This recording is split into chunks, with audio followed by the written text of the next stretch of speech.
All my life I had to be patient. Like Meek Millie, I was dream chasing. Finger to the law when I see haters. Oh, the feeling when you tell your niggas we made it. Ooh, baby.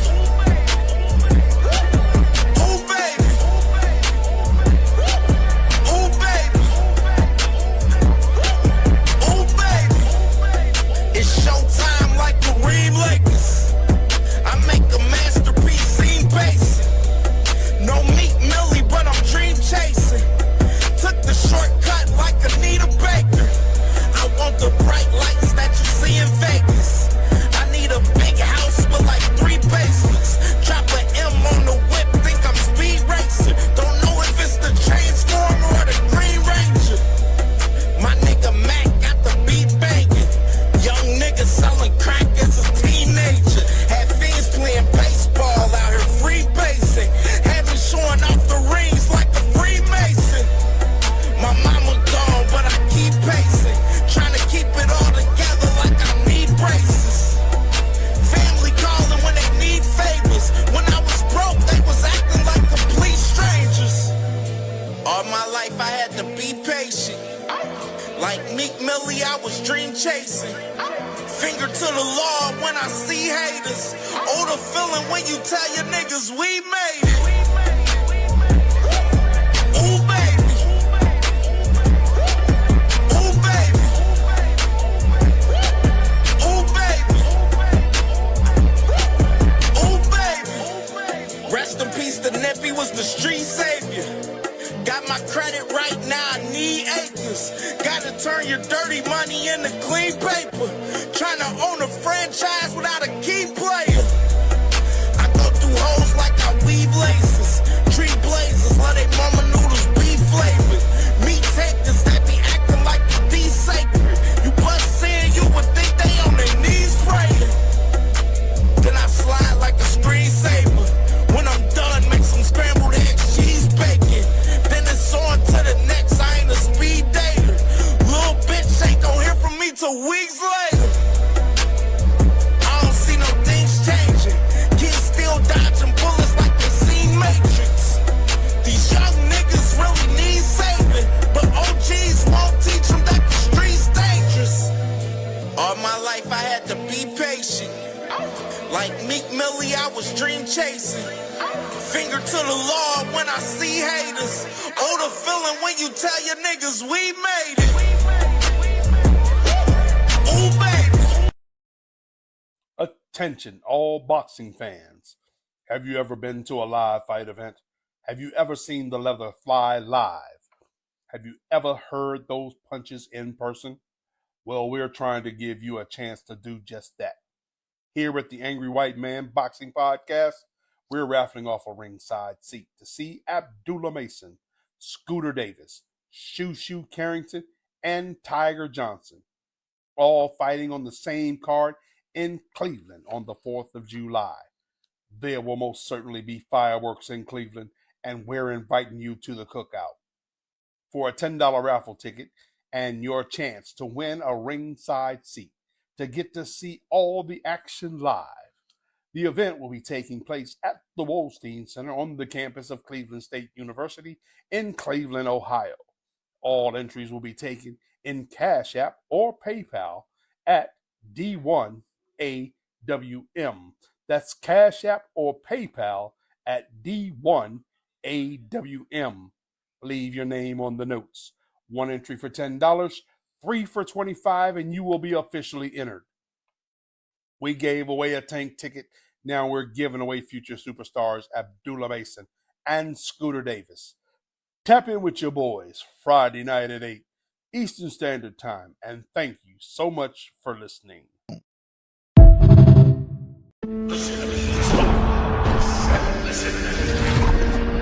Greatness is a word people throw around like it means nothing. But to us, it means everything. It's the standard, and it only belongs to those who rise above expectation. You can't buy that shit. Greatness lives somewhere colder, and that destination is far. That road is long.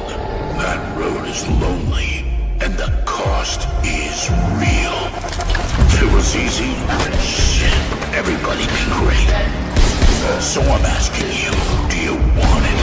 Do you need it? Will you do what others won't so you become what others can't? Will you sacrifice everything to stand with the greats? Then remember this, greatness is never given. And the pursuit, well, the pursuit is all we have.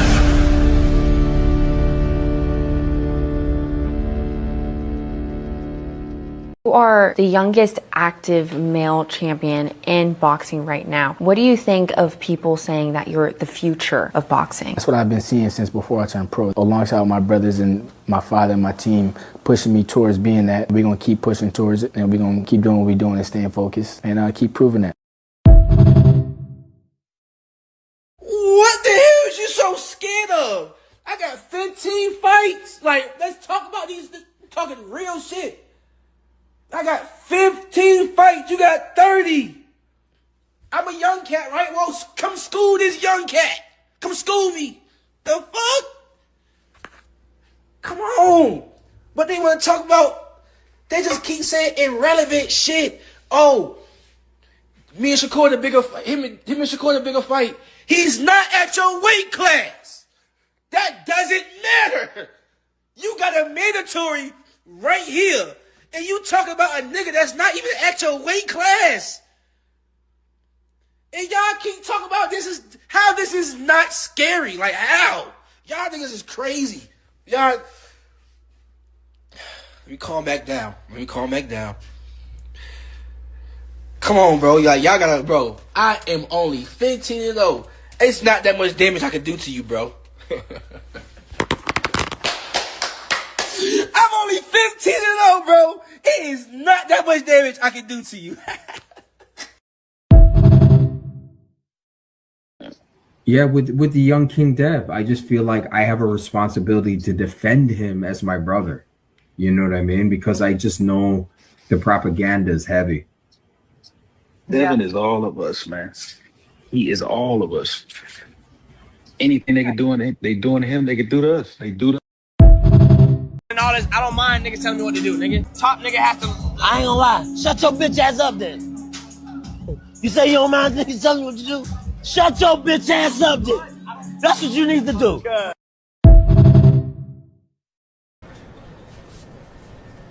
Man, what's up with this meeting? Why are we here? Guys, I have brought you here today to propose my plan. I don't like to lose. This is my plan to prevent all of us from losing. Let's pretend we are brothers. We won't have to fight each other. I made a contract to make sure we all agree to not fight each other. Each other. Yo, that's a good idea. Let's do it. But Shakur, we are in the same division. What will we do if we're forced to fight? Listen, I will get all of the belts for us. You tell everyone you don't care about the belts. That way, no one can force us to fight, brother. But Shakur, what if I outgrow my division and I have to move up to yours? Listen, little Ray Ray, when I move up, you move up. And come train at my gym so that we will never fight. What about us, Shakur? We are both champions at 140. Gary, tell him you want to fight me last. When the time comes, I will move divisions, little bro. Shakur, what about when you move up? I don't want to fight you, bro. Richardson, sign to Zuffa so that we won't fight. Before you sign, call me out so that it is not suspicious. Now sign the contract to be boxing brothers. Why they want me here so bad? We are not friends. Man, I'm going after all of y'all. There's no friends in boxing, clowns. Abdullah, no, please. I won't let these frauds ruin boxing. I'll go after all. You big dummy. You big dummy. You big dummy. You big cold-blooded dummy. You big dummy, see what you did? Oh no, you big dummy. But let me tell you something, D. Yeah, brother? Why don't you come closer? I am not your damn brother! Does Tyson Fury's presence here confirm the fact that you've signed him? We'll make an announcement soon. So that's a yes, maybe? What's that? That's a yes, maybe? Listen, let me reiterate. judge me January 1st of 2027 on what we've done this year with boxing. I keep talking about, all these other guys are talking a lot of smack. I haven't said anything about any of these guys. I haven't talked shit about anybody or any of their stuff. I'm in my lane. I'm doing my thing. Just sit back and watch. We'll make an announcement soon. For the last couple of weeks, I've been hearing from the media and other people that I'm not involved in the fight. I've been hearing that Tyson Fury couldn't get out of the country and couldn't get into the United States, and it just seems like everybody's always wrong. Yeah, all right. Shut that soft ass shit up. And the best man to win. That's some soft ass shit. Shut that soft ass shit up. All that soft talking. I know you can do it, man. You got to. Man, shut that soft ass shit up, man. You ain't with me.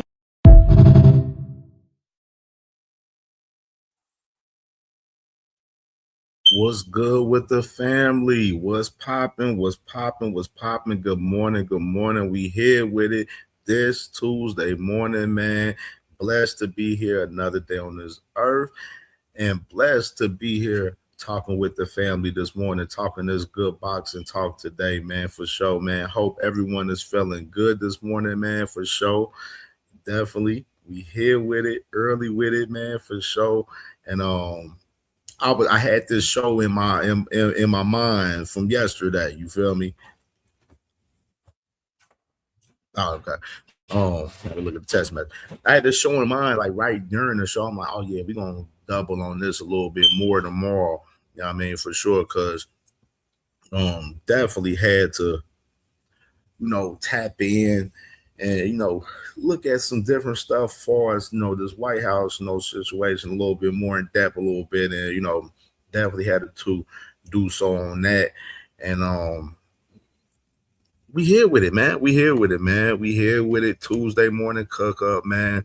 Hope everyone is feeling well. We definitely got a lot to talk about. We got a lot. We're gonna react to a few things today. We definitely gonna react to a few things. Definitely gonna react. Abdullah Mason, Shushu Carrington, and Tiger Johnson on the Zone just dropped some content with them from the press conference. So definitely gonna react to that today. Xander Zayas has an interview with Last Stand podcast with Brian Custer. We definitely want to react to that. It's about 15 minutes long. And of course, I've been meaning to get to it, but I didn't get the chance to get to it in these last 3 shows. But Boost Ennis has an interview with Nightcap, which Shannon Sharp and Ocho Cinco, that I definitely want to react to today too, man. So we got a lot to cover today, man. This is going to be one of them lengthy shows once again today, man. So definitely, man, if y'all at work, definitely enjoy the show, man, because it's going to be a lengthy one. We're going to get you through the day for sure. And we definitely going to get it popping today, man. We definitely got a lot to talk about today. A lot to talk about, man, for sure. And I'm excited to be here with the family talking this good boxing talk again today, man. So let's salute to the family that's in the building so far so we can get started.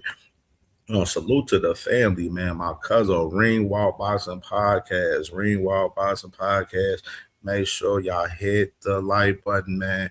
Hit the like button. Hit the Cash App, man. $ CamJNetwork, any amount.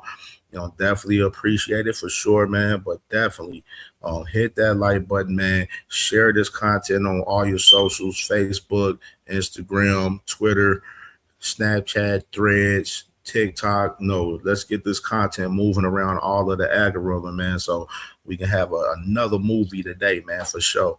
And make sure y'all subscribe to Ringwald Boxing Podcast. Live every Sunday, 6 p.m. Eastern time, man, for sure. Family just hit 1K subs, man. Salute to the family for helping him get to the 1K subs for sure. And definitely, man, subscribe to Cuzzo, man. If you're not subscribed, man, for sure. Y'all already know the vibes. My family, all things in the building, man. Make sure y'all smash that like button like my brother All Things said. You did. My brother on a money line in the building, man. Was goody with my bro on a money line in the building. My brother Trey Skills in the building, man. Salute to my brody, man. Trey Skills in the building, man. Was good, bro. And salute to my boy P Hunter. P Hunter says, shout out the dude who said Key really should be fighting at 140, but he's not disciplined. Hey, boy. Yeah, we're going to talk about Keyshawn a little bit today, for sure. So salute to my brother Juan in the building, man. Salute to my brother Juan, man. How you doing, my brother? And salute to Lee Jackson in the building, man. Salute to my brother Lee Jackson in the building. Jay Will in the building. Yeah, man. We was here with it yesterday, man. I ain't see you yesterday, Jay Will, man. Show was crazy yesterday, dog. Movie yesterday. We back at it again today. You know what I mean? We active, brother. We active. We were very active for sure. And I dropped crazy part today. Last night I dropped I dropped a few shorts last night from the show from yesterday. And I got a couple more shorts I gotta drop from the show. I'm gonna probably do it while I'm live today. And I dropped a couple videos from the show from last night too, man. So definitely, man. After the show, y'all tap into them videos, man. Tap in, watch the show from yesterday, watch the show from today. You know what I'm saying? We definitely active, man. We definitely, you know what I'm saying, doing some shit on the channel heavy this week, man, for sure. And salute to my sister, Sunshine Queen in the building, man. My beautiful sister, Sunshine Queen. Make sure y'all definitely subscribe to my sister if y'all not subscribed. Live every Thursday. 10 p.m. Eastern time, man. So definitely tap in with my sister, Sunshine Queen. Joseph Bermia in the building. Salute to my brother Joseph Bermia in the building. My brother Blaze P4P in the building. Salute to my brother Blaze in the building. My brother SBG Mello in the building. Damn, SBG Mello, that boy got Martin Luther King with the Miami joint on. Okay. SBG Mello, you a Miami fan, bro? Okay. That's something new right there. Devontae Cromwell in the building. Salute to Devontae Cromwell in the building, man. Salute, family. Salute, brother, for sure, man. My brother Quadir in the building, man. Salute to my Brody Quadir in the building. What's happening?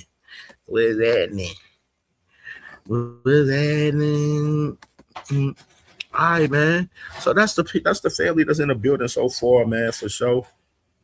Okay. SBG Mello, respect. Yeah.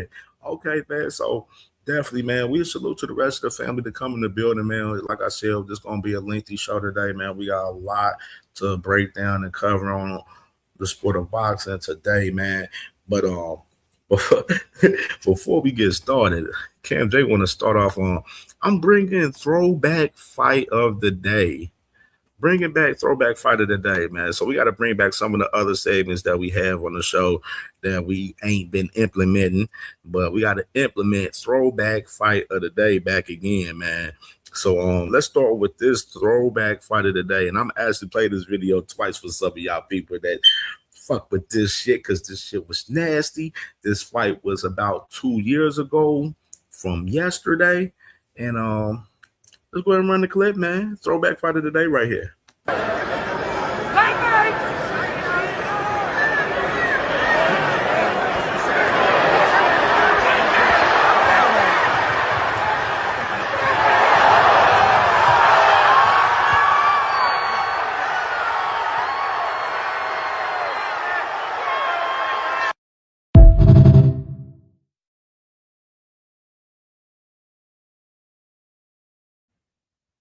We're running back one more time, one more again.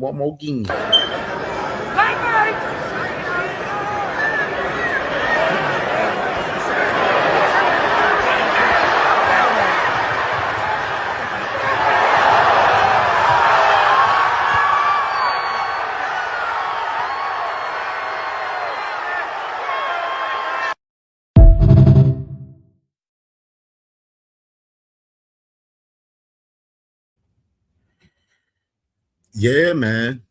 Throwback fight of the day right there, man. The man, Tank Davis right there, sparking up that man, Frank Martin a couple years ago, man, around Juneteenth, man. It was nasty work, man. It was nasty work. That boy Tank Davis was on demon time. Y'all remember the whole build-up? Came right at the man, Frank Martin. You know what I'm saying? Basically, was on bully mode, man. And I think honestly, we with this fight with Kid Austin, which we definitely gonna talk about it, on the back half of the show. This fight with Kid Austin, man, we're gonna see a lot of savage bullying from the man Tank Davis, man, far as Kid Austin pertains, man, far as that for sure, man. So salute to Tank Davis. And we will be talking about him on the back half of the show for sure. And I'm gonna run it back one more time.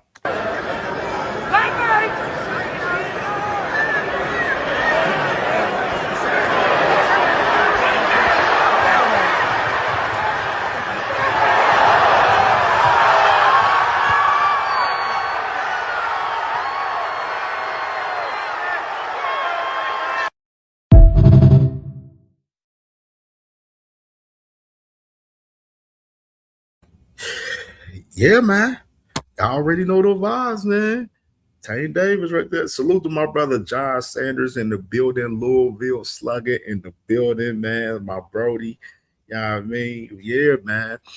Tank Davis, man. Frank Morton a couple years ago. That was the throwback fight of the day today. And I said it was crazy. I seen Ring Magazine. They posted that yesterday, and then I seen a couple other people was posting. I seen some people posting that basically yesterday from Tank and Frank yesterday. Shit was crazy, but definitely situation. Let's get into some of this quick hitters that we have for the day, man. And salute to my brother Big Supreme in the building, man. Salute to my brother Big Supreme, man. Salute, Brody. All right, let's get into these quick hitters that we got, man, which we're going to start off with this one right here with, and celebrate these guys out the gate, man. Salute to Nigel Benn, Triple G, and Antonio Tarver getting inducted into the International Boxing Hall of Fame, man. So salute to these guys, man. News came out yesterday. Well, not yesterday in particular. This news actually came out 2 days ago, as far as these guys getting inducted towards the Hall of Fame and everything, man. And salute these guys, man. All-time greats right here, man. Definitely, guys that put in a lot of pain, put in a lot of work, and definitely deserve their flowers, man. Most definitely, man. So salute to these guys getting inducted to the International Boxing Hall of Fame. And another quick hitter that we have.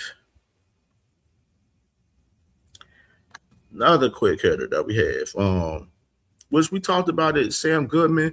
Sam Goodman was originally supposed to fight Ramon Cardenas. He was supposed to fight Ramon Cardenas originally July 25th on the Earl Spence and Tim Tszyu card, but Ramon ended up having another opponent. So now Ramon is about to be fighting on a Pro Box TV card, and now you got Sam Goodman fighting this guy Ryosuke Nishida instead, man, for that interim IBS strap up there at 115, man. That's now vacant now with Bam Bam, vacating all of the straps up there at 115 that he had, the 3 straps that he had. So definitely, man, you got this going on, and shit is gonna be lit with Sam Goodman, man. Another good fight on that card. Of course, we got Jamal Charlo on the card, fighting along with Earl Spence on the card. Still no word on the actual opponent for Jamal Charlo yet, but definitely, man, we'll definitely stay tuned on more news on the July 25th Earl Spence Tim Tszyu card for us, the rest of the fights on that card. And interesting too, this was a little birdie right here that I seen out there. Little birdie right here. Which, of course, Carissa Shields the other day, she was at Salida Promotions event out there in Michigan the other day with the Jonathan Gonzalez and Perez Sunday. And one thing about it, she said like she was going to be announcing her fight. She's been teasing this next fight for a long time and everything for the past, couple of months. And I mean, all roads been leading to,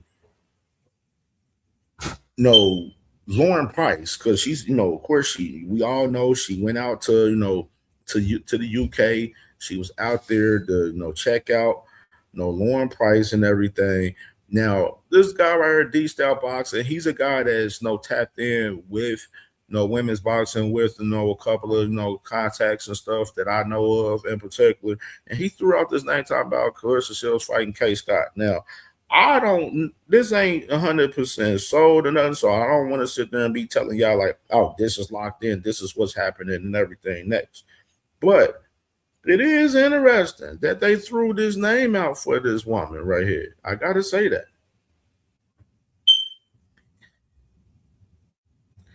Dodrick, you enlighten me who he fighting then. You enlighten me who Maul is fighting. But checking out this girl Kay Scott's resume though, she's 5-1-1, no knockouts, 5'10". Looking at it, she's from Australia. Been campaigning at the 160 weight class. And just to add context, y'all want to know how old she is? The woman, Kay Scott, is 42 years old. 42 years old. 42 years old. This girl, Kay Scott, I'm looking at her age right now. She's 42 years old. And she's from Australia. She's 5'10". Been mainly campaigning in the middleweight weight class. Her last fight was December 2025, where she fought at 160 for that fight. She's a Salida Promotions fighter as well. Hey, no cap. And she coming off of fighting this girl, Olivia Curry, twice in 2025, where she had a draw in the first fight with Olivia Curry and then won by majority decision in the second fight. So I ain't gonna lie, bro. This look a little bit accurate. Just look a little bit more accurate, because we got to think of the context of the Lauren Price fight. Lauren Price, she's campaigning at 147, and she was going to have to move up to 160 to fight Clarissa. Clarissa, we already know she's campaigning at heavyweight, where she's champion up there at 175, and she was talking about moving down to 160 to fight Lauren Price, which I told y'all, I just don't see Clarissa moving down to 160 to fight any of those women down there. I just don't see it. And you got this woman right here where this name is being thrown out with Kay Scott right here, where, of course, this woman fights at 160. Who's to say that we know she's going to get pulled up to 175 to fight Clarissa Shields? Hello?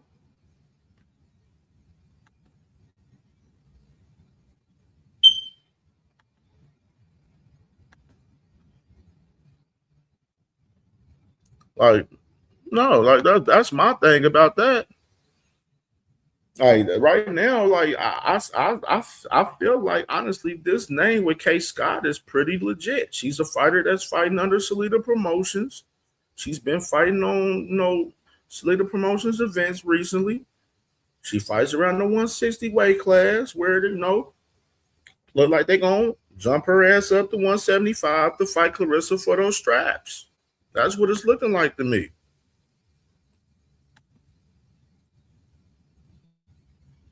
That's what it's looking like to me, dog.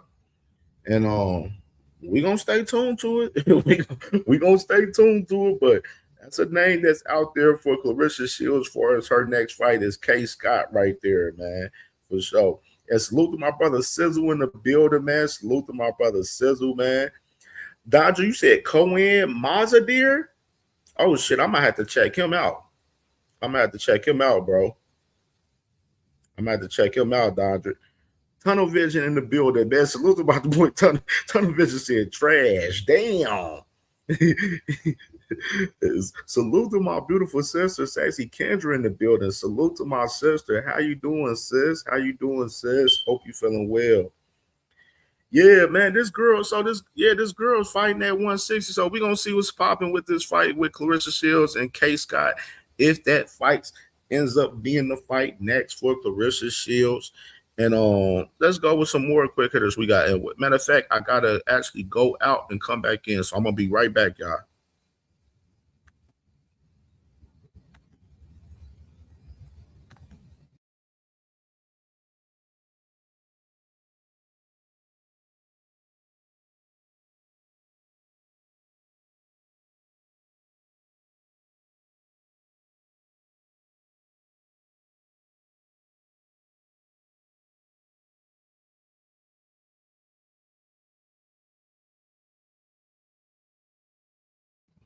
All right, we back. And shit, might as well,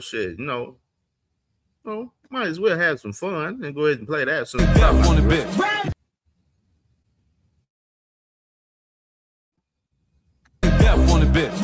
This New York City, French, Max, B, Remy, always the one, never the two. Told him find something stupid to play with, he picked you. Since I've been gone, it's so crazy. I put a do-rag on and got wavy. I'm that bitch, went orange with the black tips. I went Fox on a whack bitch, drunk off Dom, Poppy on E. Can't keep his rich baller hands off me. Both in the club, high singing off key like, come pick up your clothes. I went deaf on the bitch. All I need is one night.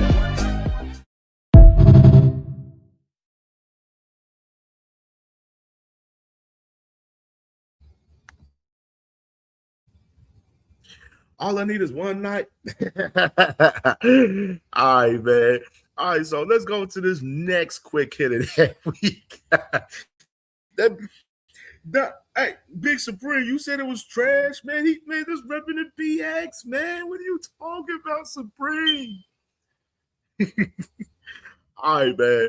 All right, so I got another quick hitter, man. Since we talking about the ladies still, let's play this clip right here of Katie Taylor right here, man. Katie Taylor talking about her farewell fight coming up September 5th out there in Ireland, man, in her hometown, man. Run the clip. Never in my wildest dreams did I ever think that this was actually a possibility. A few months ago, it actually wasn't a possibility, and here we are. I got the phone call from Brian, my manager, a few days ago saying all the contracts are signed, it's actually happening, and I couldn't believe it. This is the icing on the cake for me to end my career in our most iconic arena. This is like the cathedral of Irish sport, Croke Park is. There's so much heritage and so much history attached to this stadium, and there's such a sense of pride to the stadium as well. I get a chance to end my career here and I have goosebumps. It's incredible. It's amazing to be now headlining myself, and after the last fight I was saying to Eddie, I don't know what else there is to chase after really, and only Croke Park, and that's when he was absolutely tenacious in getting this over the line. And they were the conditions I wanted for this fight. I wanted to fight in Croke Park, and I wanted a real fight, and she is a real fight, and I have a chance to become a 3-time undisputed champion here. She's an undefeated fighter. I'm faced with a tough challenge here, and it's real risk, and I need real hunger and real drive to actually win this fight. I need to prepare well for this fight, but that's exactly what I wanted. I can't think of a better way to actually end my career by becoming a 3-time undisputed champion in our most iconic arena. This is really the stuff of dreams. I carry the Irish is very, very proud of it. I've always been so proud of where I'm from, so proud to be Irish, and so proud to be an ambassador for this country. Every single time I step into this ring, I'm representing my country as well as I'm representing myself, and I always felt so much pride attached to that. But myself, I'm going to have to control my own emotions making that final ring walk. It's been an amazing career, but I hope the whole country and every single person in the stadium will be celebrating a great victory and celebrating just a great night. And I hope in years to come people will still be talking about this event. Maybe 11 or 12-year-old girls who are multiple Irish champions, and that's incredible. I mean, I've never had the opportunity to fight when I was at their age. Women's boxing wasn't even a sanctioned sport in Ireland when I started boxing as a 10 or 11-year-old. I had to pretend to be a boy to actually get fights early on in my career. It's a crazy start. But to see these girls having these amazing opportunities, that's the best part about this whole journey. They don't have to go through the same route that I had to go through. And they have so many opportunities, and I want these young girls to grow up and to achieve more than I've ever achieved. And that's what real legacy is all about.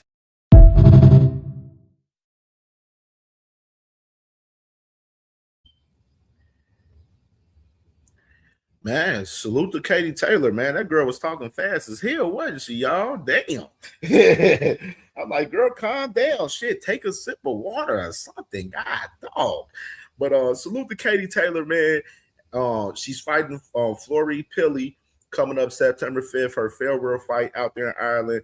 And I see my brother Jay Will, he asked if this fight has sold 80,000 plus, and yes, it has. This fight is up to 80,000 sold already, sold out, man, which is amazing, bro. That's amazing, bro, for women's boxing. As far as Katie Taylor, her farewell fight having 80,000 plus in attendance for her farewell fight, her last fight of her career, man. That is some major shit for women's boxing, man. And you gotta, can't do nothing but salute Katie Taylor, man. 80,000 in attendance for women's boxing.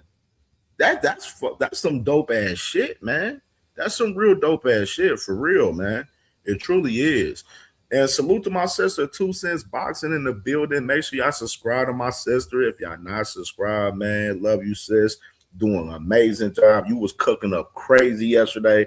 I was listening back, to the show and getting little content together, shorts and stuff from the show. I was like, man, sis was on demon time yesterday. She was cooking crazy, man. Salute to my sis, 2 Cents Boxing, and salute to my sister Angie Baby in the building. Angie Baby, salute to my sister. How you doing, sis? Good morning, good morning. And salute to my brother Poe Pounder in the building, man. Salute to my Brody, man, Poe Pounder, and my dog JJ in the building, man. Salute to JJ, man. Salute. Be cool, JJ. Be cool. I'm watching you. Be cool. All right, man. So Katie Taylor, September 5th versus Flora Pilly, man. Her last fight, 80,000 in attendance. That's big time. That's big time. Big time. Oh, Dodger, you said tell 2 Cents who she gonna fight. Yeah, sis. Yeah, sis. You missed it. You missed the last topic. They threw a name out for Clarissa's next opponent, sis, and they threw out the lady Kay Scott. Kay Scott from Australia. She's 5-1-1 with no knockouts. She fights at the 160 weight class for the women's, and she's a fighter that's under Salida Promotions, and she's 42 years old. So this is a name that's thrown out for Clarissa Shields' next opponent. Looks a little bit more likely to me. I ain't gonna lie. Looks a little bit likely to me. I ain't gonna lie, because I don't see the Lauren Price fight happening. I don't see Clarissa moving down to 160 to fight Lauren Price, and that woman right there, Kay Scott right here, she's fighting at 160. I'm assuming that Clarissa's gonna move her up to 175 and fight for her heavyweight straps, and that be that. All right. Let's get to this next quick hitter that we got. The next quick hitter that we had.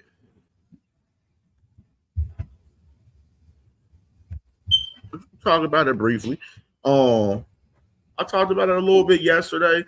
This is a name that's being out for Bam now. Bam is targeting Chris Medina, which we talked about it briefly yesterday on the show. As far as Bam Rodriguez, as far as him at 118. Of course, he vacated the straps at 115 that I mentioned earlier to you guys. And now, he's at 118. He just beat, Antonio Vargas for that WBA strap at 118. So now he's targeting Chris Medina that has that WBO strap at 118 now. And, hey, Bam trying to unify up and become undisputed at 118. Gotta love it. You know what I'm saying? He's targeting all the champions at 118. And it's gonna be interesting to see how this shit, plays out for us Bam in this fight right here.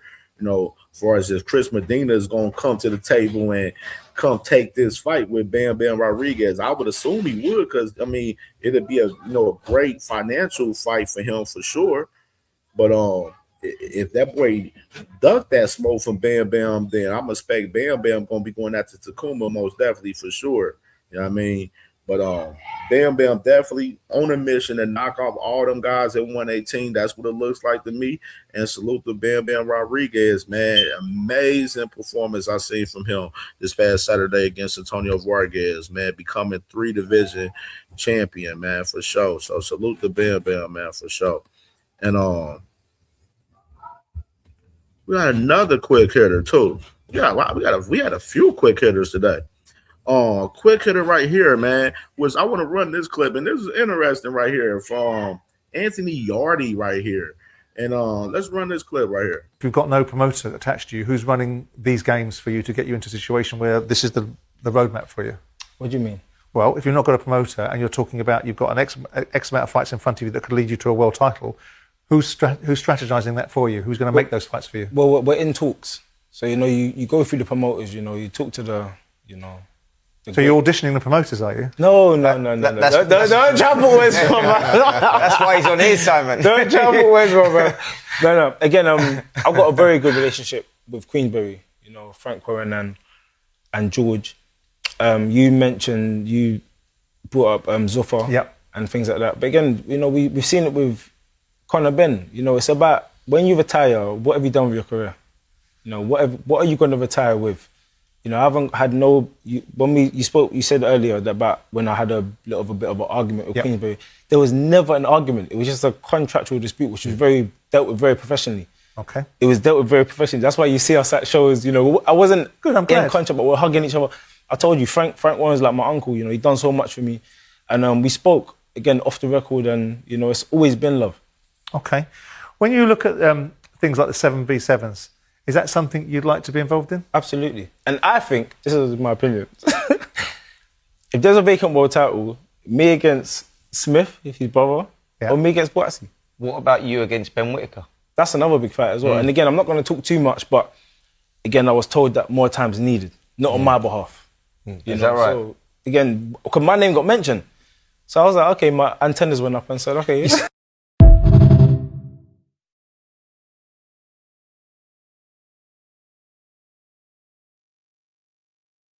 So you got Anthony Yardy right there, man, talking. They asked him about 7 versus 7 because Queensberry and Matchroom, they're planning another 7 versus 7 versus each other for later this year.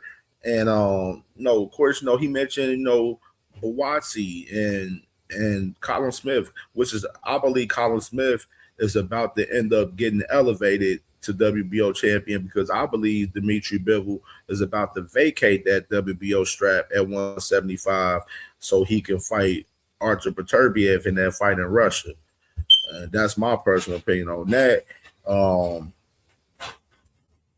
And that would leave Colin Smith to fight Joshua Boatsy, which that's the plan. They were talking about having Joshua Boatsy and Colin Smith headline the 7 versus 7. That's been the talks lately. And you got Anthony Yardy saying that he would love to fight either of those guys. And of course, he mentioned the vacant shit as well, because basically, all the words with Bivol, like I mentioned, Bivol was going to be vacating that WBO strap, like I mentioned. And if Yardy's talking about it, then CamJ definitely got a point in what he's saying for us that. But definitely Yardy mentioned Ben Whittaker, and which is Anthony Yardy. His name got brought up as far as Ben Whittaker for his next fight, because everybody's, as far as Ben Whittaker, he had this U.S. debut fight coming up next week on the Boots card, where he's fighting this guy Revere that's not ranked in any of the sanctioned bodies. So they want to make of a better fight for him in the next fight for him. I heard Eddie Hearn talking about Ben Whittaker main event on his next fight in the UK and everything, but now it may be a situation where you see Ben Whittaker and Anthony Yardy fight on the 7 versus 7. I would love to see Ben Whittaker and Anthony Yardy scrap. Don't get it twisted. I think Whittaker we need to see up and level, man. We need to see him with one of these names at 175, man. Like, it's time. It's time to take the training wheels, especially Ben Whittaker's ranked number 2 in the WBO at 175. You know what I'm saying? He's ranked very high in a couple of sanctioned bodies right now. I think he's number 2 in the WBC or the WBO, either one of them. Like, he's ranked very high. We need to see him fight contenders in the top 15. And I think Anthony Yarde is a great fight for Ben Whitaker if he gets past this guy Rivera June 27th. I would love to see that fight from Ben Whitaker and Anthony Yarde for sure. Definitely. Dodrick, man. Ah, my God, Dodrick. All right, man. So we got that quick hitter, man, right there. We'll pay close attention if this, far as Ben Whitaker in this fight coming up June 27th with Rivera, far as what will be his next move, if his next move will be against Anthony Yarde next, man, most definitely. And I want to salute to my brother, man, TD in the building, man, my brother TD Sports Talk, man. Make sure y'all subscribe to my brother. If y'all not subscribed, man, for sure. My brother Curtis Robinson in the building, man. Salute to my brother C. Rob in the building. And salute to my brother Shell in the building, man. My brother, man, and my brother No More Sleepwalking in the building, man. Salute to the family. And salute to my sister Steez in the building. Salute to my beautiful sister Steez. I ain't forget about you, sister. Salute to you, sister. Appreciate you. Glad you in the building, man. Hope you feeling well today, this morning, sister, for sure. Man, so we here with it. All right. I think that is it for the quick hitters that we have for today. Right now, matter of fact, we do this before. We'll play this real quick before we get into this first reaction that we got from the guys July 4th right here. You are the youngest active male champion in boxing right now. What do you think of people saying that you're the future of boxing? That's what I've been seeing since before I turned pro. Alongside my brothers and my father and my team pushing me towards being that. We're going to keep pushing towards it, and we're going to keep doing what we're doing and staying focused and keep proving that.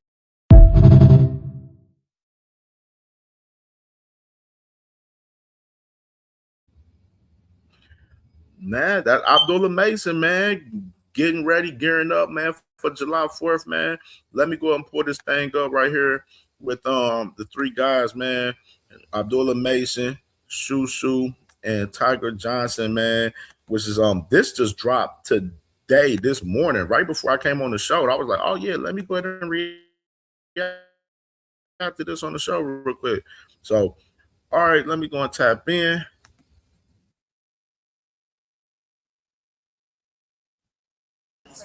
Yeah, I want to. I'm leaving for the press. Yeah.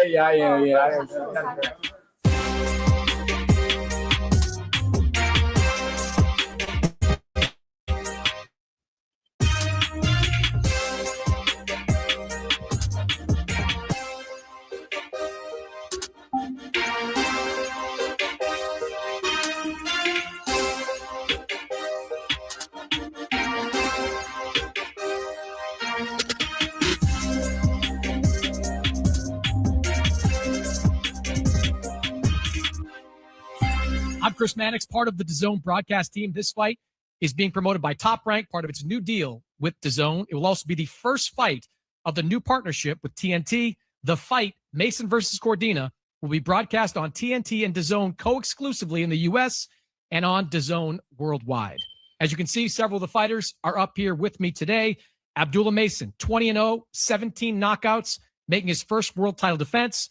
Next to him, Bruce Shushu Carrington, 17-0. Also making the first defense of the world title he won back in January. And on stage as well, another Cleveland native, Tiger Johnson, 17-0, welterweight prospect who is building towards his first world title opportunity. In fact, there is a lot of Cleveland on this show. The Masons are from a fighting family, 5 professional boxers in the family. 2 of them will be fighting on the undercard this July.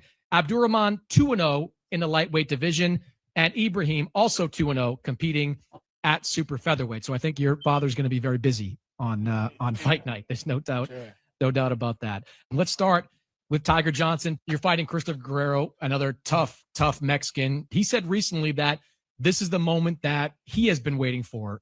We send him back across Lake Erie, man. We ain't worried about him, man. But like I said, man, July 4th, man, it's gonna be fireworks, man. Y'all gonna see me put on another show, man. You know, it's such a huge stage, not just fighting in Cleveland, fighting on DAZN, but having TNT backstopping it as well. You've been calling for those big fights against the big names. Yeah, Jay Will. Yeah, Jay Will. I got some shit I'm gonna be doing. Yeah, I gonna see with a lot of shit. I got a lot of shit. Me and TD. I gotta after the show. I gotta talk to you today, TD. I'm gonna hit you up today, bro. We gotta talk about some shit for July 4th. Dondre, yes, this is from the presser and stuff, but then they got some behind the scenes from the presser and stuff that they did and stuff. That's why it's called On the Ground.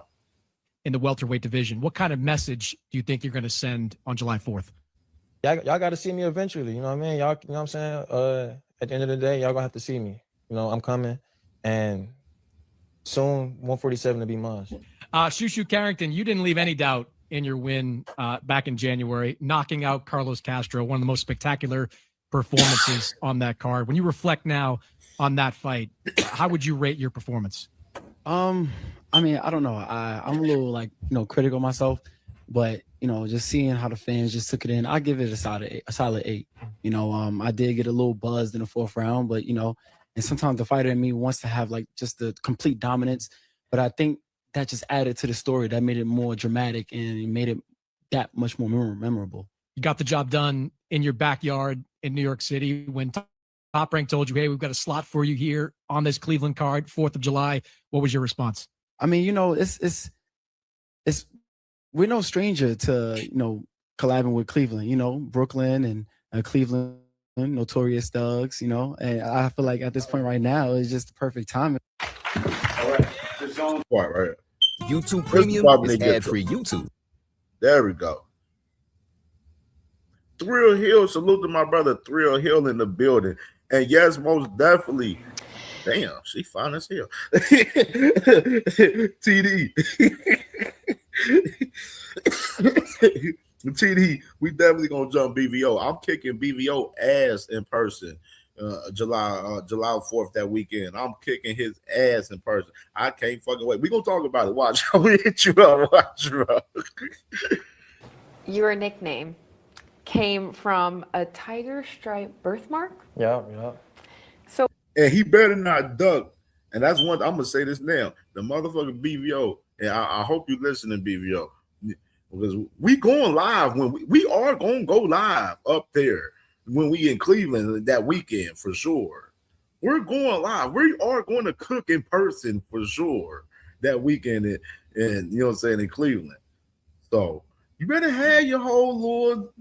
You doing y'all see you doing your thing over there, you know what I'm saying? You guys know your radio job overtime thing going on over there, but just know we will be going live and debating in person that fucking weekend with BVO. Just know that in your home, in your city, we will be going live talking that weekend. at what point did you start feeling like Tiger and actually living that name? It's been They will. We definitely will. It's gonna be in person. He better not duck the smoke. He better not have me come 4 hours and he duck the smoke in person. Cause it will be televised. like that since I was born. Like that's always been my name. Like just who I am. Like I'm just everybody knows. Hey TD, if BVO duck smoke in person in his hometown in Cleveland, it will be televised. Know me as Tiger, you know what I mean? People don't say my government name. Yeah. Unless my mom, I'm in trouble or something. But but no, I've been Tiger since birth. And given that birthmark, so you were a fighter since birth. You were born for this. For sure. I grew up fighting. You know, I started boxing at age 7. You know, I've been fighting my whole life, so I always been a fighter. That's what I do. Especially like where I'm from, like when it's time to fight, it's a whole different ballpark, man. So when I'm in the ring, man, I'm in my zone. I'm trying to hurt something. Another hometown fight. What does it mean to you coming back to fight here in your backyard? I mean, it means everything for real. You know, this was like a dream come true. You know, everything that I worked for and dreamt about is happening. You know, I always wanted to go to the Olympics for my city. I did that. I got signed to Top Rank. I made that happen. You know, and now we fighting in the city. So it's like everything is coming into to play, you know, and I'm really excited for real. Like I'm ready to put on and represent. Amazing. Thank you so much. Yeah. Man, this ain't about nothing, man. Go 4th of July, man. You bringing fireworks to the city, man. It's gonna be a barbecue, man. Bring the flakes. We cooking, man. We getting ready to eat. The Zone social and questions. Take one. Hey, Supreme. Hey, Supreme, you a wild nigga, B. Hey, Supreme, well, talk about she ready. What is wrong with first, Supreme, we're going to start off by having you watch wildin', this bro. video. Okay. And I want your play-by-play reaction. Oh, okay, cool. What is wrong with Supreme? Supreme. This nigga Supreme wildin' in the chat today. Oh man, that boy freaky, boy. That boy freaky as hell.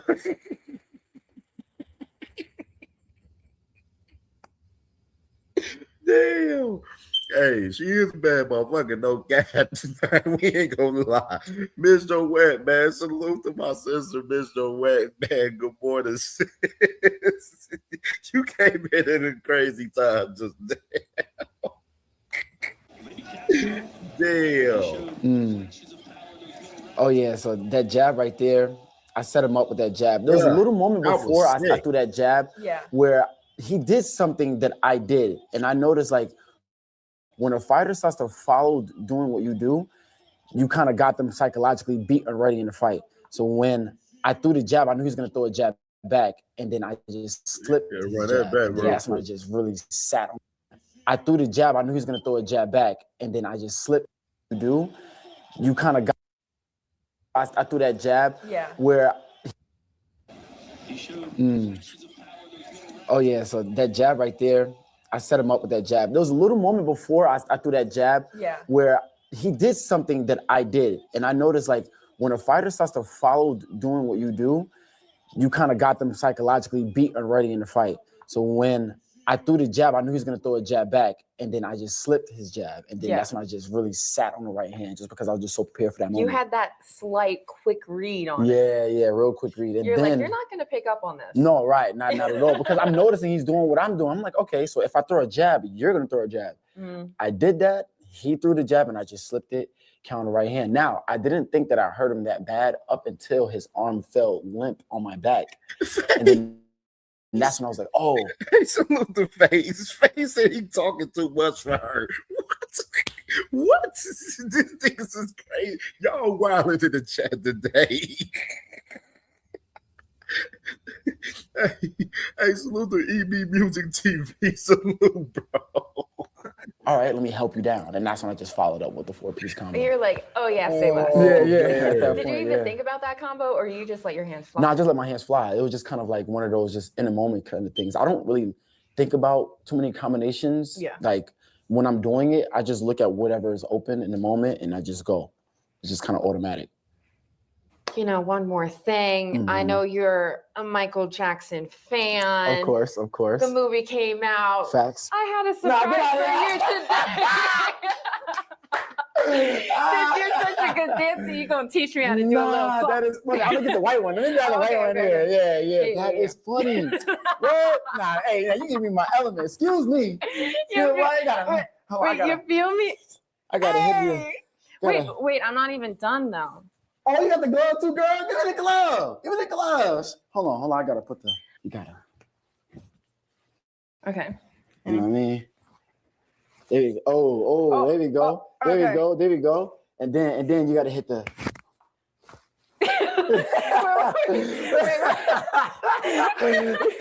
hit the cross grab. Hit the cross grab. Okay. Hit the cross grab. And then this hand goes like this right there. And you, there you go.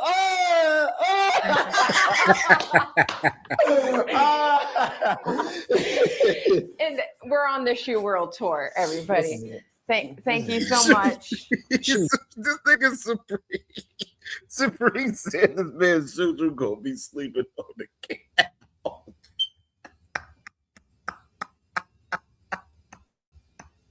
Jackson.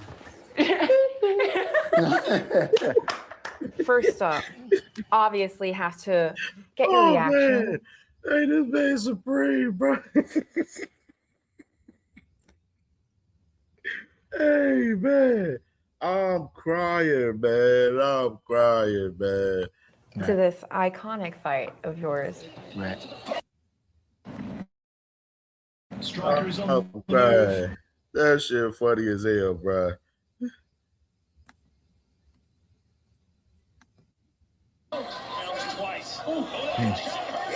Yeah. Yeah.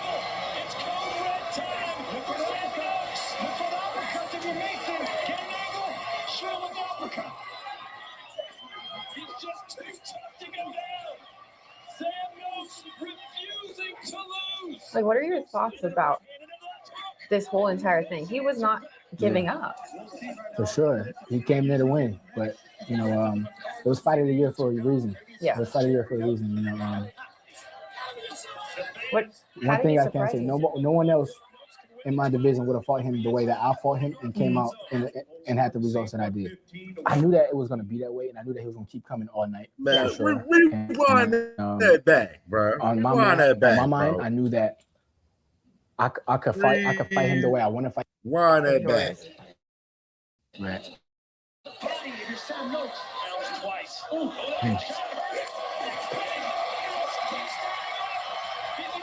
Yeah.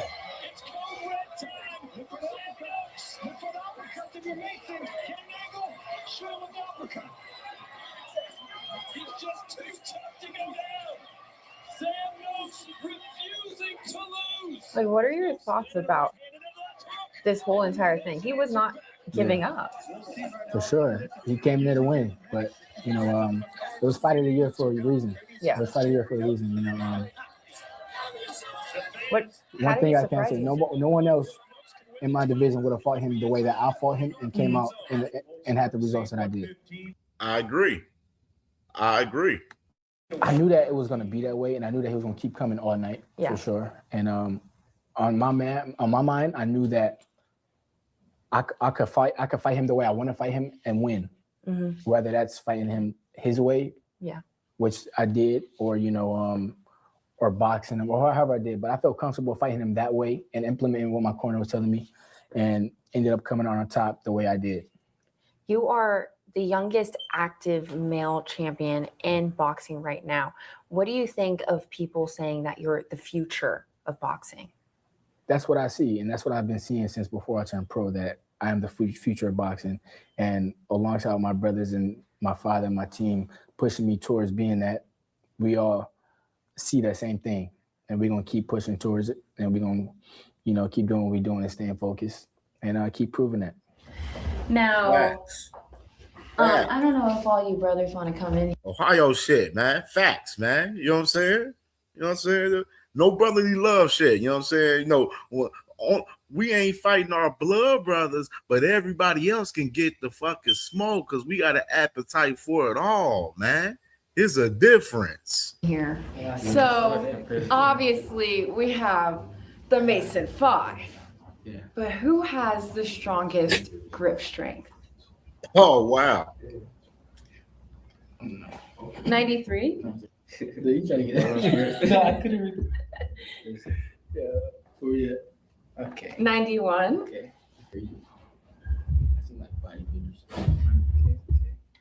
93.8? Oh, wow. 114? Yeah, 114. Okay. Dang. Damn. Did we save the best for last? That's the point, though. Yeah. Okay. 123. Yeah. Dang. And that is the Mason 5. Okay. Wait, did you get that? Crazy, man. You know what I'm saying? Salute to the boys, man. The Masons, man. Y'all already know the vibes, man. We in the building. Heavy, man. July 4th, man. And I can't fucking wait, man. We definitely, you know what I'm saying, a couple of weeks out. So it's going to be lit, man, for sure. 3 weeks exact, but it's going to be lit, man, for sure. Let's get to this shit with Xander Zayas right here with Brian Custer in the Last Stand podcast. There are all kinds.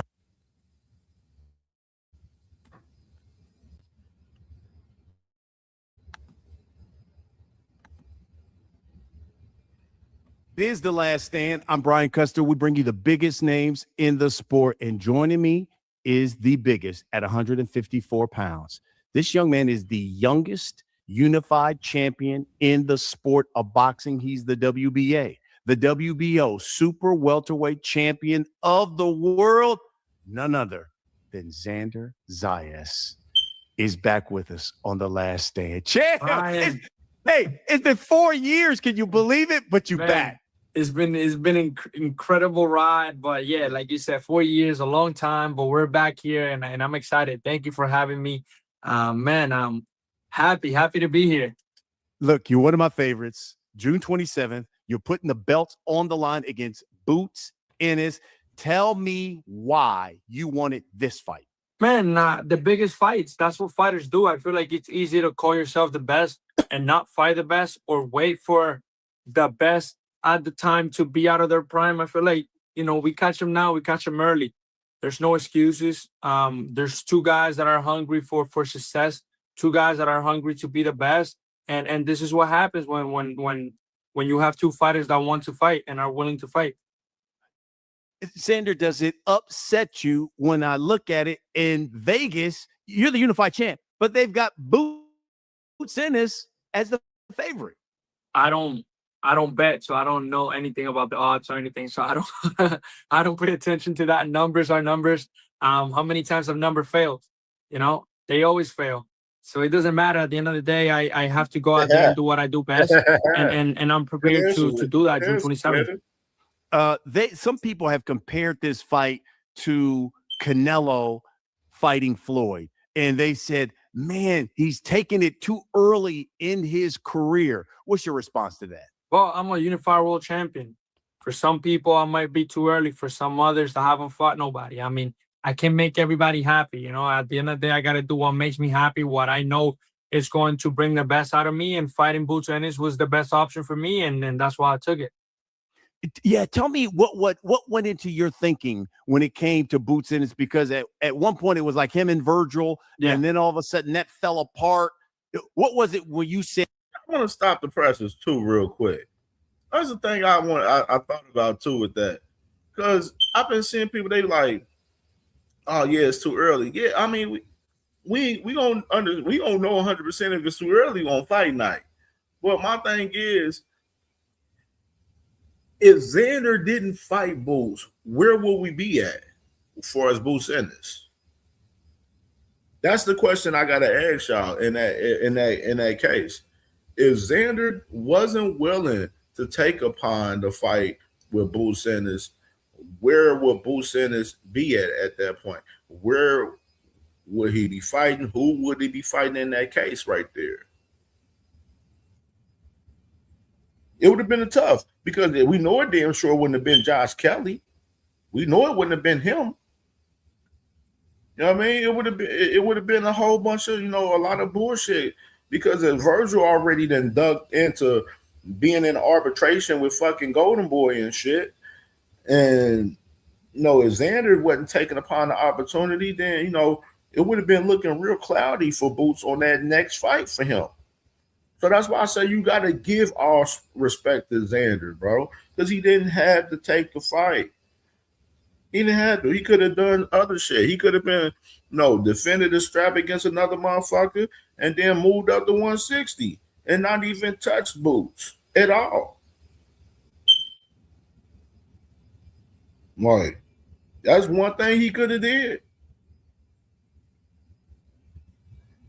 Because we already know a lot of those guys at 154 for that first fight for Boots Ennis, a lot of those guys, several guys, turned down that first fight for Boots Ennis. Several guys, including Josh Kelly. Josh Kelly was one of them. He was one of them. You know what I mean? Give me Boots. Well, we were obviously very locked in on the loop and wanting information to see how that negotiation was going. When we found out that negotiation was gonna fail because of Virgil Ortiz legal issues, we jumped right on it. I told my manager that's the fight I want, and he conveyed that message to Top Rank and the Zone, and we made the fight happen. I feel like I've always wanted the big fights. I was before that I was talking to Matchroom to see if I can make the Josh Kelly fight. Obviously, that didn't happen. So I was always on the. And I like that he mentioned that, because y'all remember we reported that as far as Josh Kelly and Xander. When you remember, Josh Kelly was trying to big dog motherfucking Xander in the negotiations, talking about that Xander ain't trying to fight and all of that extra bullshit. Josh Kelly wasn't trying to fight Xander Zayas right there at that time, bro. He was capping on that fight. And even with the Fundora shit, Josh Kelly is the weakest link out of the 154 champions, and he is not moving like he wants to contend and unify with any of those other champions right now. Now, the crazy part, Boots Ennis beat Xander Zayas doing 27. You know what I'm saying? And then, of course, Josh Kelly has his fight with at Yarko on that July 25th. AJ versus Pringa card. He wins that fight. Shit, motherfucking Eddie. Shit, Eddie. I would be on Eddie's helmet to make that fight happen with Boots and Josh Kelly. I would be on his helmet. The pressure's going to be on Eddie. As far as if Boots was to beat Xander Zayas and that man Josh Kelly wins July 25th versus that guy Yarko, the pressure's going to be on Eddie Hearn to deliver Josh Kelly to Boots Ennis. Thrill Hill, exactly, bro. Josh Kelly is literally babysitting the fucking belt, bro. He literally is. He don't want to fight Fundora. He don't want to fight Xander. Like, you know what I mean? Like, and I know, you know what I'm saying? Like, if Boots beats Xander, we know he's already then fucking denied Boots twice. Shit. After he won the title against Bakram, he was contracted to fight Boots if he was to beat motherfucking Bakram, and if Boots wasn't to fight Virgil, and then them boys said, no, we got options now that we got the title now, and they start moving around and shit. Like, went from Xander to Fundora to motherfucker at Yarko now. You know what I'm saying? Like, nasty fucking work, bro. Real shit. Look out for a big fight. I knew that a big fight was going to be next in my career. We just didn't know at the time who. So obviously, Virgil Boots fell out, and we were able to make that fight happen. Do you believe the winner of this fight is the next big star of boxing? I believe the winner of this fight will separate themselves from everybody at the division. It could be I agree, and that's a fact. The winner in this fight will separate themselves in the division, and the person that wins this fight is going to be the one that's going to be calling the shots at 154. That's the fact of the matter.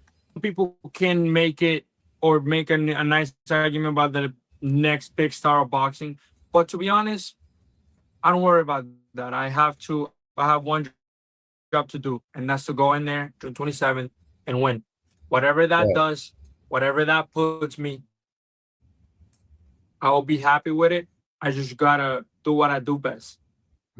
I was listening to some of the interviews of Boots Ennis, and I want to quote him. He says he doesn't even believe half of the stuff that he's saying. And look at him. Look how big he is. He's been enjoying being a champion.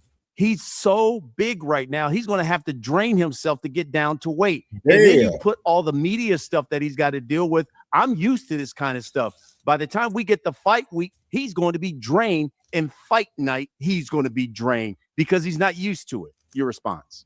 Brian, I've been doing this since I'm 16 years old. I was literally in high school doing interviews. There's nothing new to me. I mean, I've been doing this my whole life and enjoying my life as a champion. I literally fought in January. What life did I get to? Like, I didn't get to enjoy not even 2 months. I was already in camp right after. Like, you know, it's funny. I mean, it's funny some guys they gotta paint this picture in their head to help them believe what they're trying to accomplish and what they're trying. And if that's the picture that is gonna help them come fight night, be prepared. Well, let it be. At the end, I know what I'm doing. I know how I work. I know the work ethic I put in. I know what I bring to the table. And come June 27th, I will be ready to do what I do and come out victorious. I was reading one interview that you did, and you said, let him keep talking. He's underestimating me. In what way, you think? In every way necessary, every way of the word. I feel like he feels that I'm not at his level. That might be his feeling, but that's good. Let him think that way. Everybody that has stepped in the ring with me before have thought that way too. And 23 have tried, and 23 has failed. And it's going to be 24.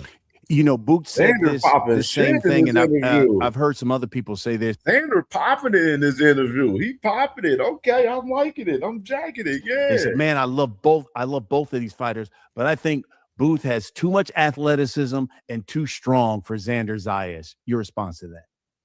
Athleticism, well, hey man, we got 47 in a bit. Hey yo, get the lights, but hey, we got 10 lights that we need right now, man. 47 in the chat, 37 likes. Hey, if y'all ain't hit the like button yet, hit the like button, man. Hit the like button, hit the cash app, man. Support the grind. We reacting to Xander right now. Then we gonna react to Boo Sanders on Nightcap with Shannon Sharp and Ocho Cinco next. Then we're gonna get into the nitty gritty with, you know what I'm saying, the main topics that we got right there. I do the same things he does. I take angles. The only thing I don't do that he does is 50. But other than that, I take angles. I'm way better than him movement wise. My jab is good. My combinations, my counter punching. I mean, what else can you? I mean, there's athleticism there. You know, you don't just do that fluidly by not being athletic. I love it. Give me the biggest advantage you believe you have in this fight over Drama. Man, I feel like my patience, my jab, understanding my distance. I feel like I'm very good at that, and knowing when to pick a fight, knowing when to box, knowing when to fight. I feel like stop the presses. That's key right there. What he just said, as far as that, knowing when to pick the fight, and this is something I seen too with Xander in this fight with him when he had with the Baz Baru. Like he knew how to pick the fight, as far as pick spots when to fight on the inside and when not to fight on the inside, which is interesting to see how he's going to do that with Boo Sanders June 27 for sure, right there. He's very good at, with chaos, when the crowd is erupting, when the crowd is going crazy. He's very good at that. He lived for those moments. When you don't give him that, it's hard for him. It's hard for him. Biggest weakness you think in this fight for Boots Ennis? Man, his feet. He's flat-footed. He's flat-footed. Whoa, stop the presses. Stop the presses. Boots Ennis flat-footed? Nah, bro. Come on, Xander. That's cap. That's cap, Xander. That's cap. That's cap. I've seen this clip circulating too, right here with Xander too, saying that Boots is flat-footed. I'm like, huh? Okay. And body, he doesn't like the body that much. So we'll see how that goes. And he said Boots don't like body punches? Okay. When you look at the 154-pound division, obviously you're the unified champ. There's another champion in Sebastian Fundora. Some have said, I think Fundora, best fighter at 154 because he's the most difficult matchup. You were supposed to be his mandatory at one point. Yeah. Do you believe that you two will fight in the future? I hope so. I mean, that's the only thing I could say. I don't know. I mean, I will. As a champion, I want to fight everybody. As a champion, I want to fight the best of the best. But you need a dancing partner to be able to dance. And if he's not willing to dance, there's nothing I can do about it, you know? That's a fact. What do you think about Sebastian Fundora as a fighter? Good fighter. He's come a long way. He has made a lot of good adjustments in his last couple fights. Started using his distance finally. So I feel like he's with experience, he's getting that experience, and then you can only get it inside that ring. I feel like I didn't understand that at the beginning of my career, but now as a world champion, I understand you only get experience going into it, living through your own eyes. So I feel like he has gotten that little by little. So he's becoming a way better fighter than he was maybe 3-4 fights ago. Who do you want next? You did this victory. What's next, Brian? There's nothing more I want more in this life than winning June 27. I'm not looking forward anybody. I'm not looking forward past Jared Buchanan. I gotta win. I gotta go out there, be focused, have fun, and come out victorious. After that, we can have another nice episode and sit down and talk about what's next. I like it. Kid Austin, Floyd Schofield was on The Last Stand just last week. He said, Xander Zayas is my guy. I'm rolling with Xander Zayas to beat Boots Ennis. The WBA has ordered Tank Davis to fight him. Yeah. Tell me, and he even said, I will stop Tank Davis. That's how. Hold on. You said Kid Austin said he got Xander beating Boots? Hold on, let me wind up.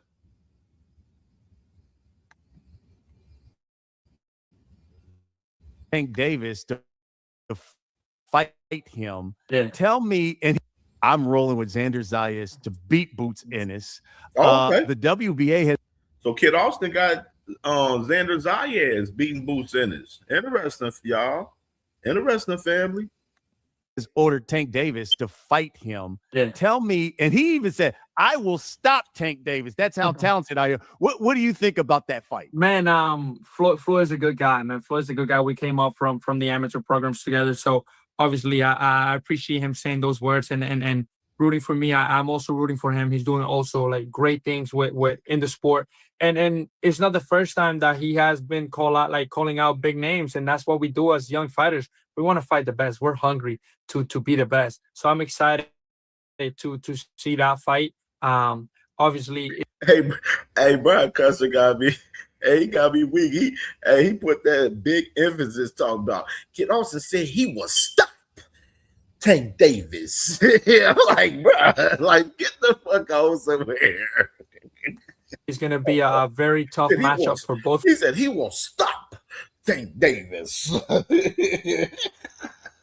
Fighters, but Kid Austin is very athletic too, and he does very good things inside that ring.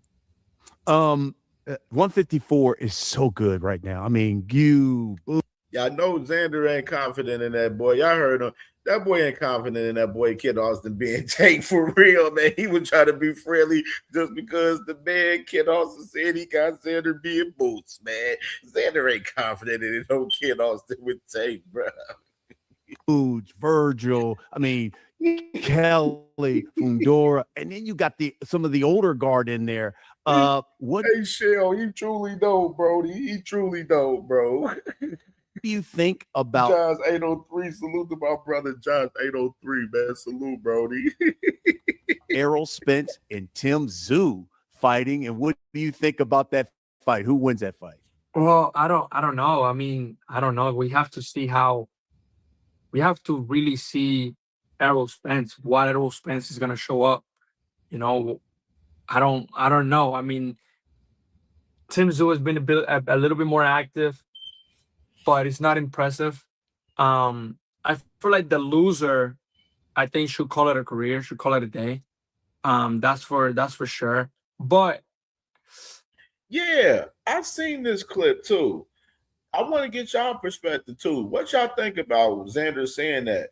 Xander says that the loser between Errol Spence Jr. and Tim Tszyu should retire. What do y'all think about that? Y'all let me know in the comments. Give me some engagement in the comments. Let's see some engagement in the comments from the family, man. Let me know. Do y'all feel the loser of Errol Spence Jr. versus Tim Tszyu should retire? Let me know. Let me know. I wouldn't be able to pick a winner. I mean, both guys are just not as impressive as they were maybe 4 years ago. Interesting. Hey, I finally got the opportunity to talk to you about this. How did you get that opportunity to be in Bad Bunny's performance during the Super Bowl? How'd that come about? Man, I have a good relationship with Benito and his team and his people. I work very closely with Rima Sports. So they presented the opportunity. They said that he wanted me to have, to be there in the Super Bowl. He had like a scene where he had two fighters and he wanted me to be one of them. So I'm like, let's do it. Let's make it happen. Are you the face of Puerto Rican boxing? I don't know, Brian. I feel like that doesn't belong to me to say. I belong to the people. Wherever they want to place me, I'll be happy. I like what he just said. And I want y'all to understand the context of what he just said. Custer asked him, are you the face of Puerto Rican boxing? Xander responds and says, that's up to the people. And that's what it's always been, bro, for us, the face of boxing concerned, as far as that. It's up to the people. You know what I'm saying? But some of the people got some of the standards for us FOB fucked up, though, out here, though. I just want to keep representing my people and keep making them proud. That's all I care about. Red Rex, salute. D Lynch, salute to my brother, man. Salute, Brody. The one thing people always talk about your age, especially when it comes to like fights like this. But give me the one thing they're forgetting about when it comes to Xander Zayas and fights of this magnitude.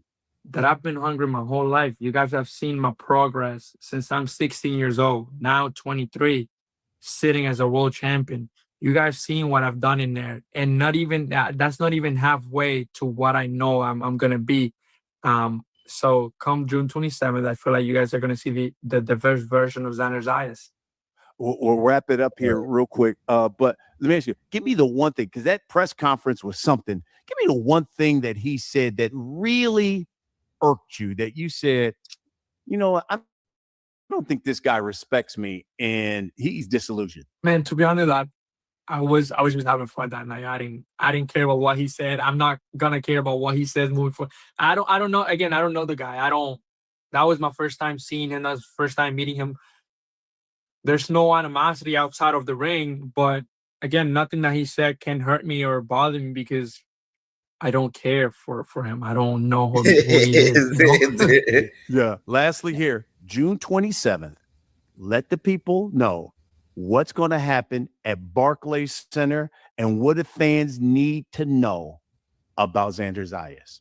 June 27th, Xander Zayas is going to do what he does, and he's going to end still world champion at 154. And he's going to, for some people, shock the world. For me, prove myself right. Word. I love it. My brother, listen, I've been wanting to talk to you for the longest. I'm so happy you had the time to spend. I wish you nothing but the best of luck, my man. Okay. Thank you, my guy. Thank you. Have a good one, brother. Hey, look, that's what we do here on The Last Stand, folks. We bring you the biggest names in the sport. All right, man. So salute to Xander right there, man. For sure. Let me like this real quick with them boys right there. And let's go to Boots, man. Let's go to Boots real quick with Nightcat.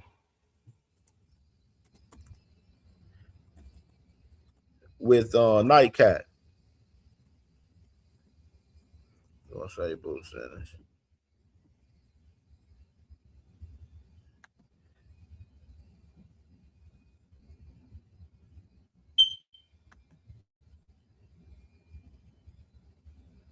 For you getting the fights that you want, because people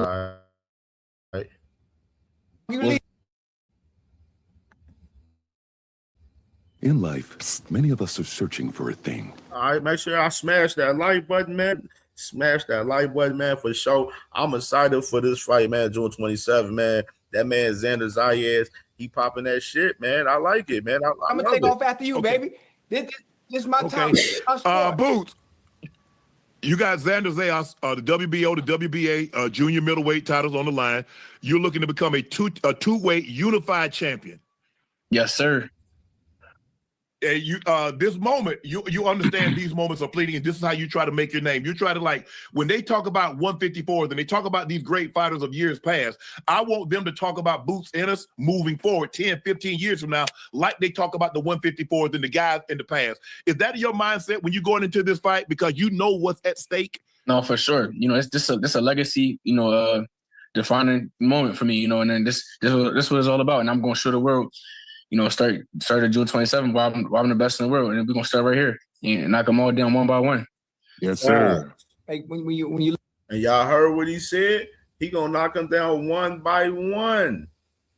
Read the context and understand what I said the other day. I said, I would like Boots Ennis, if he beats Xander Zayas, I would like him to push the button on motherfucking Sebastian Fundora and press his ass. That's what I want. I want to see Boots Ennis press Sebastian Fundora on a fucking fight next if he happens to get past Xander Zayas June 27th. That's my personal opinion. look at it, right? I think about us. I think about Unc, myself, also ISO as well. When we watch film based on our opponents. Have you seen anything from Xander in the fight that he's had? I'm sure you've done your homework. Have you seen anything that you think you might have to worry about when you have this fight? Some things that he might be good at, you know, some strengths of his and some weaknesses that you may be able to expose fight night?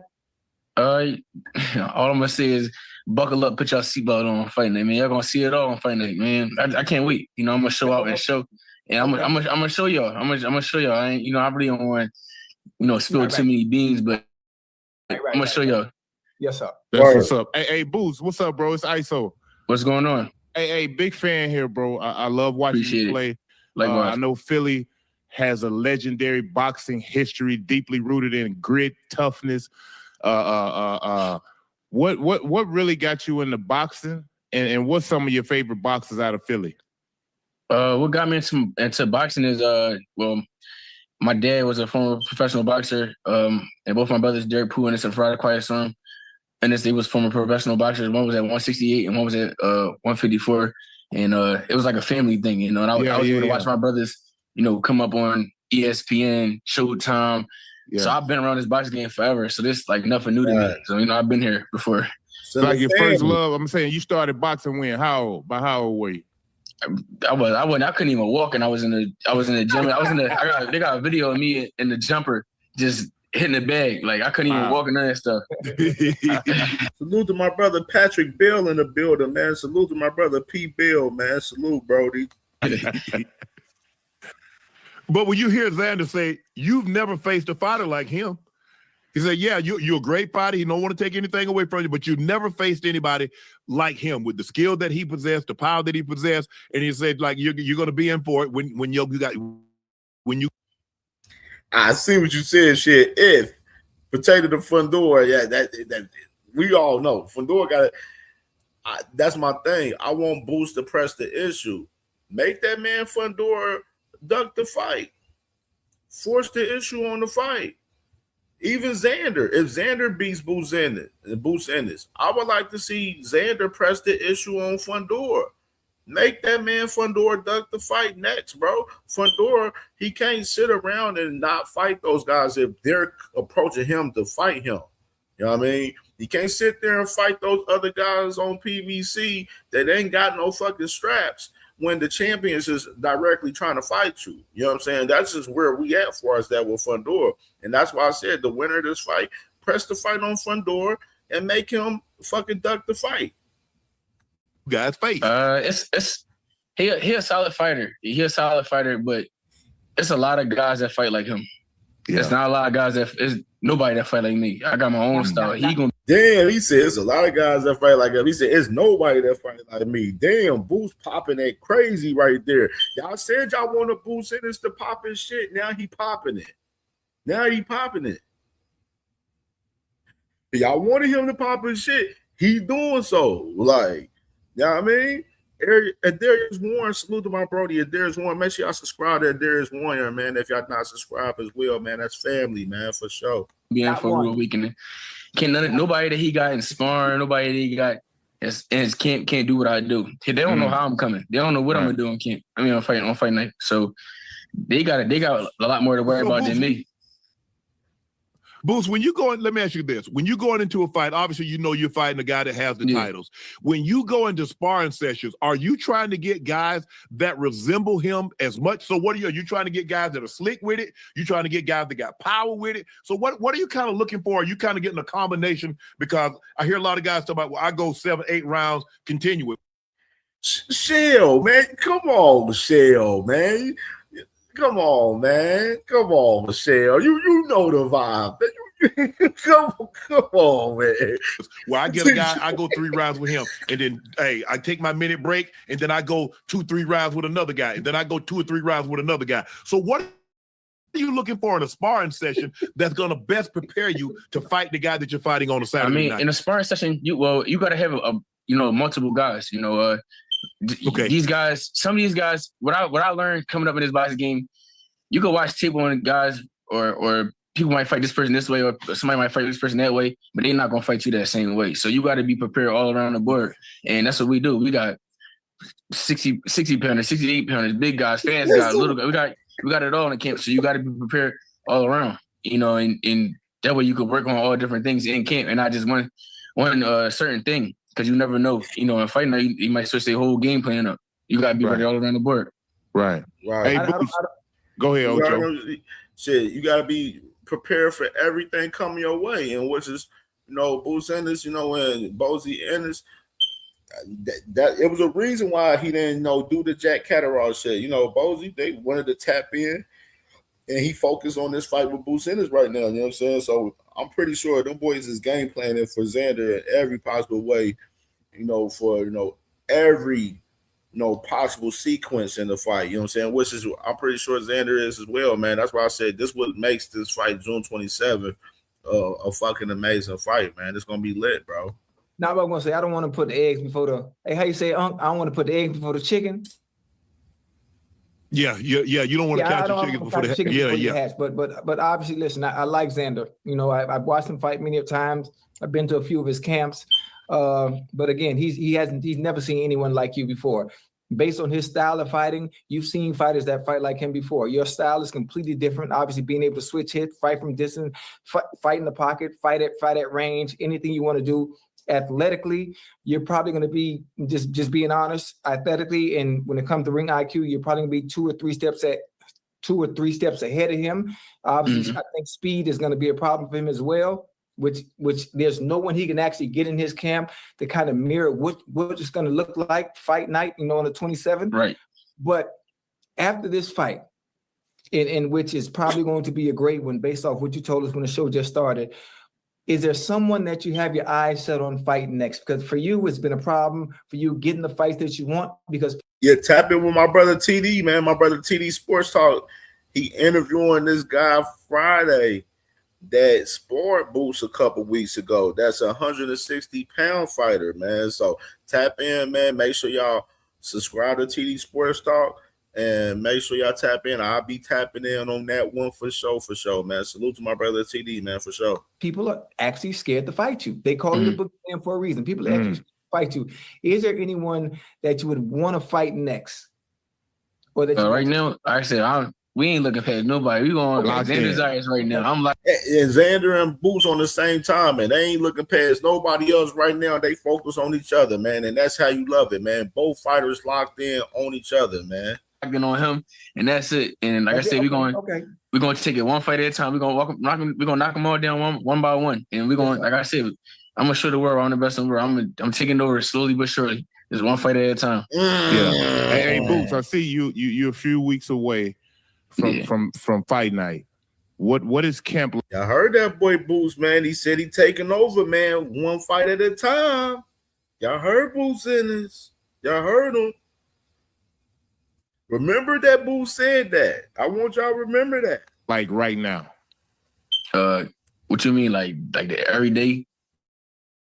Like, like your everyday regimen leading up to a fight, like what your training's like, how you eat. Like, I want to know all that.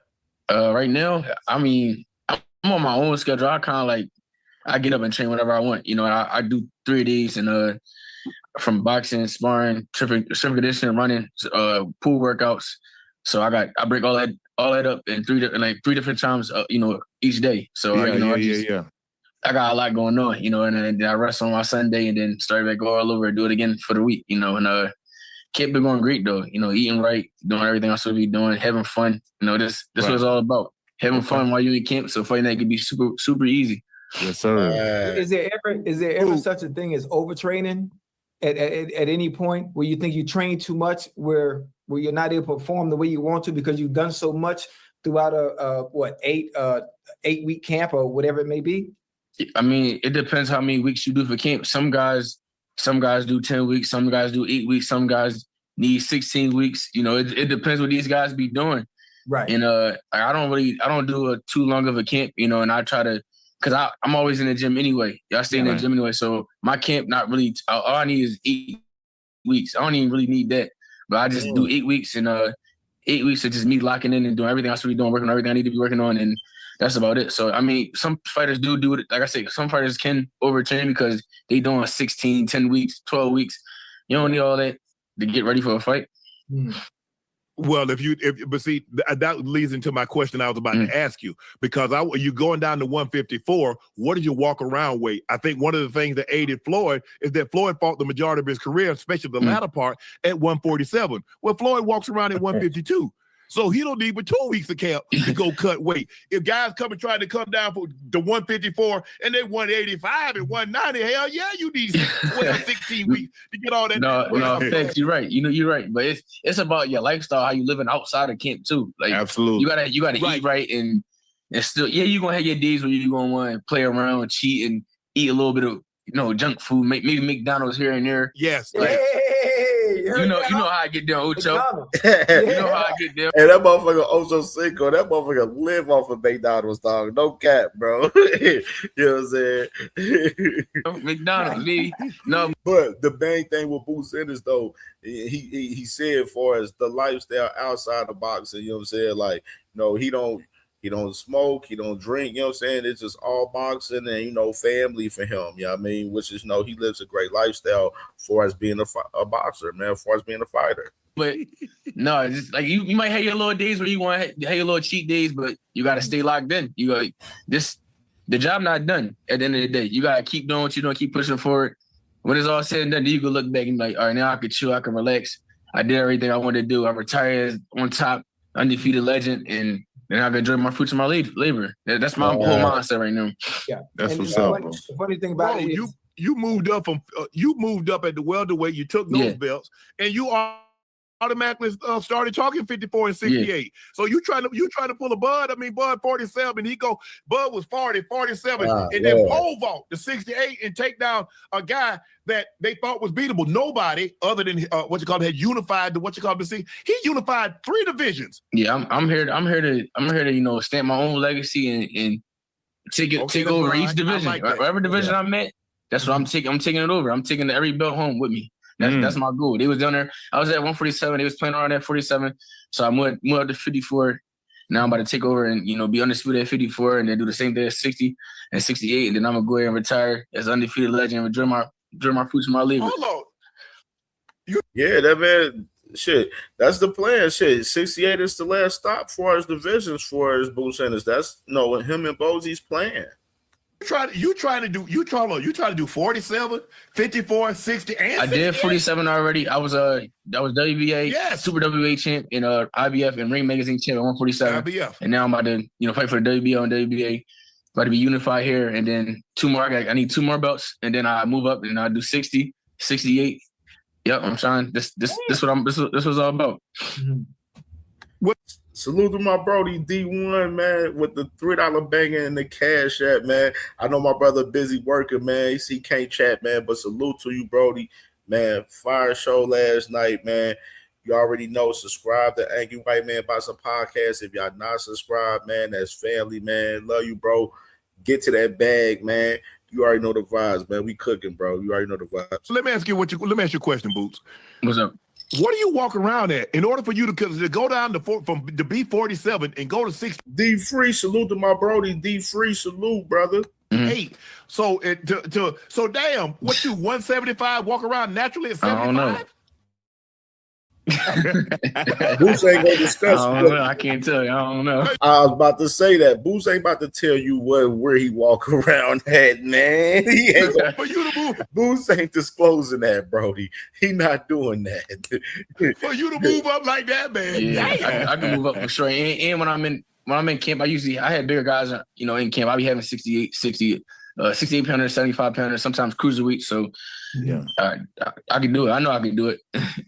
Hey, I was on Andre Berto podcast not long ago, and we were trying to think of some things, and we talk about your fighting style and the way you fight, and I would try. Damn, some of y'all seeing 190 in there? Y'all think Boots walking around at 190? Damn. What y'all think? Everybody else, y'all let me know in the chat, man. Where y'all think Boots in is? What's his walk around way? Y'all let me know in the chat. What is Boots in his walk around way? Y'all believe? Trying to think. I don't believe he know 190. I'm gonna tell you right now. I don't believe no 190. I'm gonna say that. That's too much, bro. I don't believe 190. I say about a good 175 type shit. OTB. Salute to my brother OTB. You know what I'm saying? OTB said 175. That's where I'm at. I'm thinking about 175, 170 type shit. You know what I'm saying? About 171 type shit. That's just me. You know what I mean?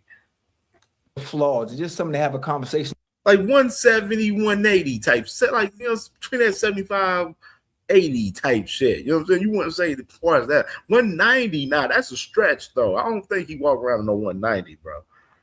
About. And really the only thing, obviously watching you, over the years, obviously being in camp with you, training with you, for 2-3 months as well, I was trying to find anything negative, and it was hard to find anything negative based on your fighting style. And the only thing I could think of was, well, maybe sometimes you get hits, sometime maybe too clean. And then I also thought about, well, hell, he rolls with most of the punches that he gets hit with. And obviously he's not fighting people where he respects their power. Sizzle, oh man, you about to make me go find that shit real quick now. When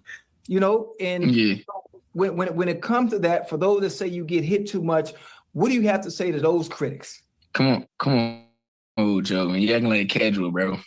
I'm acting like a casual, bro. He said Ocho acting like a casual. I'm crying. I just to shut them. I already know. Yeah, I know what I'm watching. Yeah. I get it. I don't know where they got this. They got this crazy narrative from. I don't know where it came from. Yeah, but it's the only narrative that they keep saying. Like, I get hit too much, bro.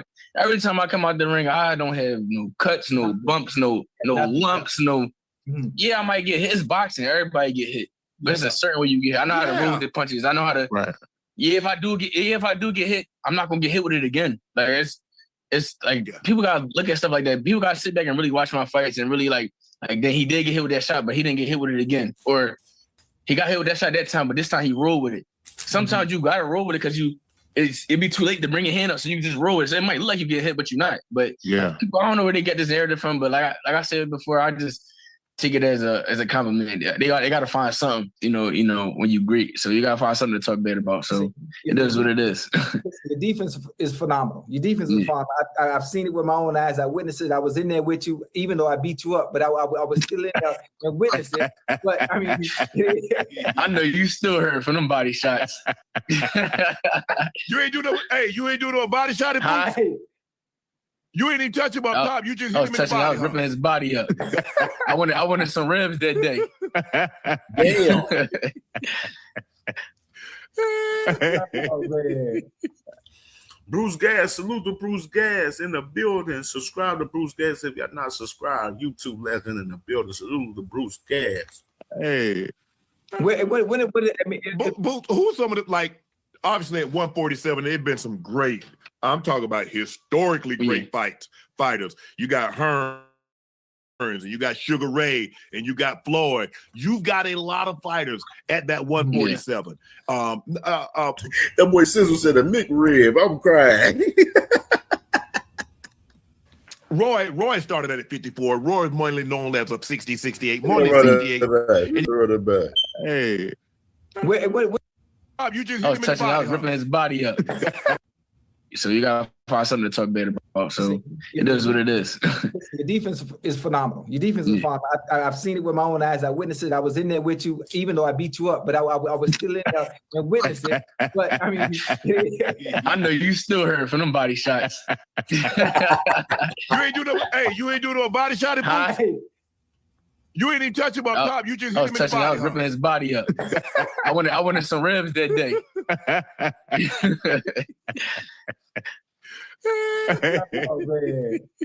Hey.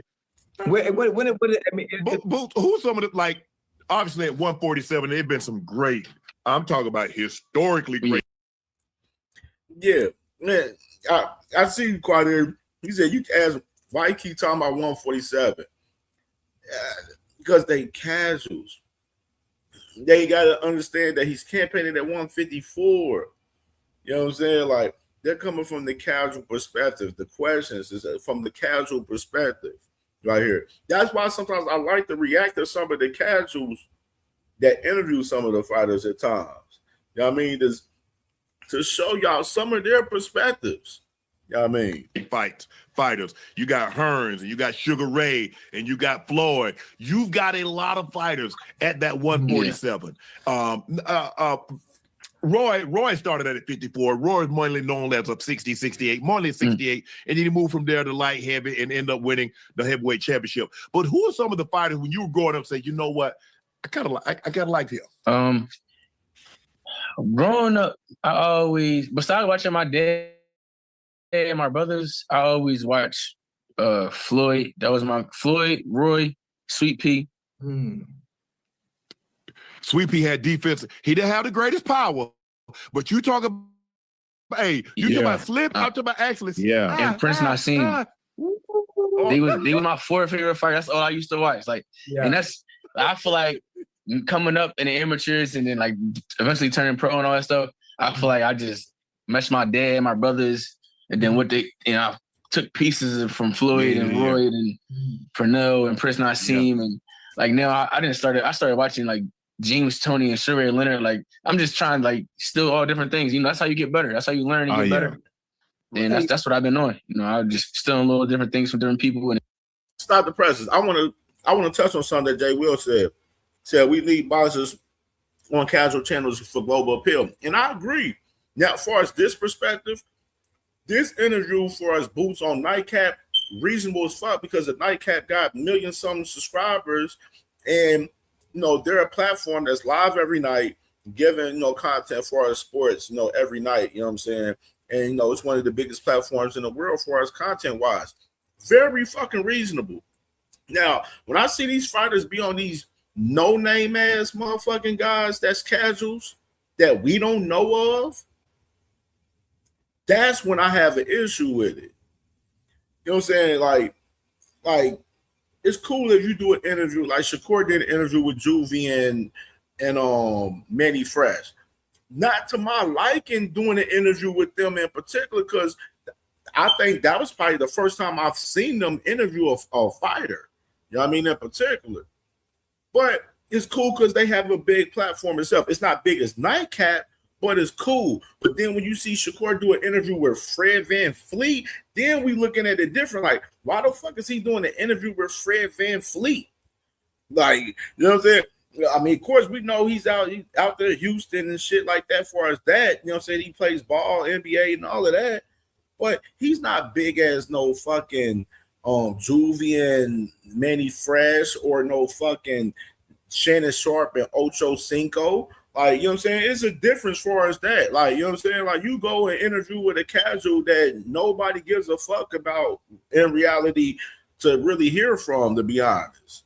You know what I'm saying? And that's the difference right there. Go to where it matters. You know what I'm saying? If you're going to go to where you're going to go to a casual platform You know what I'm saying? Where you interview and go to a big platform where it fucking matters. Don't go to one of these fucking low fucking profile as casual as platforms to go get an interview and try to push your brand. You know what I'm saying? Unless y'all got a close relationship, y'all building whatever whatsoever. But I don't agree with some of these guys going to some of these unknown casual conversations for some of the interviews that some of the fighters be having. I don't agree with that.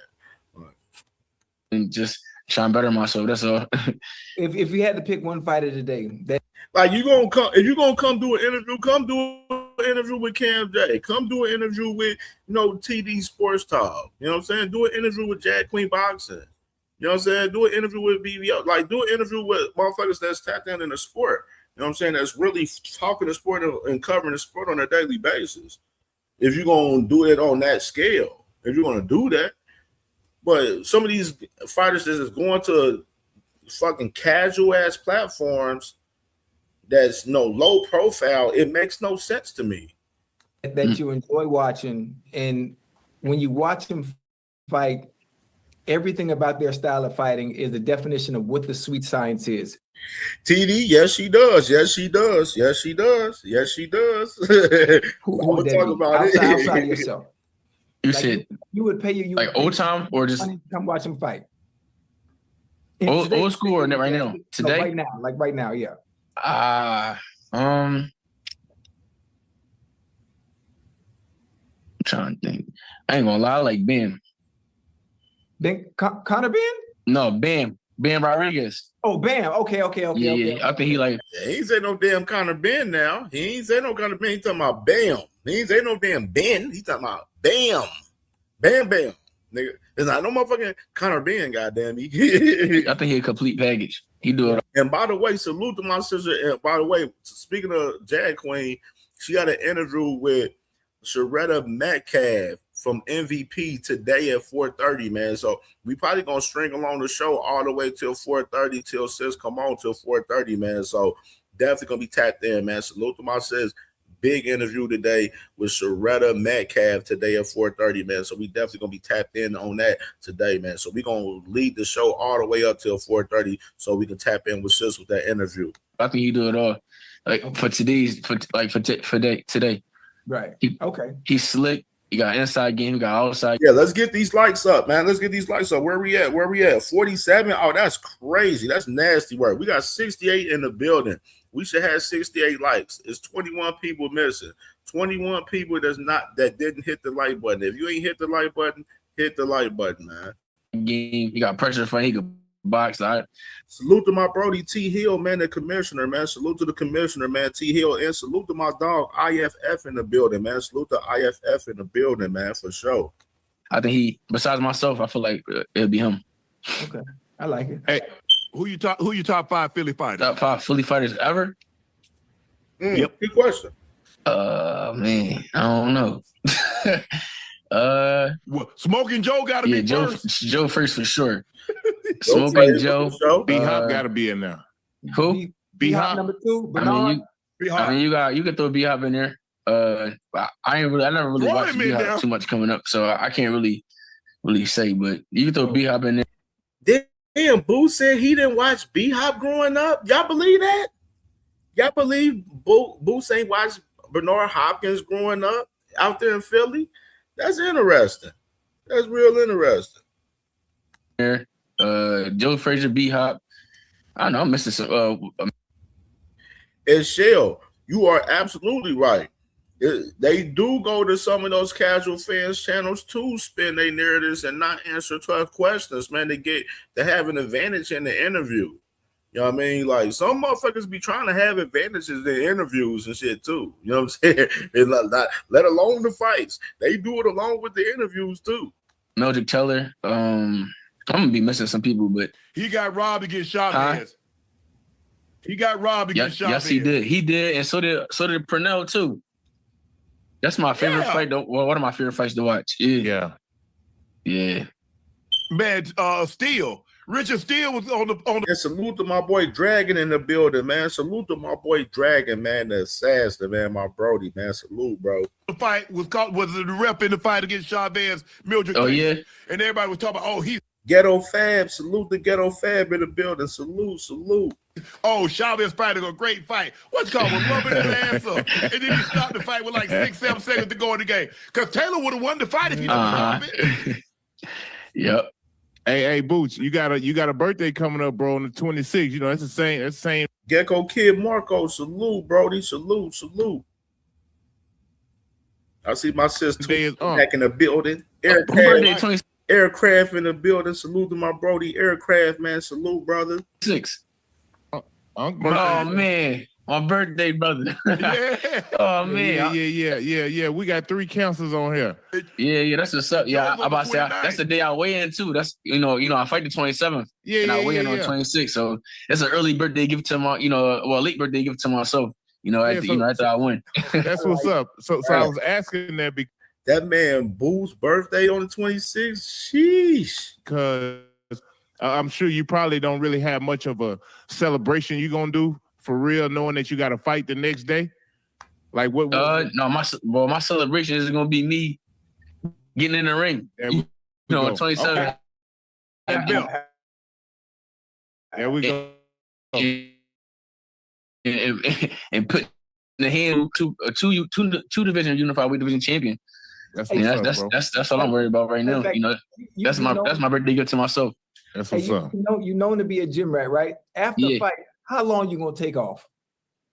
I get right back. About a week. All right. My last fight was only a round, but I got right. I was back in the gym on Monday. But it depends. It depends how the I might wait maybe a week. A week probably the longest though. But 9 times out of 10, I'm back in the gym Monday or Tuesday. Right back in the gym. Yeah. Hey, what's the thought process though? When you train for 6 to 8, 10 weeks, and then you go in there and whoop a dude in a round. Like, is that kind of ideal for you, or are you like, damn, I ain't even really getting no work tonight? I love it. We don't get paid for overtime. Get in, get out. Get in, get out. We don't get paid for OT. We don't get paid for OT, man. Hey, if I get in this thing in the first round, I'm trying to get him up out of there. I mean, at the end of the day, fans want to see a little bit of boxing. You hear that boy Shannon? He said, if I get in this thing in the first round, I'm trying to get that man up out of there. Anyone see a knockout, but if you get a knockout early, go get it. And that's what I be on. Yeah. I love bringing home the knockouts. Boots, we're gonna get you out here on this. Obviously, AJ Brown is no longer in Philly. What are your thoughts on that? And what do you think your Eagles gonna do? Oh man, I mean, AJ Brown, he was a cool dude. He came to our gym. He was chilling with us and all that and working out and stuff like that. He cool dude. I think the Eagles gonna be all right this year though. They got Lemons. I like him. He nice. You got Smitty. Smitty gonna go crazy this year. I think we're gonna be good. I think we're gonna be all right. I think Philly gonna be I think all right, we're gonna go to the Super Bowl again. I got one more question. I got one more question. Talk to me. Wow. Like, I've been doing this about not 8 years, right? Yeah. Getting real sharp, spend some time with you, spend some time with all the top fighters, stealing stuff from each other.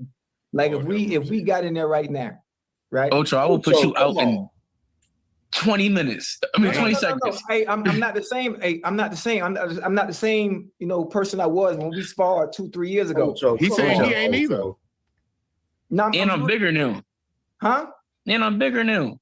I'm bigger now, and I'm sharper. Ocho, what?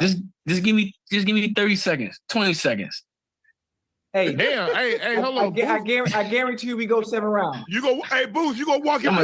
Ocho is delusional as fuck. Sparky. I don't want ribs no more. I want 10 now. Hey, hold on. Hey, Booth, before you get hold to him, I got to tear his ass up first. Then I'll send him on you. Let me touch him up first. Then I'll let you get him. Yeah, y'all gotta come record that at the gym. Come do it at the gym. Hey, that'd be crazy content. We could do an episode of Nightcap at the gym. Yep. And I'm gonna lump him up. I'm gonna give him 7 rounds. Hey, no clock. Running clock. Damn. Who? That man say he want to run the clock on Who? Man, Ocho capping, bro. Oh no.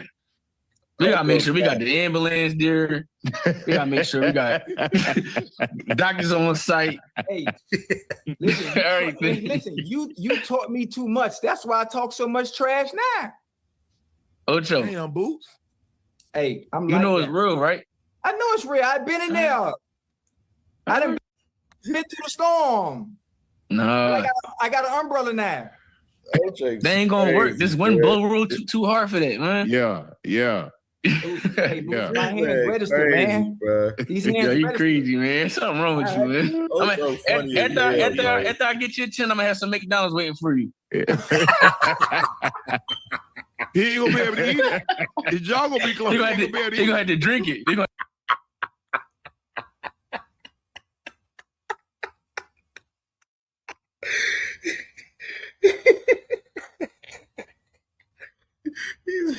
He said, he said, after I hit your chin, I'm going to have some McDonald's waiting on you. Had to puree and drink it. Hey, oh, I'm crying. Just hope the McDonald's ice cream machine working, because that's the only thing gonna be able to eat something soft. Yeah. Hey, Boots, best of luck on the fight, man. Hey, when you win this fight, come back and tell us how you did it. For man. sure. That's Jerron Most Boots. definitely, Thank you for definitely giving us coming some back, of your time, with them Boots. two brand new brothers. Appreciate y'all, man. Yeah, man. That was a good interview right there, man. Good interview right there with Boots and Nightcap, man, right there, man. You know what I'm saying? Good interview right there. I'll fuck with it, man. Salute the Boots, man. Hey, it's going down, man. June 27th, man. It's going down, man. I can't wait. And let me go ahead and play a little commercial for that joint.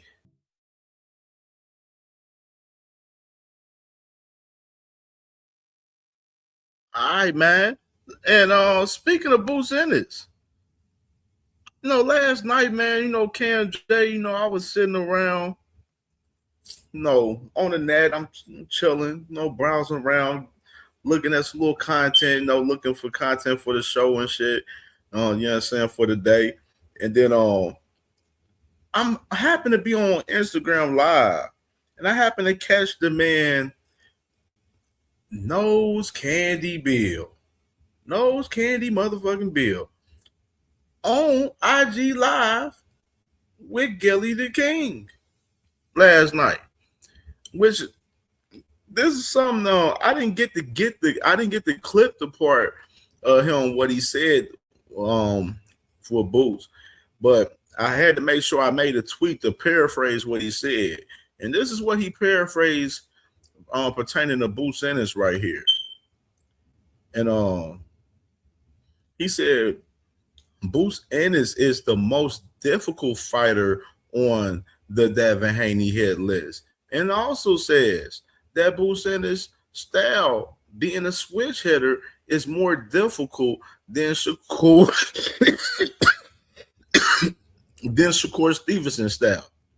So Bill Haney right here basically saying that Boots Ennis is the most difficult fighter on the hit list right here, and that the style is more difficult than Shakur Stevenson's style from Boots Ennis right there, which is, I can 100% agree with that. And I think a lot of us agree with that. And I posted this last night to you guys on the community post last night. You know what I mean? That I see says too, says she was like, is that boy chatting this shit? Like, Bill always chatting, says he always fucking chatting. But in this case, he's fucking absolutely right, though. He's absolutely right. Yes. And this is facts for the first time in fucking Nose Candy Bill's fucking life right here. But I wanted to take notice in that right there as far as that concerned. And speaking of this IG Live, I did get a clip of this IG Live. I got two clips and I just combined them together into one. So did get a clip from this IG Live, man, and I posted it yesterday on my IG and on my TikTok and on Facebook and on Twitter. If y'all ain't follow me, man, and follow me on the socials, man. Follow me, CamJNetwork, on all socials, bro. Like, you know what I mean? Like, I'm tapped in with a lot of the family, you know what I'm saying, that we be chopping it up outside of the shows and everything. So, man, tap in with your boy, man, for sure. But I'll be dropping a lot of content, on my socials and stuff as well too. So you gotta follow the brand, man, for sure. But this right here, this is something caught my eye right here with Mr. Nose Candy Bill last night, man. With this IG live with Gilly the King right here, man. Well, I don't know if you can see the comments or not, but they adding the shit out them niggas. No, they I got the shit out my young. I can't concentrate on so many people. I just have to concentrate on the conversation I'm having with you. You know what I mean? And I'll tell you one thing. They concentrating on this. They talk about Gilly Call J Prince. They want to see this shit go down. Well, being that I've been yelling off the balcony, you know what I mean, up on the 72nd floor, I've been calling for everybody. It was only right that Gilly came in. So let me ask you a question, right, Bill? Yes, sir, King. If Shakur or Keyshawn ain't next, who you want after that? Well, I mean, the pulse of the people and the energy of the people right now, I would hate to let go and to give them an alternative, you know what I mean, when they gave us such a sweet proposition. I'm just trying to figure out who's all the people on Debo's list. You haven't got to know the list yet, huh, Gil? No, I know most of the list, but the people on here might not know the list. Okay. Well, listen. I don't want to confuse them. I just want to say that the best person that's available, right, on the list happens to be a pound for pound guy on everybody's list. You know what I mean? And when it takes a fighter like that, you need a certain kind of concentration and preparation that we've been doing for quite some time. This fight is being built up over a long period of time. Even Jay has said it. I think it was only right that we got together on the platform and discussed it. You know what I mean? Now, everybody know what we're going through. Let me ask you this question. Somebody asked this question in the comments. They said, is Dev going to vacate the belt or fight Keyshawn? Is Shakur going to vacate the position or fight Devin?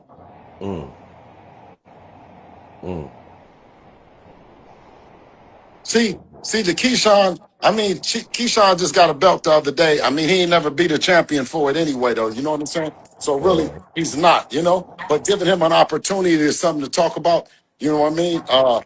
He's on the list. But when you talk about Devin and Shakur, you talk about one was a 4-division champion, one a 3-division champion, youngest undisputed. You talk about a whole lot of things that have happened. Right. And not a whole lot of things that's going to happen, could happen, or should happen. You know what I mean? And when we talk about a history. Yeah, but when we talk about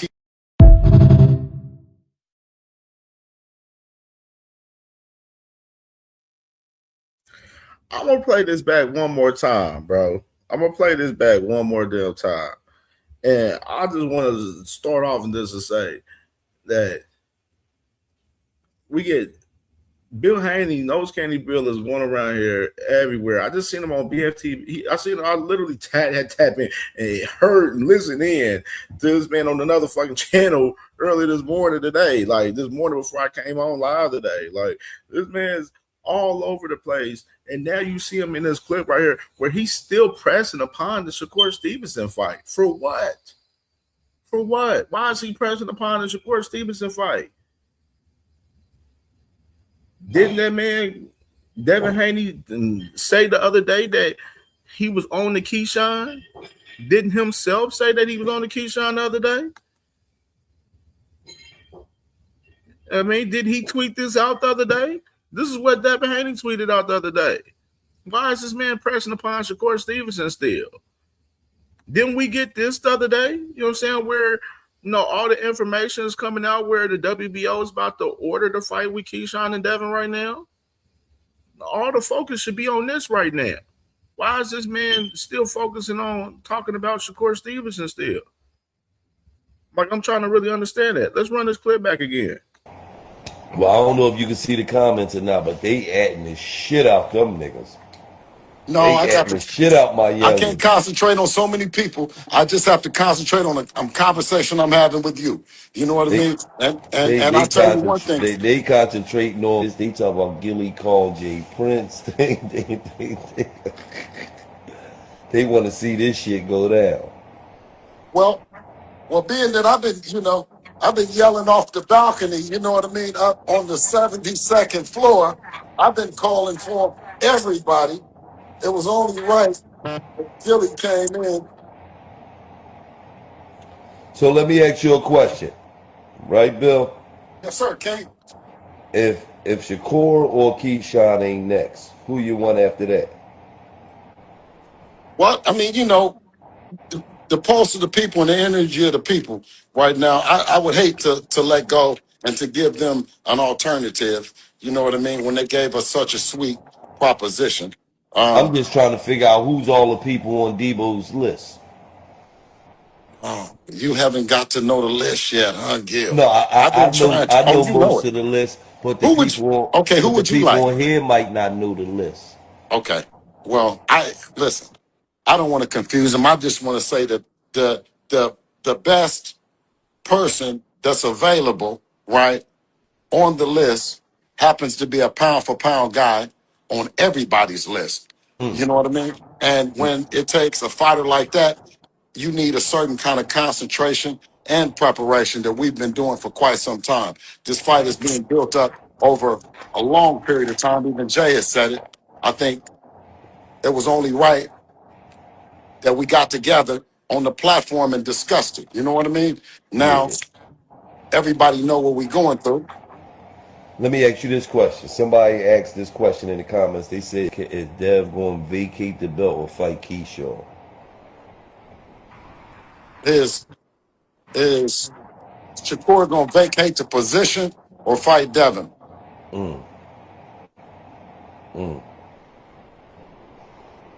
See, the Keyshawn, Keyshawn just got a belt the other day. I mean, he ain't never beat a champion for it anyway, though. You know what I'm saying? So really, he's not, But giving him an opportunity is something to talk about. You know what I mean? He's on the list. But when you talk about Devin and Shakur, you talk about one with a 4-division champion, one a 3-division champion, youngest in the student. You talk about a whole lot of things that have happened. Right. Not a whole lot of things that's going to happen, could happen, or should happen. You know what I mean? And when we talk they got a history. Yeah, but when we talk about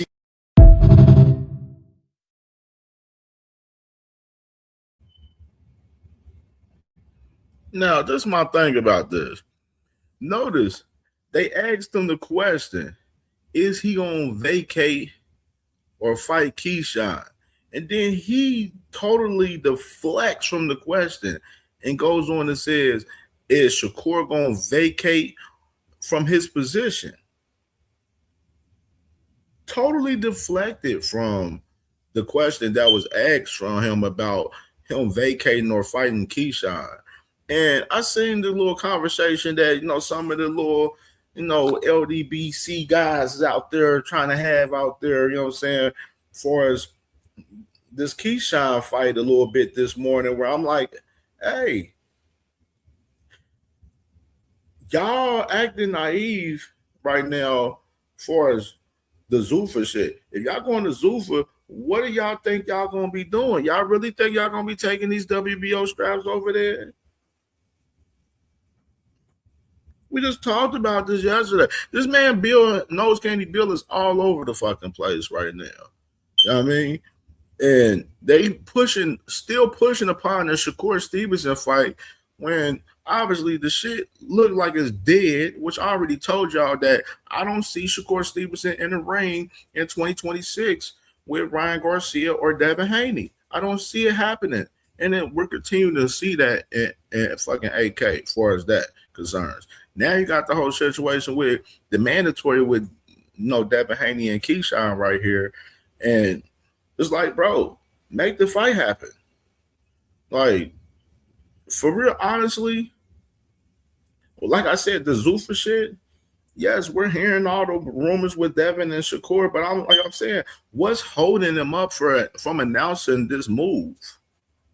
Yes, we had the report from Sean Zattel where he's saying that Zuffa wants both guys to fight each other, but obviously both guys isn't going to fight each other. So what are they going to do for those guys going to Zuffa if they're not fighting each other first? And that's what Zuffa wants.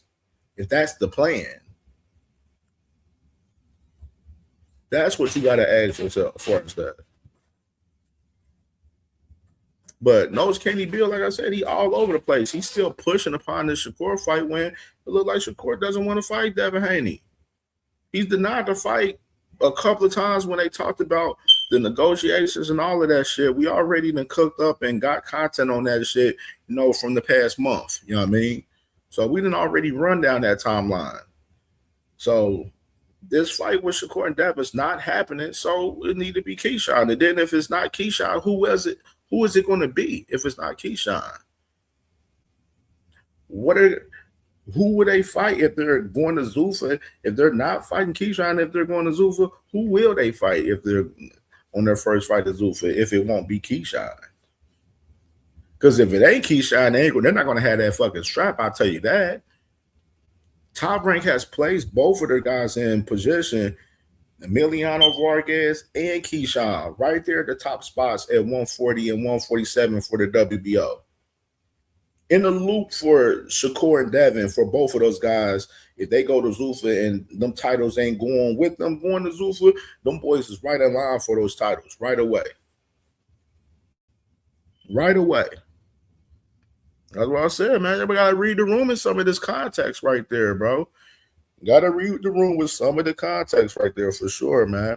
Salute to Southern to you, man. Salute, Brody. Salute.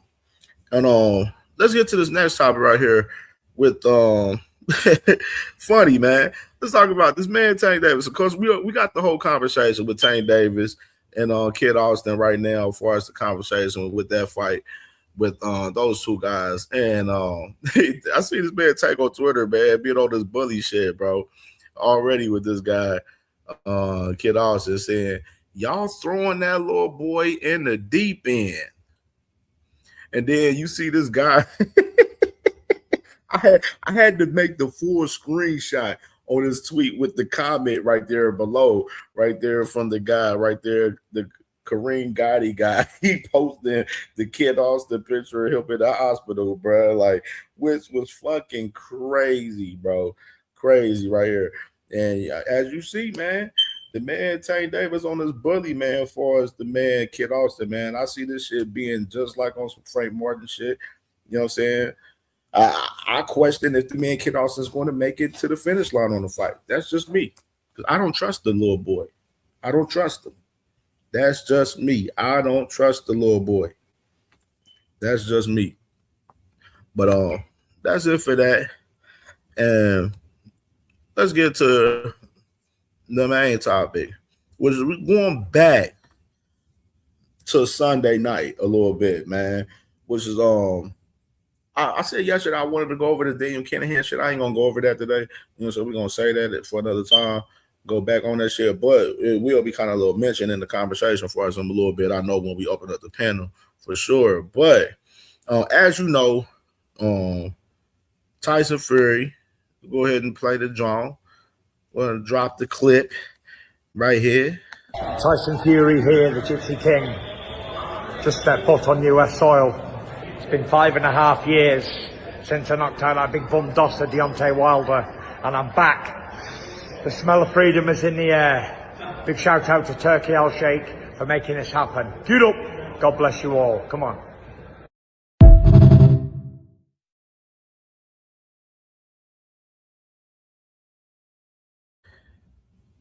So obviously, man, you got Tyson Fury, man, coming back into the U.S., man, and you see him in that clip right there where he says that big, shout out to Turkey Al Sheikh for helping them get into the U.S. right there, which is nasty work in that perspective, man, because a lot of people believe that, man, Tyson Fury was banned from the U.S., man. Of course, everything with him, with the scandal that he had and everything, ties Daniel Kinahan, which is we seen, talked about that yesterday on the show, on the panel yesterday, which was nasty work, which is wanted to bring this to the establishment. Of course, Turkey Al-Sheikh, we mentioned this yesterday. You know, he tweeted out saying, "You are welcome, my brother. Tyson Fury, welcome back to America.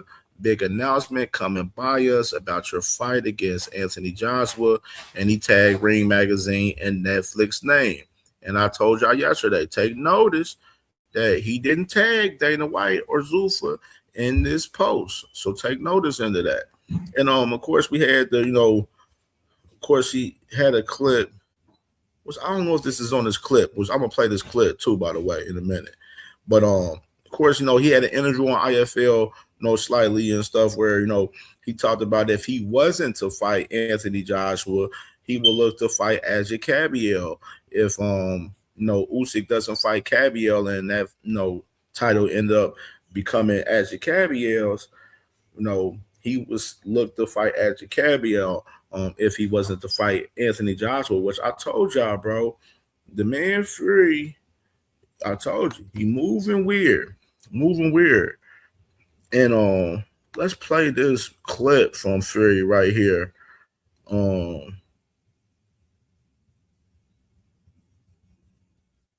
Right here. So let me ask you, obviously there's been a lot of talk and a lot of it's gone through kind of Hearn and Dana White, etc., about who's promoting this fight, etc. Dana's claiming that he negotiated the contract. Dana's claiming also that he will have involvement in promoting this fight. I mean, we've got Frank Warren there, we've got Spencer there, we've got Eddie Hearn there, who've got direct involvement with you guys. What can you tell us about that? Honestly, I don't care who's promoting the fight. I heard Donald Trump's promoting it, to be honest. I think it's going to be like a White House lawn job. That's what I've heard. So, again, it's like, what. It'll all come out in the wash, won't it? Yeah. As far as we're concerned, though, it doesn't matter who promotes it. It doesn't matter. To me, it doesn't matter, but it's more of an ego thing for the promoters, isn't it? Like, who's got the longest dick type of thing. Do you know what I mean? Like, to me, I just fucking turn up, give me my money, and I'll put on a show. That type of thing. So I don't really care who promotes the show. Whoever wants to put the biggest check up, whoever wants to put the biggest event on, that's who can be my promoter. Challenge is down there. The gauntlet has been set. If you want to put the biggest check up, or if you want to be the biggest time promoter, come see me, baby. The second biggest question to this is the location of this, because there was obviously strong indication this could go to the US. Eddie Hearn said to me 2 days ago, contractually, the current contract from their side, this flight has to happen in the UK. Two questions. Could it go to the US? Where do you want it to go? Again, I'm going to say what I always say. I don't care where it is. It doesn't really matter to me as long as the fight happens. It can happen in any of our back gardens or in Japan. It doesn't really matter. We are proud sponsors of IFL TV. Sponsors.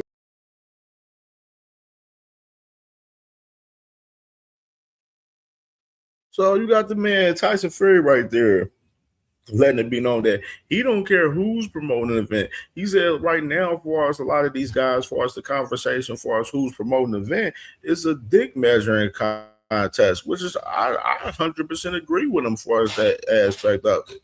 It definitely is a whole dick measuring contest. The whole Dana White flexing Tyson Fury at the White House the other night he's a part of the whole dick measuring contest with the rest of these guys, with Dana, with fucking Oscar and motherfucking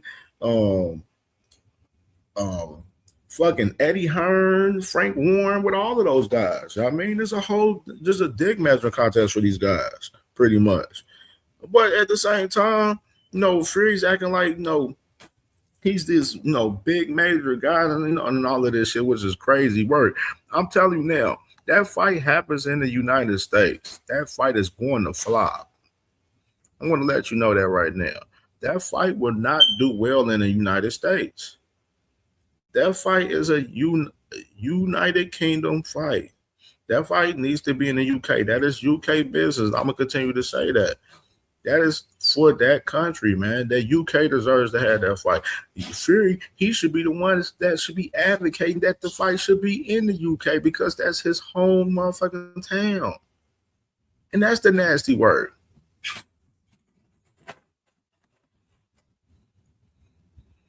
But but sis, it's an ego thing with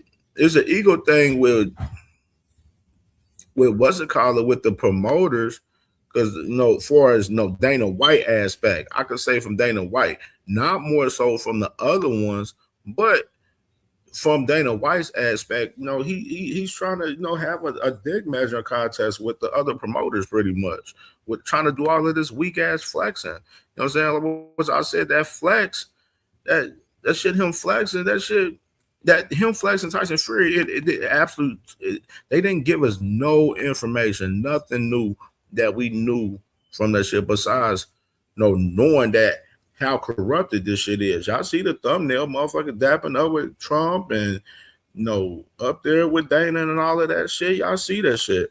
And wanted to take notice in this right here too. Let me get that tweet.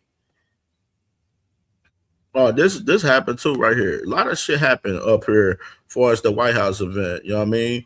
They said federal officials arrested multiple people who claimed to discuss plots to attack the White House UFC fight on Sunday. Reported from CNN, this morning from that. Had other shit like this. Like you had Tyson Fury getting one of the medals from one of the servicemen right there. You know what I mean? Like, y'all take heed in that. Y'all take heed in that Tyson Fury got a medal, you know what I'm saying, for the states right here, bro. You know what I'm saying? Y'all take heed in that right there. Take heed in that. That's some crazy shit. And salute the Cash, man. Salute to my Brody Cash, and salute to my Uncle Cash, man, in the building, man. Uncle Cash, man. Salute to Uncle Cash. Make sure y'all subscribe to Uncle Cash, man. Yeah. Interesting right here to see Tyson Fury have a medal from the service, from the U.S. right here. Really interesting. And even further,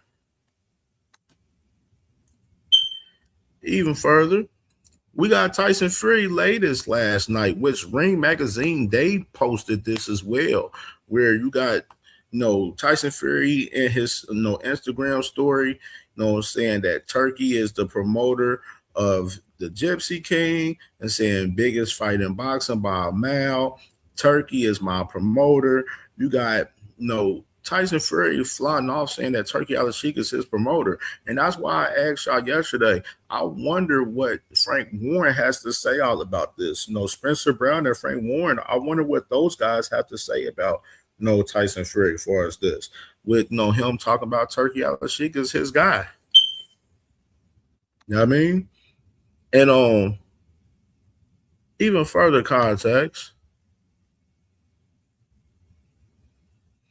of course, like I mentioned, we seen, Terrence Crawford go back and forth with Conor McGregor yesterday, and Conor McGregor mentioned that it was more fighters, more boxers than the MMA guys at the event. And you got Lance Pugmire, where he mentioned that, Tyson Fury joined, Bud Crawford, Conor Benn, Ja Opatai, Nick Khan of Zuffa Boxing, and Triple H in the White House VIP section.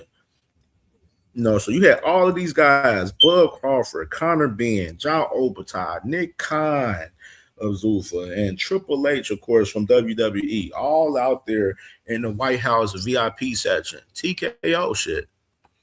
And to add a little bit more context real quick into more of this conversation.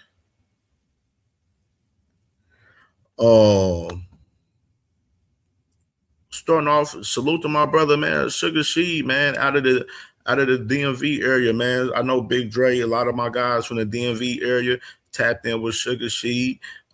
He's the new signing of Zuffa Boxing, and definitely, man, been doing this thing out there, fighting on a lot of cards on Jetta Promotions out there in the DMV, and he's 10-0, 7 knockouts, and he's taking his talents to Zuffa Boxing, and definitely want to point out, I got some footage from She right here. Let me go and run this clip from Sugar She, because they did a press conference with Ja Opatai, Sugar She right here, and as well Connor Ben. And I'm not going to react to the whole press conference. I just wanted to get the main clips that I wanted to catch out of the press conference that I seen from these guys. But let's go and play this clip from Sugar Sheed right here. Nasheed, as you are the newest signing with Zuffa Boxing, what goals do you have set for yourself ahead this year? Really, just to get as many fights in as I can. I like to be very active, and so as soon as I get that call, I'll be ready.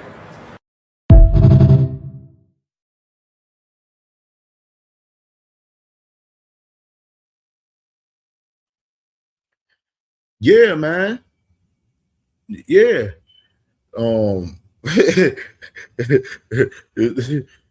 I ain't gonna do Sheed like that because he I ain't gonna say I can say for as me knowing Sheed because he's still a prospect for real on the come up. He needs Zuffa in a sense. He needs Zuffa. So he got a different situation compared to some of these other guys that's been in the game, that's veterans in the game, that's been getting championships and shit and want to take their talents over there. You know what I'm saying? So I ain't gonna put the radio Sheed tag on him because he's not in the same position as these other guys that we've been talking about pertaining to Zuffa recently. You know what I mean? But no, the man definitely gonna be ready for whatever happens for our smoke and all of that shit up there, man. For sure, Sheed is a great fighter. It's interesting to see how he does up there at 175 with those guys there. And that's the interesting perspective for us that. But I'm interested to see how that shit plays out with Sheed being over here with Zuffa, man, and being a new fighter over there for sure. Now, speaking of radio, Ja, let's go ahead and run radio Ja Obertai. Let's go ahead and listen to this dumbass dude. This dude is dumb. Like, I don't even know how my guy BVO is literally, and I love BVO. I don't even know how he's been like really off of this Ja Obertai shit like this so much. Like, he really truly believes in this guy. Like, but Ja Obertai doesn't believe in himself because he don't know what the fuck is going on still, man. Dude is so oblivious to what is going on out here, bro, still. Like, he's brainwashed. Dana White has fucking radio Ja Obertai brainwashed over there at Zuffa, bro. He's fucked up. I actually had a good sit down with some of the team today. We're hoping to make that dream possible by the end of the year. We got that's a perfect plan. But early next year would be good. But undisputed is what I want. Any of these other belt holders want it, but I'm telling you, it's an easy fight to make. All they got to do is reach out.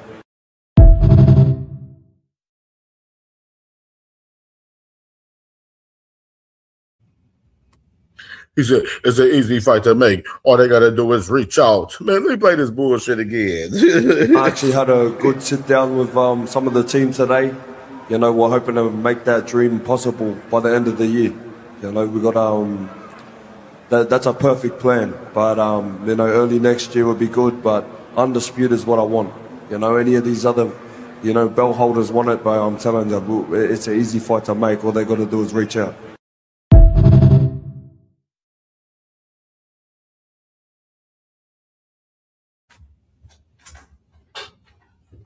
He said, any of these belt holders want it. It's an easy fight to make. And he said that, he think that he can get undisputed by the end of the year or early next year.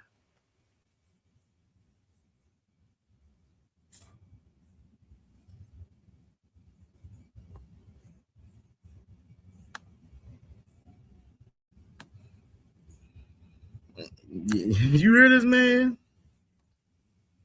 I actually had a good sit down with some of the team today. We're hoping to make that dream possible by the end of the year. We got that's a perfect plan. But early next year would be good. But undisputed is what I want. Any of these other belt holders want it, but I'm telling you, it's an easy fight to make. All they got to do is reach out. Congratulations, you played yourself.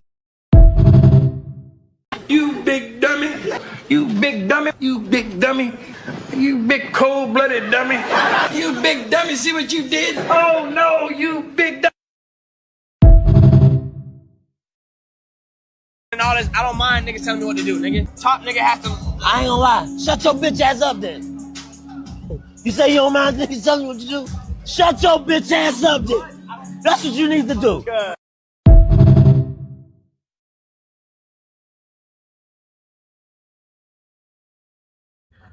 Yeah, man. Nasty work, bro. Like, we gotta understand this with Radio Job Overtime, bro. He's talking about undisputed and don't have no titles to fucking show for undisputed to even unify up with any of the guys that has the belts at cruiserweight. Which, by the way, there's only two guys that has belts at cruiserweight division. The IBF belt that he used to have that got stripped from him is vacant right now. And that's the fact of the matter of that. You got that. And then on top of that, you got Noel McKillian, that was the fight that the man, Ja Obertai, he was trying to, and this is what blows my mind with y'all guys too. And this is the context right here too, what blows my mind. Y'all guys are enamored by the man Ja Obertai calling out David Benavidez when the whole process, the man is trying to fight Noel McKillian in the whole time. And then we already played the clip with Ja Obertai where the man was talking about fighting the winner, Ryan Rozicki and Chris Billiam-Smith, which we already done ran down that whole timeline for us that. This man already planning fights while he's talking about, yeah, the fight with David Benavidez is easy to make. You know, he just got to reach out. While your team is over there reaching out to Noel McKillian about fighting him right now, which is not even happening now due to the fact that David Benavidez pulled a fast one on his dumb ass. No, you think you can get the Noel fight?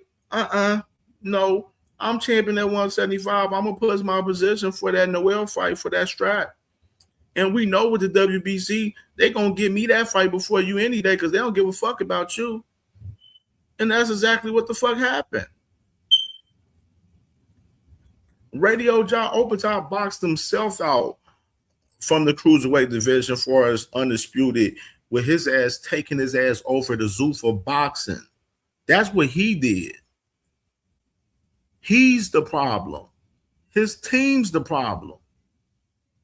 He need to blame himself. That's why when people talk about, man, y'all don't feel bad. Y'all don't feel bad for Ja Obertai. No, the fuck I don't feel bad for Ja Obertai. No, the fuck I don't. Sorry, but not sorry, no. Like, we do not feel sorry for Radio Ja Obertai. Radio Ja Obertai over there, dumbass signed with Zuffa, where all of the smoke for us undisputed as far as what he want wasn't that. Zerto wasn't signed to Zuffa boxing when he had the two straps before he fought David Benavidez. He was with Golden Boy. Noel McKillian, he's over there with Don King. Now, DB got the straps. He's at PBC. Noel McKillian, Don King, yo strap, IBF, stripped, vacated.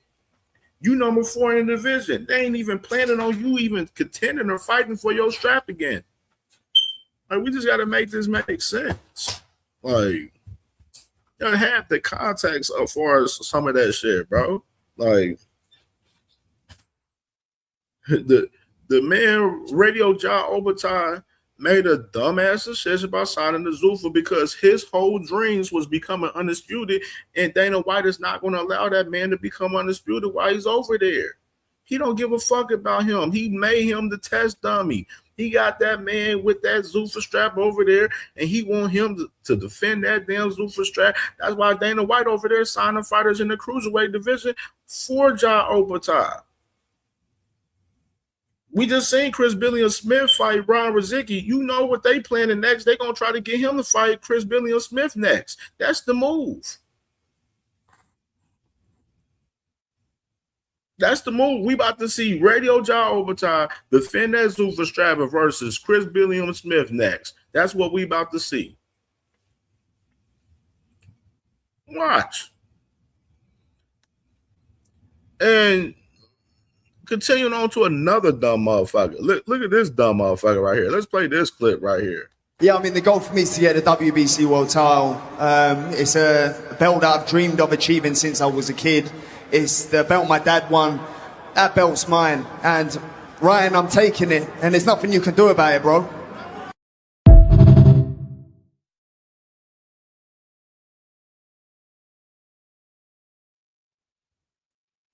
Look at this dumb motherfucker. Conor Benn right here. Play that back again one more time. Yeah, I mean, the goal for me is to get the WBC World title. It's a belt that I've dreamed of achieving since I was a kid. It's the belt my dad won. That belt's mine. And Ryan, I'm taking it. And there's nothing you can do about it, bro.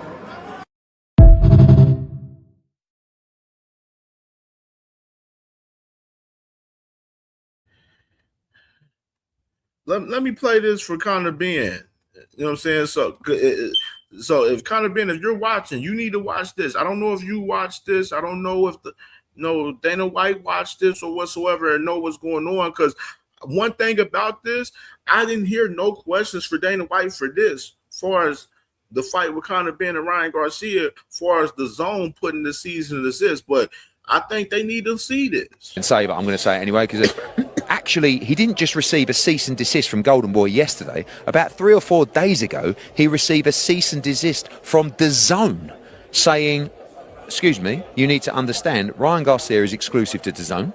Therefore, if you want to procure his services, you need to be having a conversation, not just with Oscar De La Hoya, damn right, he's his actual promoter, but also with the broadcaster that holds that exclusivity. But they think they can just walk in. And right now, it's a really interesting situation, because if that doesn't get resolved, there will be no Ryan Garcia-Conor Benn fight. And DAZN kind of hold the keys to that. And Dana hates it. Because not just has Dana got to have a conversation with DAZN, I mean, Dana won't have the conversation because he's a puppet, but not just as, I don't know, Nick Khan or whoever it's going to be, has got to have a conversation with DAZN, they've got to have a conversation with Oscar De La Hoya. And the one thing that's going to infuriate these people more than ever is that if Dana White is standing up there talking about the fight, Oscar De La Hoya is going to have to be right next to him. That's actually worth making a fight, but I don't think they'll do it. I think he'll say, no, I'm not having it, because this is what they do. There's no flexibility and no kind of desire to work with anybody. So that's the neutral take on the situation.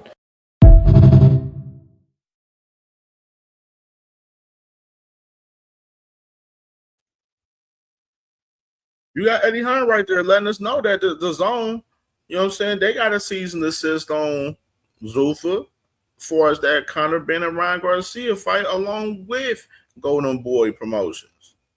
And I said, it's interesting to see how Dana White is going to work with the promotional companies. That's one thing that, you know, when I had the little dumbass debate with the little dummy a while back, a little couple weeks ago, when he was kind of reading talking about, oh, he's willing to work with Ring Magazine. Yes, we know that. No shit, Sherlock is Turkey Al-Sheikh shit, you bitch.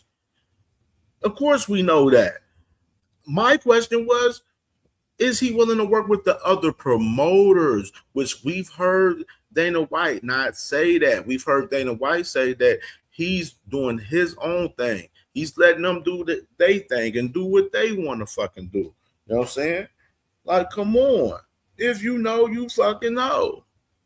Like, this shit is not hard to fucking understand for us, the context. And right now, with this Conor Benn and Ryan Garcia fight, if Dana White's not willing to work with DAZN and Golden Boy on that fight, as far as Ryan Garcia, they're not going to get no fight. The man Ryan Garcia is exclusive to DAZN and has 2 more fights with Golden Boy and those guys. So that's going to have to be a Ring Magazine event, possibly with DAZN. And that's what it's going to have to be. It ain't going to be no motherfucking Zuffa shit, Paramount, none of that bullshit. You know what I'm saying? There ain't going to be none of that. DAZN has to be involved, and that's the fact of the matter. And if Dana White's not willing to work with those guys, that fight's not going to fucking happen. And it's going to be shit out of luck for Conor Benn, for a guy that signed a multi-fight deal with Zuffa and had the fucking whole impressions that he was going to get Ryan Garcia as the first fight, well, as the second fight for his multi-fight deal.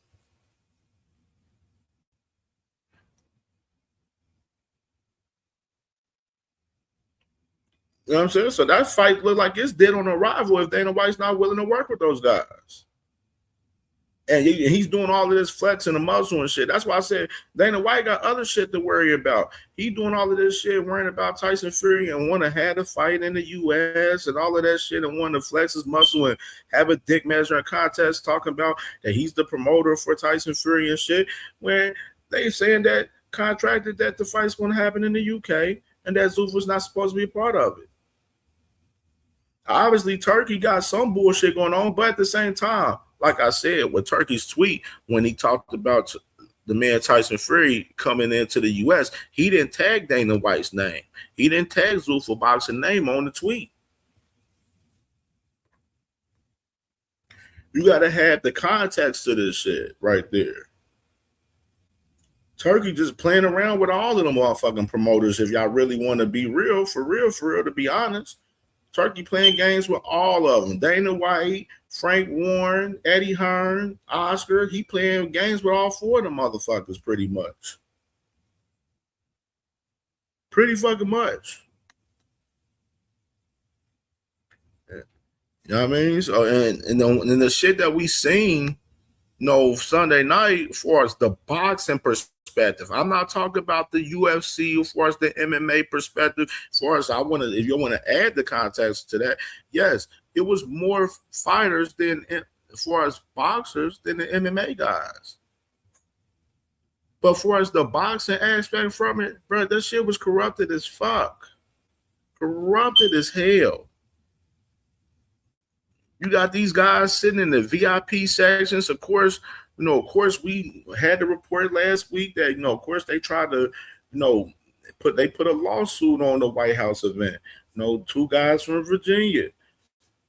That was servicemen. They put a lawsuit, even though I told y'all that was too late. They weren't about to cancel that fucking event. That shit wasn't going on. Donald Trump, of course, Dana White has strong ties with Donald Trump, has had strong ties with him for years. Donald Trump working along with TKO and Salah. Them boys was shit. Dana White said he'd never do a White House event because they fucking lost. They said that event was due to lose $30 million plus. So much corruption the other night, though, as far as this event, man. And y'all just don't understand it, bro. Like, I'm just sitting there looking at this shit, like, in the perspective of it, bro. And I continue to tell y'all, they just adding more dirt onto the sport, bro. Like, it's adding more dirt on dirt. Like, the sport is already dirty and fucked up as it is, and they're adding more dirty and fucked up shit to the sport. You got Daniel Kinahan has ties with guys. Of course, he's locked up right now. Irish mobster right there. You know what I mean? Long line of shit, bro. But it's been wild lately, bro. For real, man. There's a lot of corruption among Dana White and Zuffa, and, along with their ties with Donald Trump and them guys, man, for sure. And that's just the fact of the matter, bro. And we ain't going to sit there and ignore this shit. You know what I'm saying? We seen what we saw the other night. So, all right, let's open up the panel, man, for sure. Let's open up the panel. And we can dive in and talk about these topics, man. Bill Haney still being desperate, man. Talk about Shakur Stevenson fight when he need to be focusing on Keyshawn Davis on that mandatory. Tank Davis on bullshit with the man Kid Austin, man. We can speak about that and talk about that for sure. This White House corruption and boxing, definitely. You know what I'm saying? We can definitely talk about that for sure. Most definitely. That's the main topics for the show. Any other topics that I covered on the show today, as far as Boots and Xander, we definitely can talk about that as well. July 4th, the Mason brothers, Scooter Davis, Shoo, motherfucking Tiger Johnson, that core. We can talk about that, man. So we got a lot of stuff to talk about, man, for sure up here, man. Bam Bam with the Chris Medina shit. So a lot of shit to cover and talk about, man, on the panel. We're gonna be here till 4:30 because Jag Queen, she interviewing Sharetta Metcalf at 4:30 p.m. Eastern time. So we're gonna be here till she come on. So let's have a good show. Everybody respect the panel, man, for us. You know, one mic, man, one mic. Don't talk over each other, man. Respect CamJ, respect my platform, man. I tell y'all to stop the presses, man. Stop the presses. Stop what you're doing, man, for sure. You know what I'm saying? So CamJ can pop his shit, most definitely, man. And where we at in the like buttons at? 63. Yeah, we need to get more. If y'all ain't hit that like button yet, hit that like button, man. Hit that like button. Smash the like button, bro. Like it's free. It's free to do so. Smash the like button, bro. If you haven't hit the like button on the horizontal live or the vertical live, hit the like button, man. It helps us in the algorithm, man. Puts this content in the algorithm, man, for sure. And most definitely hit the Cash App, man. Most definitely, man. Let's get a couple of people, man, to support this cook up, man, for sure, man. Y'all already know your boy be working hard, man. And definitely gonna support this conversation, man, and sponsor the show, man, for the day, man, for sure. So most definitely, man, salute to y'all. Let's get this shit going. Y'all already know, no rap cap, man. You capping and chatting, man, your ass getting your ass clipped off this bitch, because I'm damn sure not having the tolerance for no fuckery today, because I can sense, I can hear some fuckery probably gonna happen today. I can hear it a little bit. I can hear it. I can sense it a little bit. Everybody was cool yesterday. It wasn't so much fuckery yesterday. I can sense some fuckery today a little bit. So, you know what I'm saying? Just letting you know. With further notice. You know, motherfuckers on some goofy shit. You capping and doing all that goofy shit up here today. Your ass will get your ass clipped today. Motherfucker might put a bounty on your ass and get you clipped for sure as well. You know what I mean? So, all right. Link is in the chat, man. Link is pinned to the chat as well. Panel is open. Pull up, y'all. Pull up. Until then, play Auntie Schofield. Right. They saying that Roach is better than Kid. Like even if Kid didn't win, if Kid make it 12 rounds, his value go up. Even if he don't win, if he could make it 12 rounds with Tank, his value skyrocket. Everybody, So Tank knocked out dudes and their value went up. You know what I'm saying? They for became real. tough. And they So become going 12, it's definitely going to go up. That's Tank is the measuring stick. So for me, my goal is make sure my son make it out of there alive. That's the whole thing. My son haven't been hit by somebody explosive like Tank. Right. But that's the fun part of boxing. I think Tank should fight at 140. If that was me, though. His biggest fights is at 140. Like with the Shakur and all of them. But it's on Tank. Tank is a businessman. He gonna make the right decision, and everybody gonna move when he decide to move.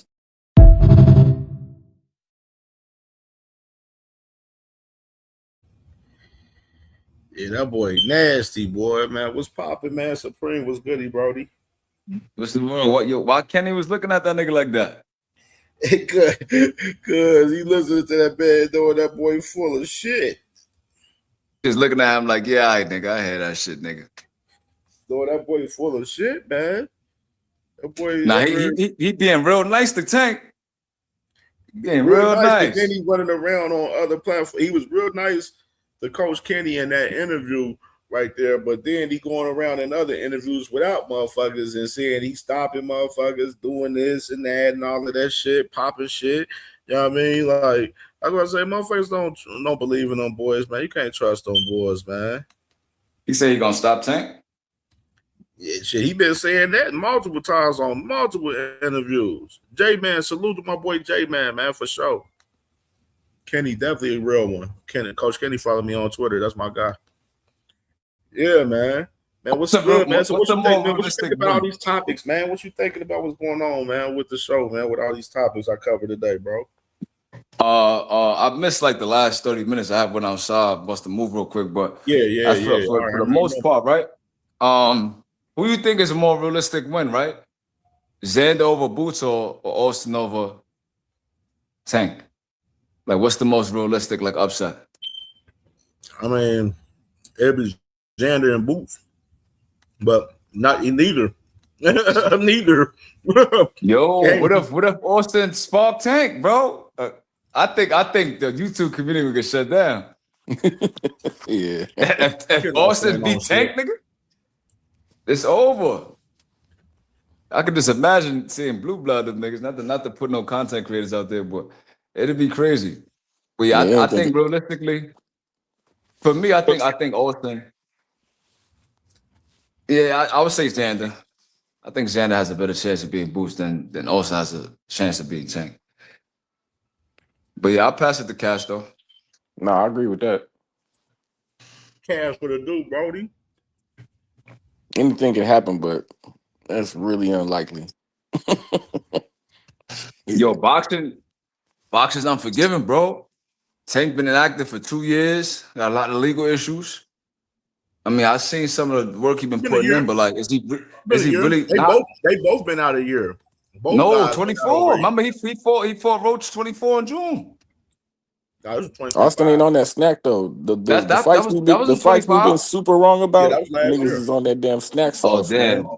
He fought Roach at he fought Roach in 2025. Yeah, that's Gary Russell. Yeah, it is Gary Russell. What's up, bro?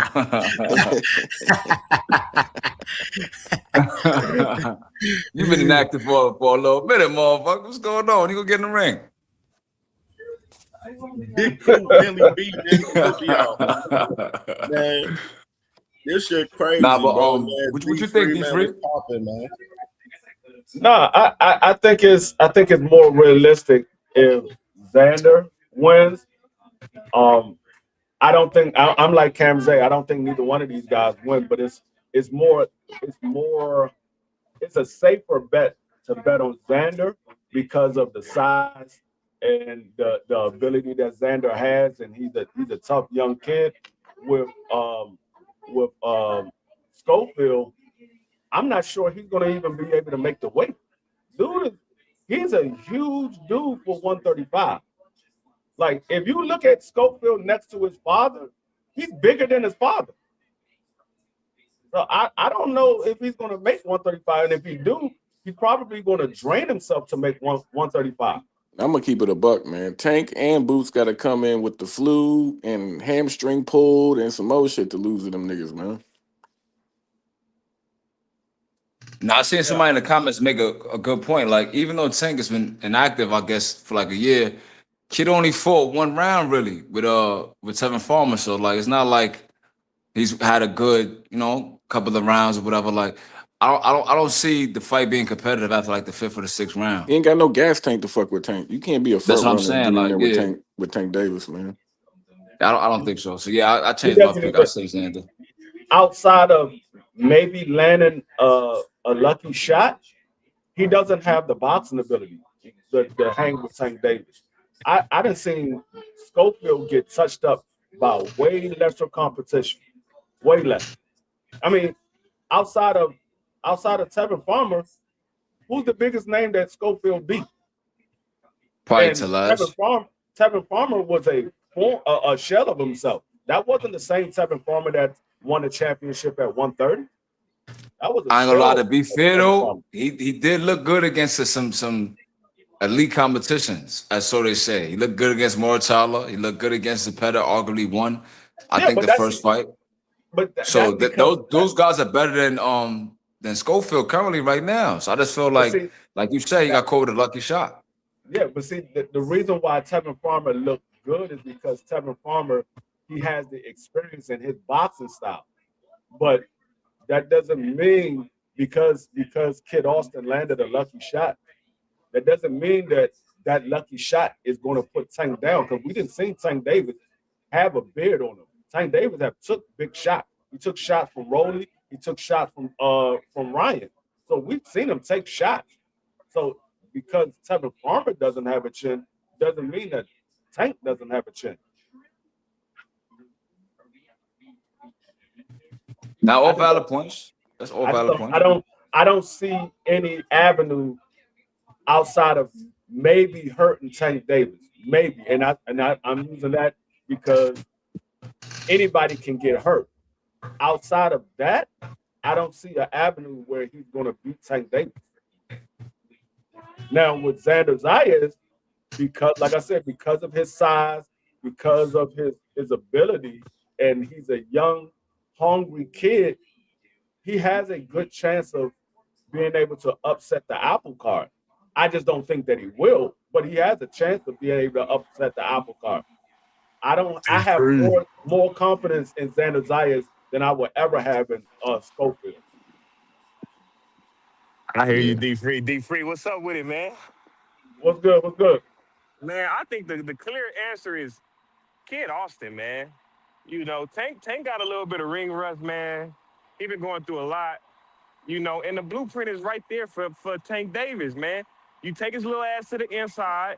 You make him fight an inside fight with you. You keep your head in his chest. You stay close to him, and you fight him like that. But you bigger than him. Back his ass up. Ain't no blueprint, bro. What you talking about? You saying the blueprint is there for him. The blueprint is only there if you're that type of fighter. Schofield is not the same type of fighter as Lamar Roach. He needs to train to not let Tank hit him. He not built the same. None of that, bro. He needs to not let Tank get comfortable in the mid range where Tank like to extend his shots. That's what he likes to do. I hear when a lot of people say that, like, oh, the blueprint is there. The blueprint is only there if you're that style of fighter. If you're not that style, that blueprint is not there for you. You need somebody to fight. You talking about the blueprint to get a draw or the blueprint to get a win, my nigga? What are you talking about? I'm just saying, when people say the blueprint is there, the blueprint is only there if you're that style of fighter. Because now you saw that style have success. So the blueprint is there for that style. But when you're not that style, you need somebody that fights your style to give you the blueprint. So the blueprint is not there for everybody. And people say this all the time. Oh, the blueprint is there. No, it's not. It's only there if you're that style of fighter. Well, I think Kid Austin can fight on the inside. I think he's strong. He might be physically stronger than Tank. I think he needs to use that.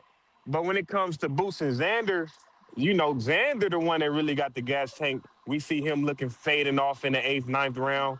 Xander is the one that's bigger, slower, you know, probably not as strong. You know, Boots is the elite of the elite as far as a skill, and he's bigger. So, I mean, I think Kid Austin got a You ain't been watching Kid Austin fights, bro? He fades like a motherfucker, man. I'm about to say, Kid Austin fades a lot. That's the reason. The reason why Kid Austin has that mark under his eye is because he was fading in that fight, and dude that nigga sat on the rope instead of the stool, y'all. On the rope, man. dude was putting hand and feet on Kid Austin, and put that whole that scar that's under his eye. That was a headbutt though, D-Free. Did he win? That was a headbutt though, D-Free. I mean, it doesn't matter. That's why I say he was putting hands and feet on that dude. He was putting everything on Kid Austin because Kid Austin faded. And his forehead too, right? No, Kid Austin is not a dude that you say, okay, he can out-muscle Tank Davis. Kid Austin is not that type of dude. Kid Austin, he's not skilled enough. I think that's what it is.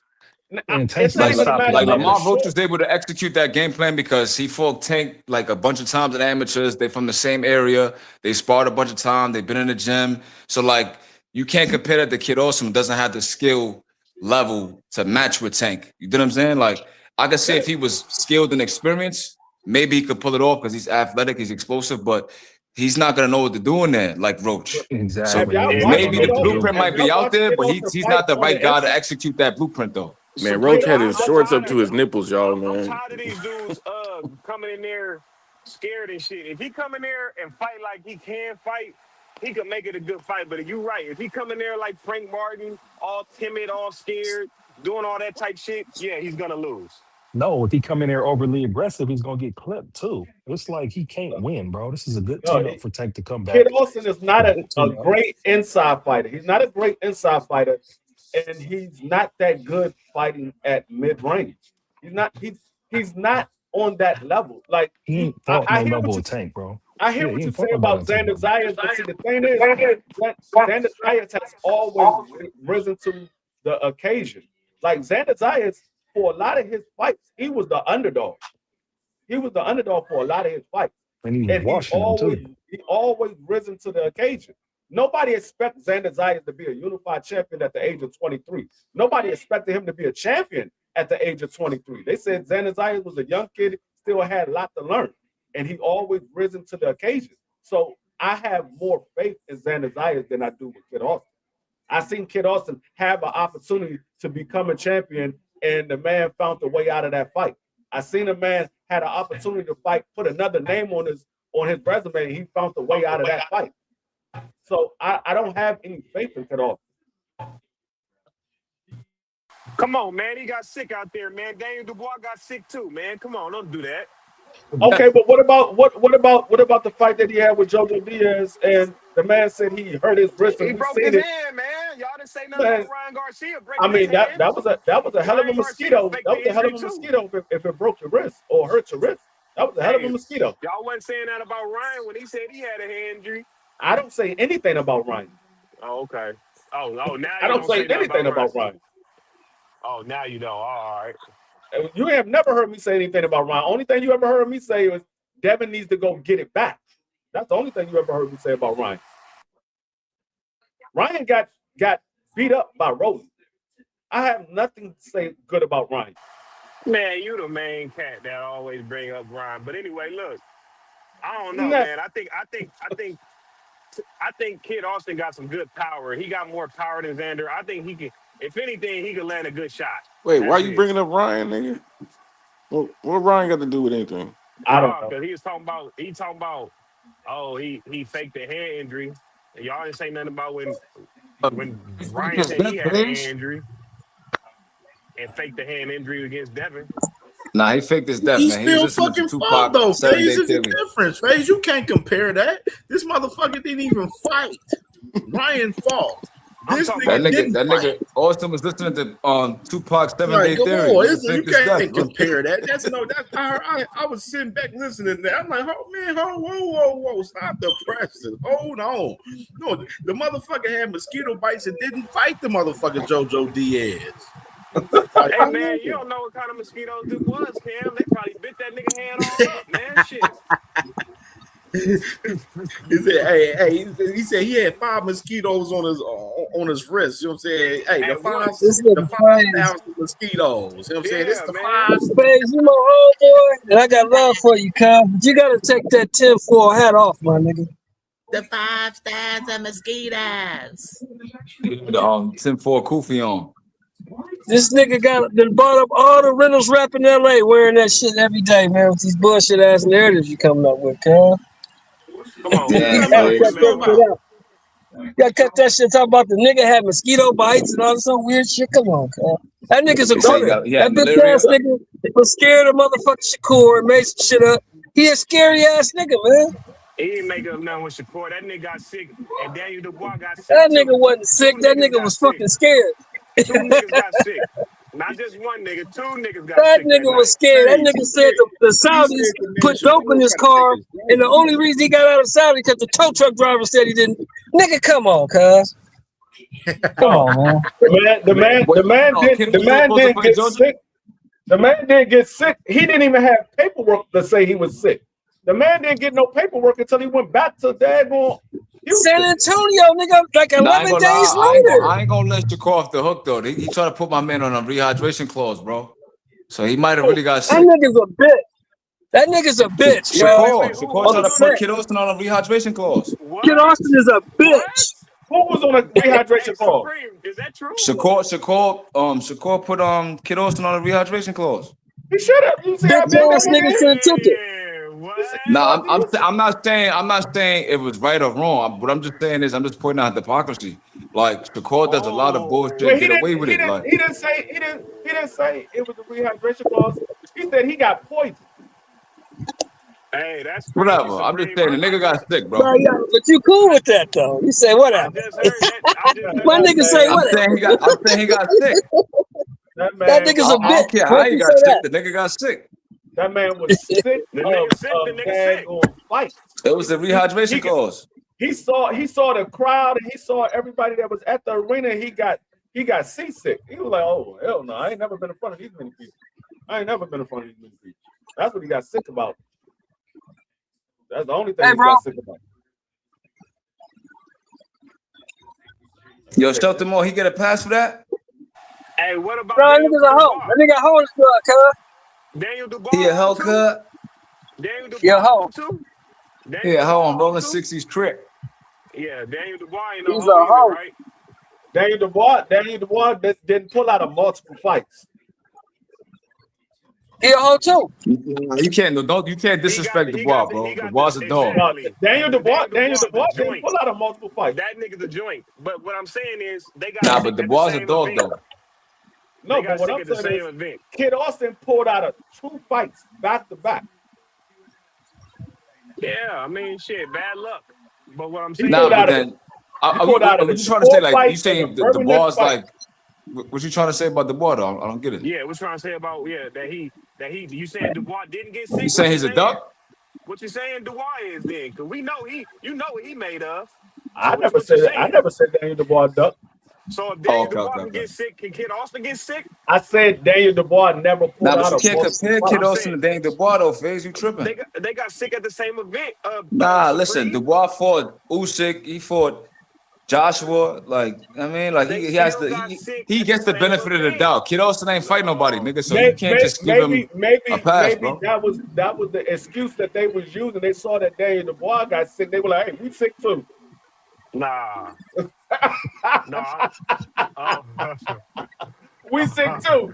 Hey. That's what happened. They saw Daniel Dubois got sick. I'm like, yeah, we sick too.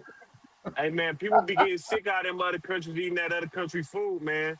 I wouldn't put it past for one guy and not the other guy. No, all I know is I don't have any faith in Kid Austin whatsoever. I don't have. When it comes to a top level fighter, I don't have any faith in Kid Austin. I don't have faith that he's going to get in there with them. He hasn't shown that he's going to get in there with a upper level fighter yet.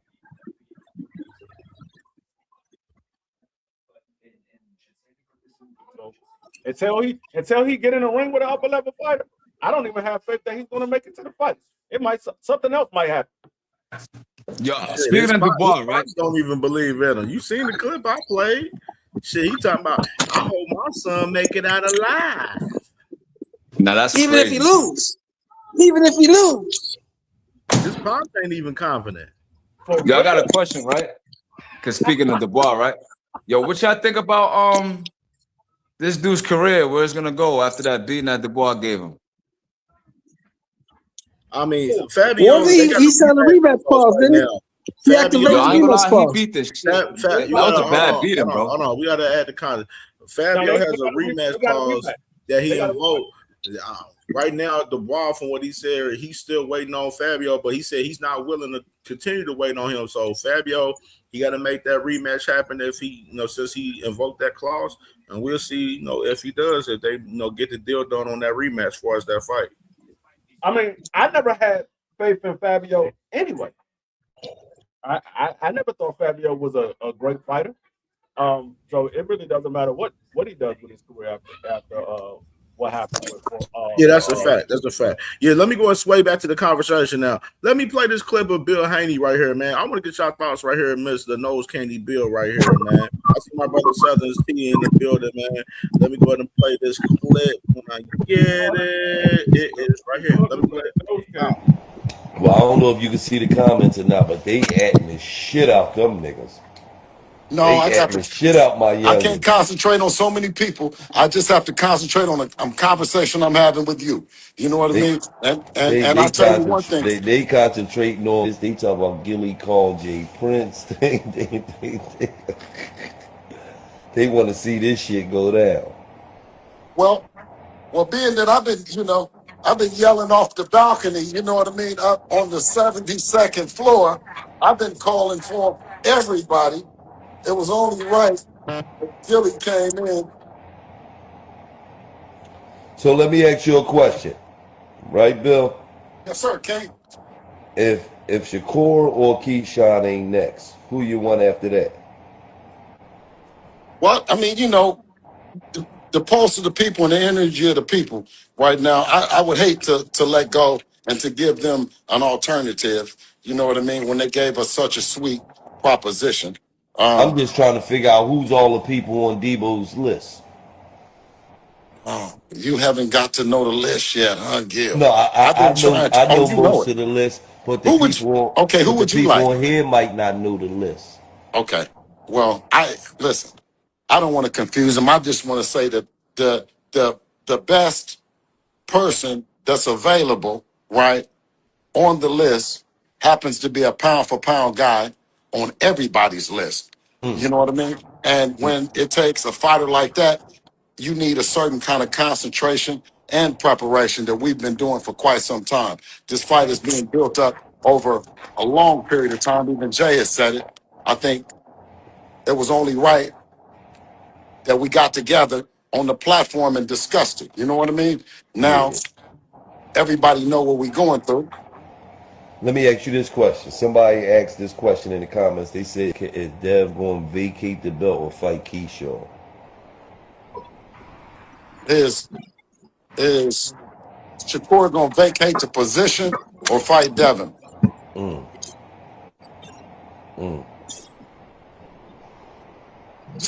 See, the Keyshawn, Keyshawn just got a belt the other day. I mean, he ain't never beat a champion for it anyway, though. You know what I'm saying? So really, he's not, you know? But giving him an opportunity is something to talk about.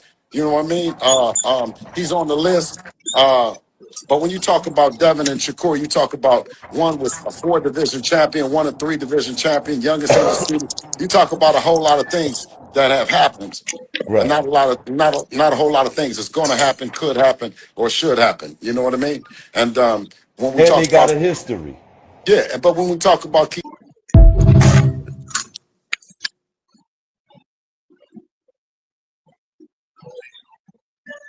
yeah, nasty work right there, man. Bill Haney still pressing upon this Shakur Stevenson fight, man. Like I mentioned to y'all earlier, man, when I was talking about it. I'm up here looking at it like this, man.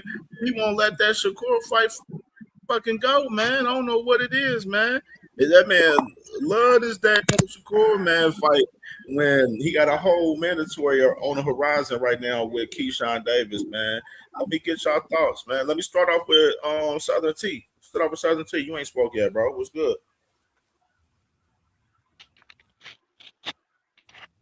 What's good, bro? I like it actually. I like it.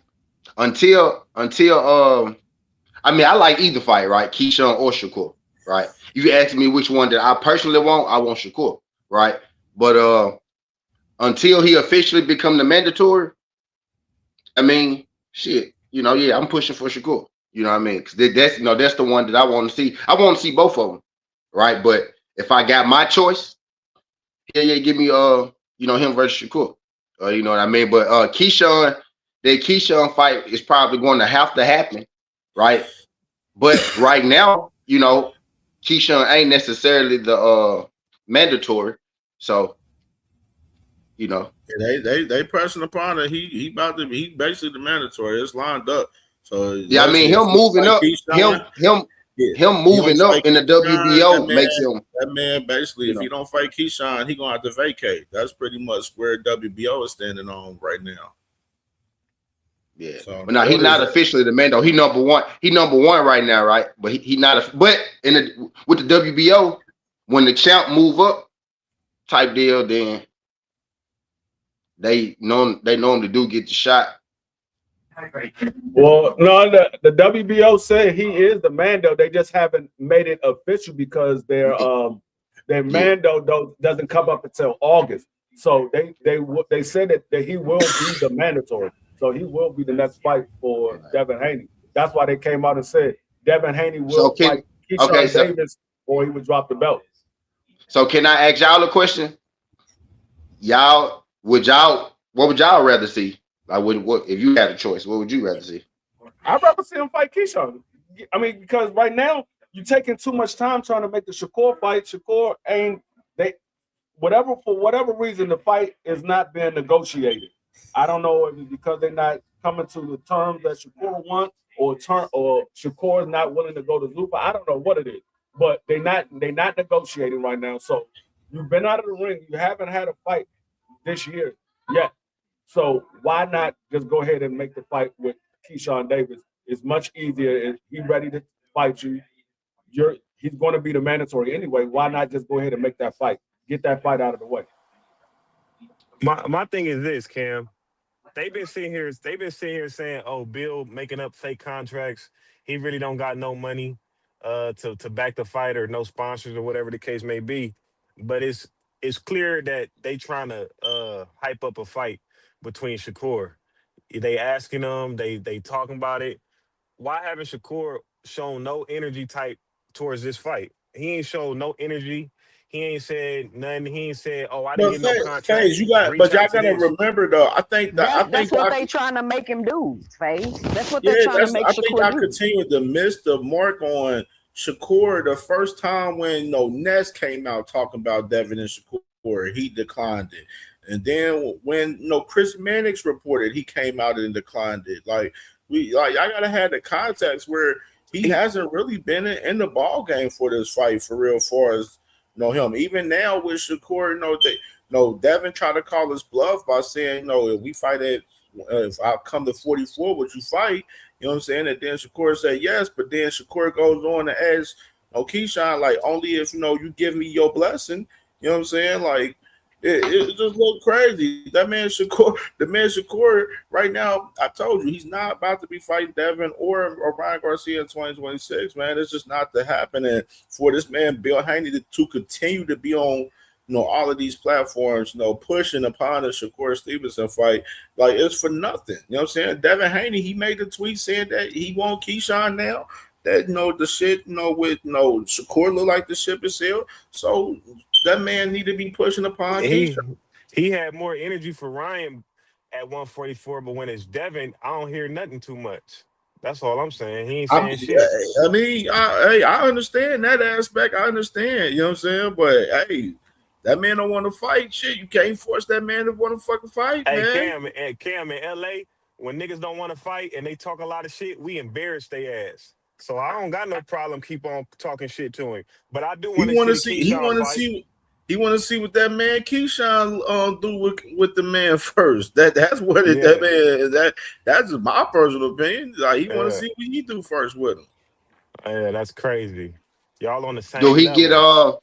Do Devin get full credit? Let's say he fight Keyshawn. Let's say he beat him, hypothetically. Do you think he get full credit for Keyshawn? No. Of course he does. Not the way they hype him up. Somebody said, of course he does. Of course he does. But look though, hear me out though, y'all. Hear me out for a second, y'all. Right. So, but we how everybody seem to want it, right? He should get hella credit for beating Keyshawn. Nope, right? It ain't gonna happen.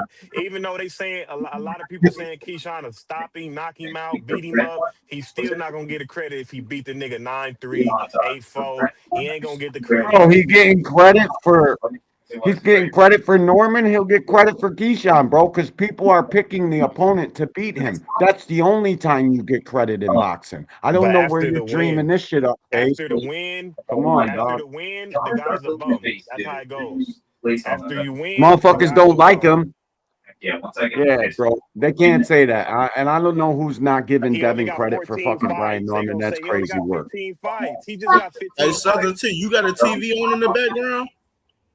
Nah. No, that's me. My grandkid. Okay. He only got. Now, Cam, you know better than that, Cam. Yeah, I don't know who has TV in the background. I'm talking let me see. Go ahead, y'all. Go ahead. Yeah, me personally, bro. As far as me personally, Keyshawn is a good fight. I like it. He gets his credit for the fight if they make the fight happen. My thing is, how does the fight happen? If the man is going to Zuffa, how does the fight happen? Ring Magazine, shit like that. Does they go over there and take those straps over there? It's a whole lot of shit into this shit that a lot of people, haven't been talking, but it seems like they've been one of the only people talking about it as far as like the deep detail as far as these guys going to Zuffa in particular. You know what I mean?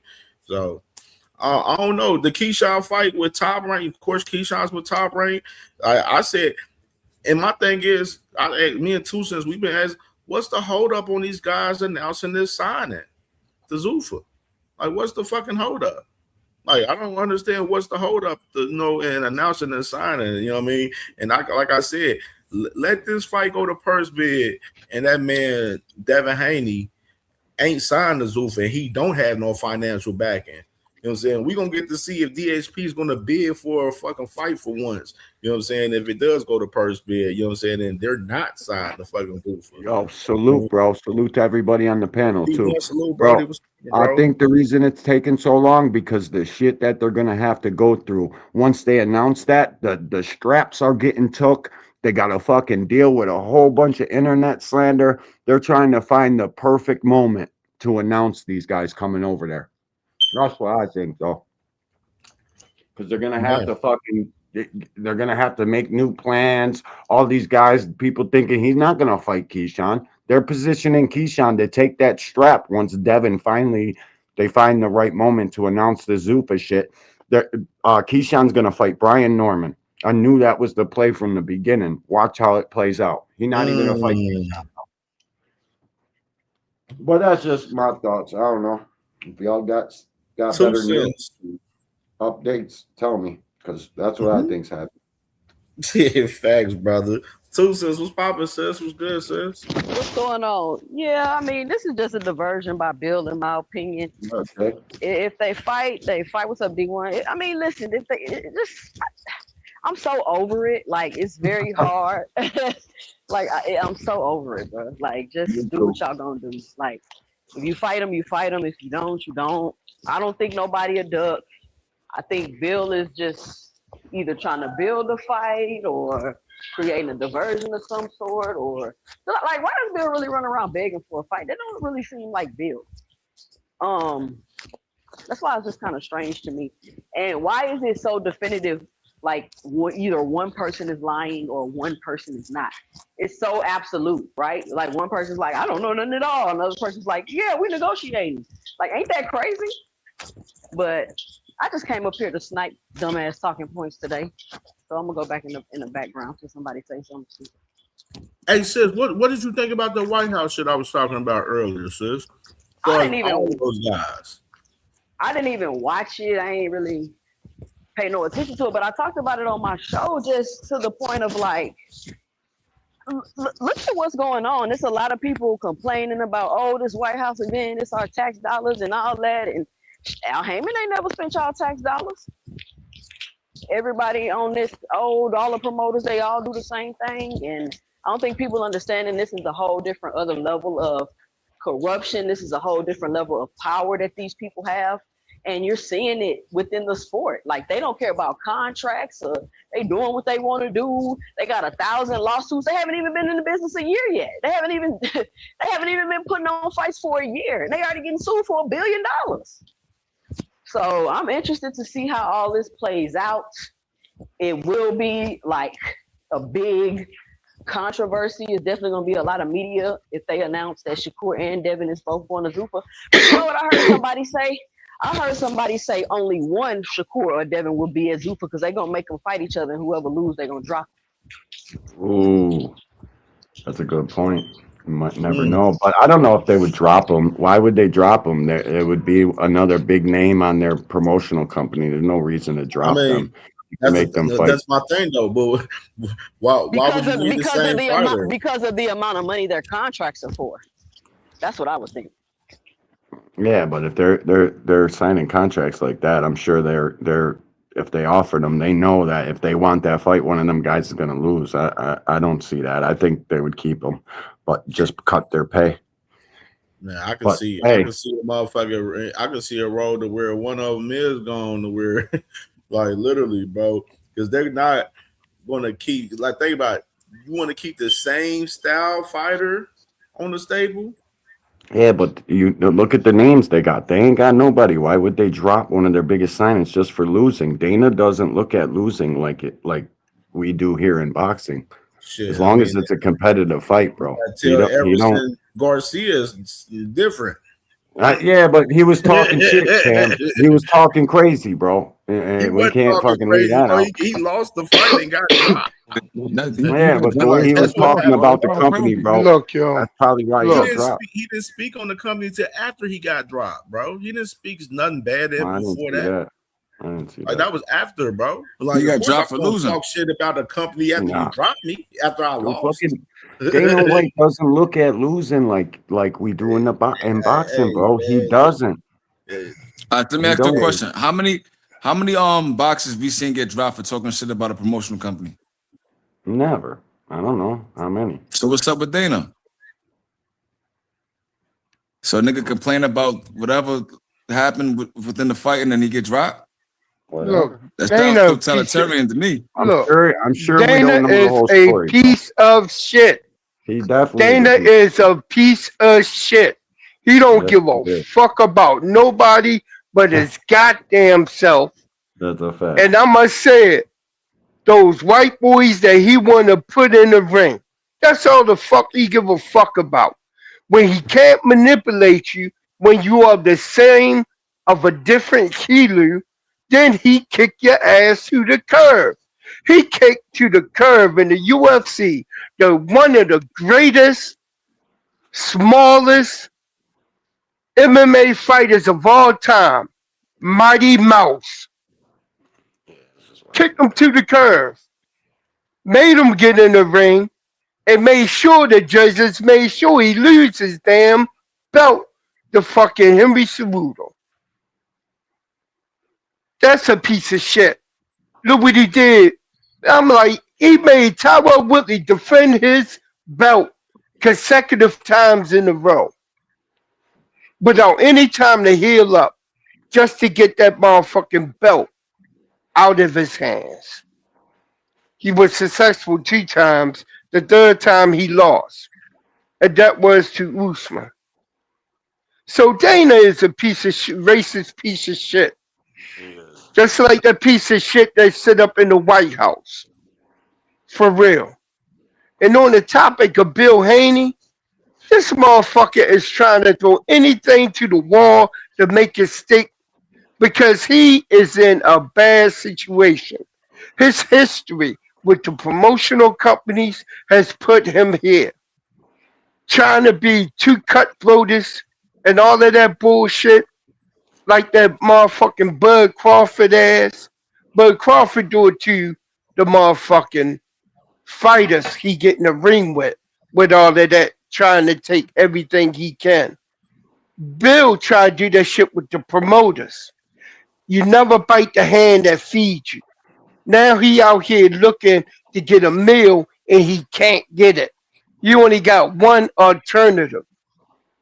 The reason why he trying to tie himself to Shakur is because he knows Shakur may be going over to Zuffa, but he may not be. And that's the reason why he pressing that issue. 1 second, all right, it's over. I'll go to, let's say we're going to fight Keyshawn. Next thing you know, he back on this Shakur tip, trying to squeeze his way in off of Shakur back like a fucking succubus fish. That's what them niggas is, succubus fish. Now all these B-side bitches are turning on each other.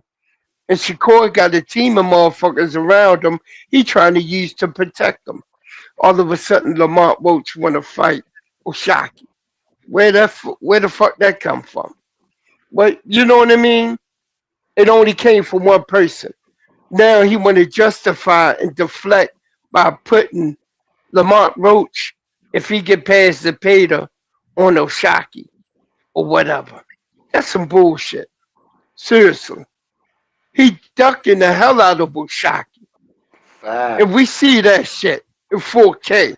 Just like Devin knows it's only one fight that he could do to get back in Turkey good graces in order to get back to getting guarantees.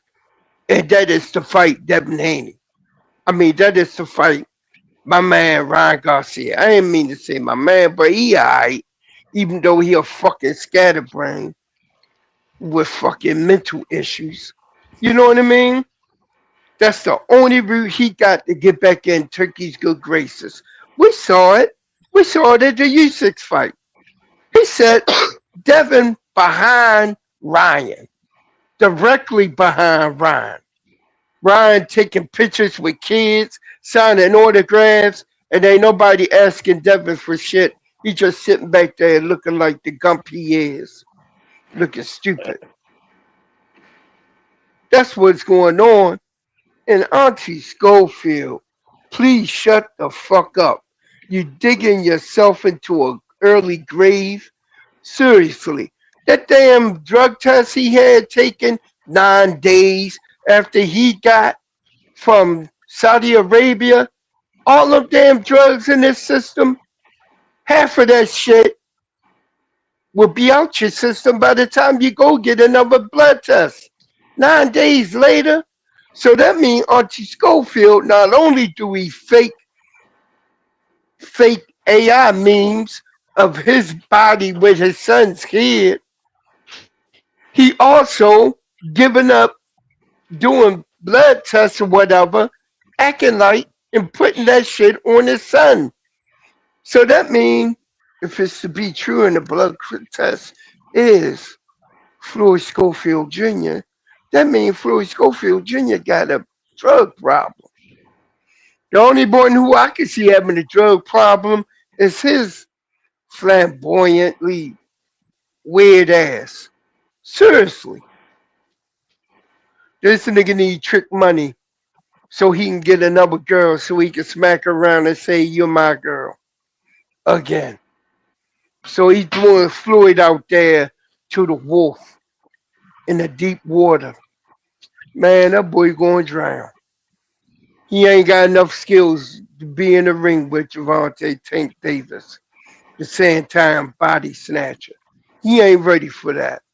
He is not ready for it.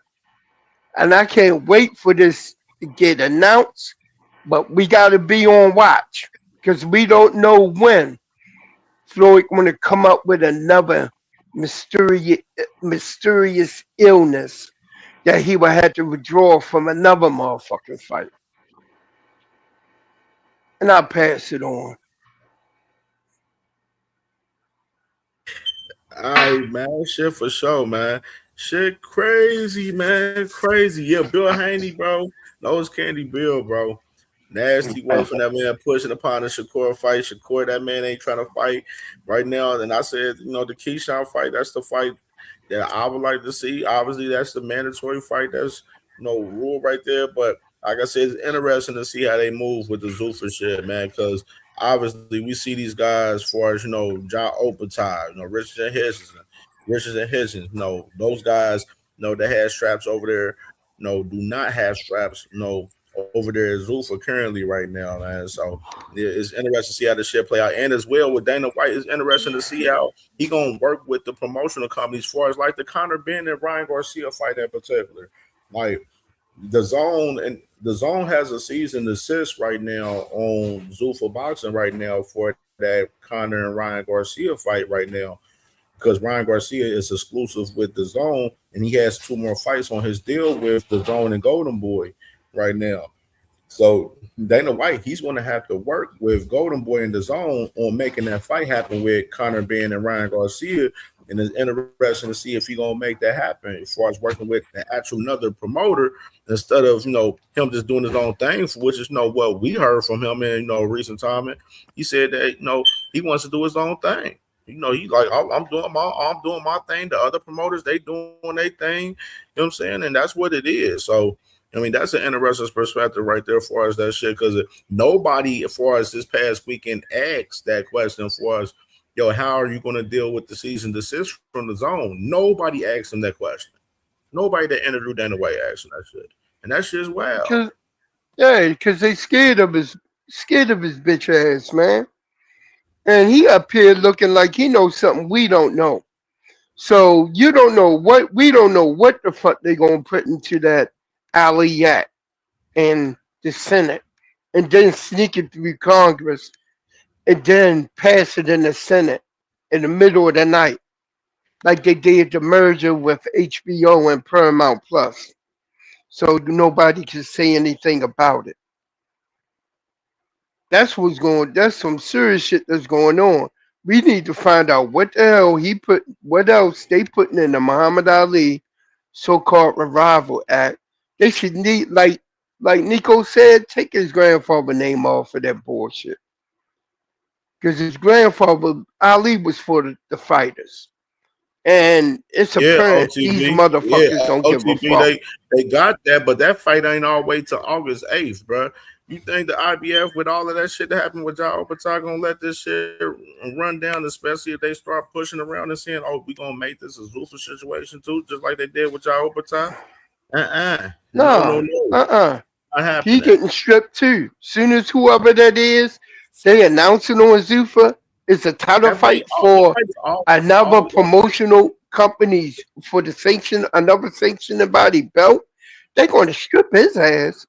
Just like they do any boxer. The fight he's talking about, this is Aaron McKenna and Aloha right here, August 8th for that Zuffa Ireland card right there. What he's talking about with that fight, it ain't a guarantee. There's so much time. They got almost like less than 2 months for that. Ain't a guarantee they gonna sanction that and make that fight for that. You know, depending leading up. You know, you see that shit. You see, they waited all the way to John Obertai on the week of the fight to be on bullshit just because John Obertai and them boys was prancing around the Zuffa belt until it came to the final presser that Thursday. Like, come on. They going, oh, he getting stripped. They not going to allow that. That's another reason why the WBO and the IBF had that meeting. So it's like read the room on that. But I don't know. We got to find out what's in that next version of that shit bullshit they passing through Congress that they sent to the Senate. We got to see what else is in that, what they going to put in there. Seriously. Because they famous for changing bills in the last second. I got a prime example right here. Look at this dumb motherfucker right here. Look, and I played the video earlier. Look at this dumb motherfucker. I actually had a good sit down with some of the team today. You know, we're hoping to make that dream possible by the end of the year. You know, we got that's a perfect plan. But you know, early next year would be good. But undisputed is what I want. You know, any of these other, you know, belt holders want it, but I'm telling you, it's an easy fight to make. All they got to do is reach out. How could he be undisputed by the end of the year, Cam? He addicted. Exactly. Ain't nowhere in the world he gonna be undisputed by the end of the year. You on the other side of the fucking tracks. He not getting not in one single belt by the end of the year. Not even a single sanctioning body strap he will own by the end of this year. In his mind, he's still the IBF champion in his mind, so he done lost it. He gone. They lied to his ass. Zuffa, I said it earlier. The man John Obertai is Zuffa brainwashed, bro. They got that man brainwashed over there, Zuffa. Bro, it's so not everybody who go over there get on that Kool-Aid. Yeah, bro, it's not that Jim Jones Kool-Aid. Him being over there making an extremely hard fight to make. When he chose to decide to sign on the dotted line for that fucking chrome fucking strap, trinket, whatever you want to call it, because he wanted to take that belt and wanted to take the money, that's when that fight became a very hard fight to make. And people are gassed up off the words this fucking guy says, acting like the business of boxing doesn't exist. It's fucking, it's goofy. That shit, it's hard to make that fight. David ain't going there. He ain't coming to PBC. Makes it extremely hard. Bro, this motherfucker, like, he don't have no titles to even unify right now or even become undisputed. Like, bro, that man's about to be defending that Zuffa belt versus Chris. He about to be defending that motherfucking belt versus Chris Billion Smith, man. That's what he about to be doing. Hold on, Cam. We smoking at the same time, Cam? We smoking at the same time. Let me snipe some of these talking points because he said all they got to do is reach out to me. Are you talking about the champions with the belts? They got to reach out to you? Right. What? Reach out to you. On top of that, you the person that's reaching out to Noel about fighting him. Crazy work. He ain't reaching out to David Benavidez about fighting him. No. You know what I'm saying? That's what I'm saying. All these dudes go off for call outs, bro. Like, you know what I'm saying? That's why I said I don't want the I got a call outs question. is call, but I got a somebody question for y'all, Cam. you gotta be a thin line between the action behind the call outs. We need the action behind the call outs. And that's not what we're getting from John Obata. Can we start with the logic behind the call out first? Can we start with the logic behind the call out first? Facts. Go ahead. All right, so let's say David fight McKellen, right? Do y'all think David should fight Opataya after that? If he can't, I guess get the other strap, which will be vacant, right? So it'll be. Do you think him and Ja should fight for the Opataya IBF? took himself off the board. He's not going to be able to fight David. He took himself off the board. Yeah, he did that to himself. David will fight anybody. I'm certain of that. Yeah, for real. I say he this. ran the Zuffa. I say this. As far as the IBF, we already know. I mentioned that Vidal Riley is fighting for the IBF vacant soon. As far as that concerned, I mean, that man David is pretty much boxing in the whole entire cruiserweight division right now, and basically making the fight where John Obata like, yo, if you really truly want undisputed, I got all these titles over here at cruiserweight division. You come over here for the fight if you really do. Leave that little bullshit that you got going over there, Zuffa, and come over here and make the fucking fight happen. Have Dana White take the Zuffa leash off of you. Because Dana White is positioning him right now where he's signing fighters in the cruiserweight division right now, specifically just to fight John Obata. A lot of good ones too, actually. A lot of high-ranked ones, I should say. Right? Yeah, that's fucked, dude. I want but like he did it all to himself, Obata man. wants to be a part of traditional boxing, but he's at a place where they don't value traditional boxing. He shouldn't have signed the contract to join Zuffa. If you really wanted to be undisputed, and all you see is money, but you ain't looking at the reading or the writing of the words on the contract, you're not understanding what's going on, don't fucking sign. Plain and simple. Go get somebody else other than the people around you to read that contract to you. Go get a second lawyer to look at that contract that's not affiliated with the people you with or the people Dana and them are with. They would tell you exactly what's in there, what you can do, what you can't do. That's all he had to do. No, he took the word of people around him that probably helped deceive him so they can get some of that money that he was going to get from him when he signed that contract. I mean, y'all He keep put hearing himself people, out there. Y'all keep hearing people say how the unwillingness of Zuffa to work with other people, but y'all keep acting like they can make fights. Like, I don't get it. Y'all, you hear Eddie Hearn complaining, you hear fucking Frank Warren, you hear all of these promoters, and I proved it the other day on Ladies Night on Friday night. Y'all go listen to the playback that it's Zuffa who's unwilling to work with these people. It's Zuffa. Like, I don't understand why we got to keep having this conversation. They got 1,000 lawsuits. Mm-hmm. Just don't. For some reason, I was like, "Look, man, it's like Groundhog Day. We keep going over this. Y'all gotta check it out and just look at it and see it for what it is. You know what I mean? Look at the big picture. Zuffa is about to be a UBO. If they could have make fights before they pass or anything with this act right now, they like all the other sanctioning bodies, but they not trying to work with any of the sanctioning bodies. They are like top ranked PBC trying to work with top ranked to get a Tank Davis fight, and they keep saying we're not making a fight for him because they already know that their fighter going to lose, and the belts are the leverage. That's exactly how it is right now. Ja Obatalia is signed himself over there, and Zuffa is not working with anybody else.